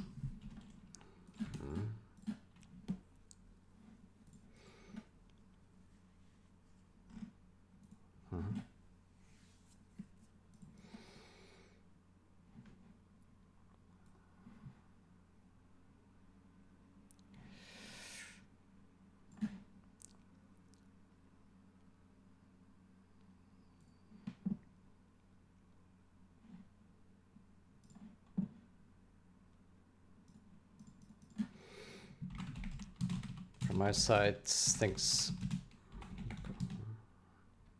okay now.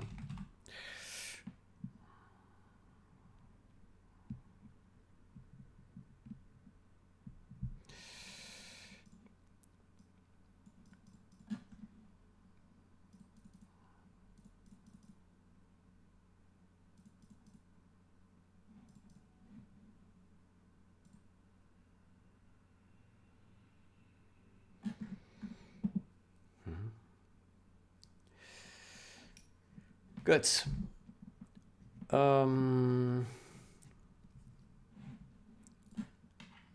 Good.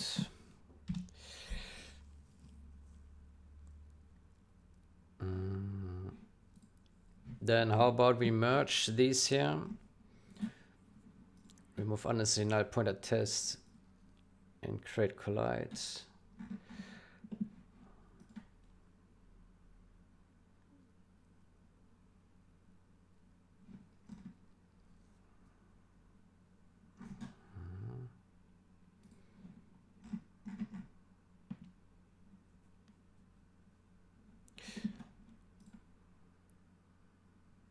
Sabotage. Supply center drop zone.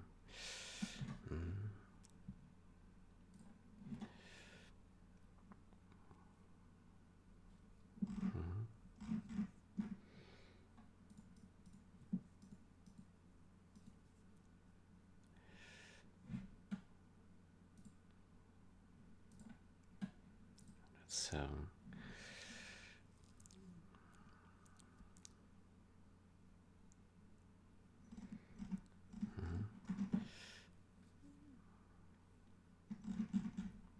good. Then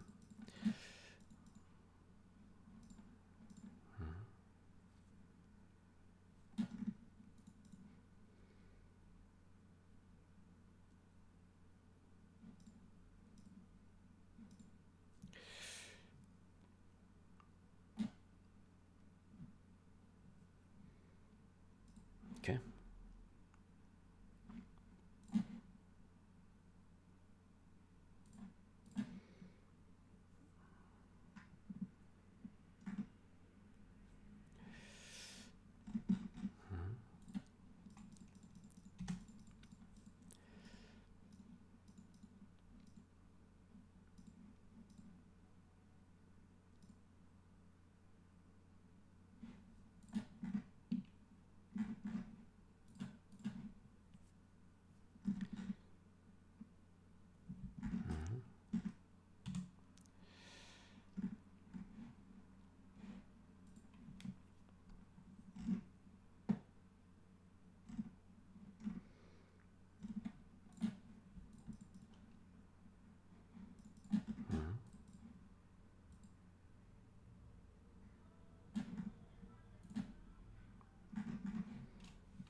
Okay. Okay.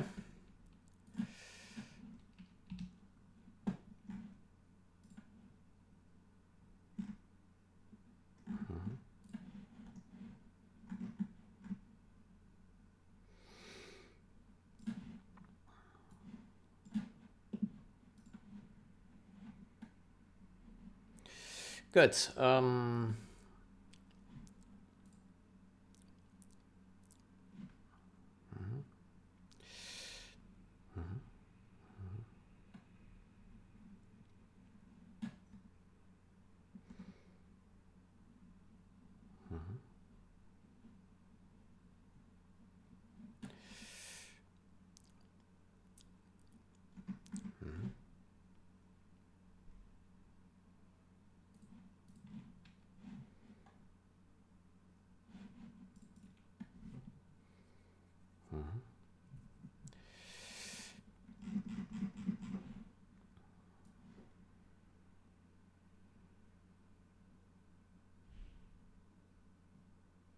Okay.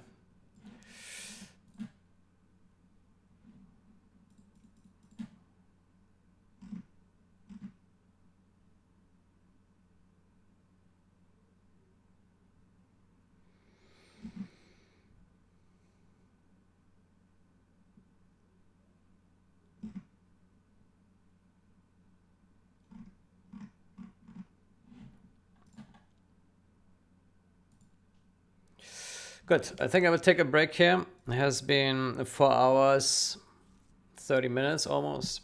Then I wish you a great day or night until next time. Goodbye.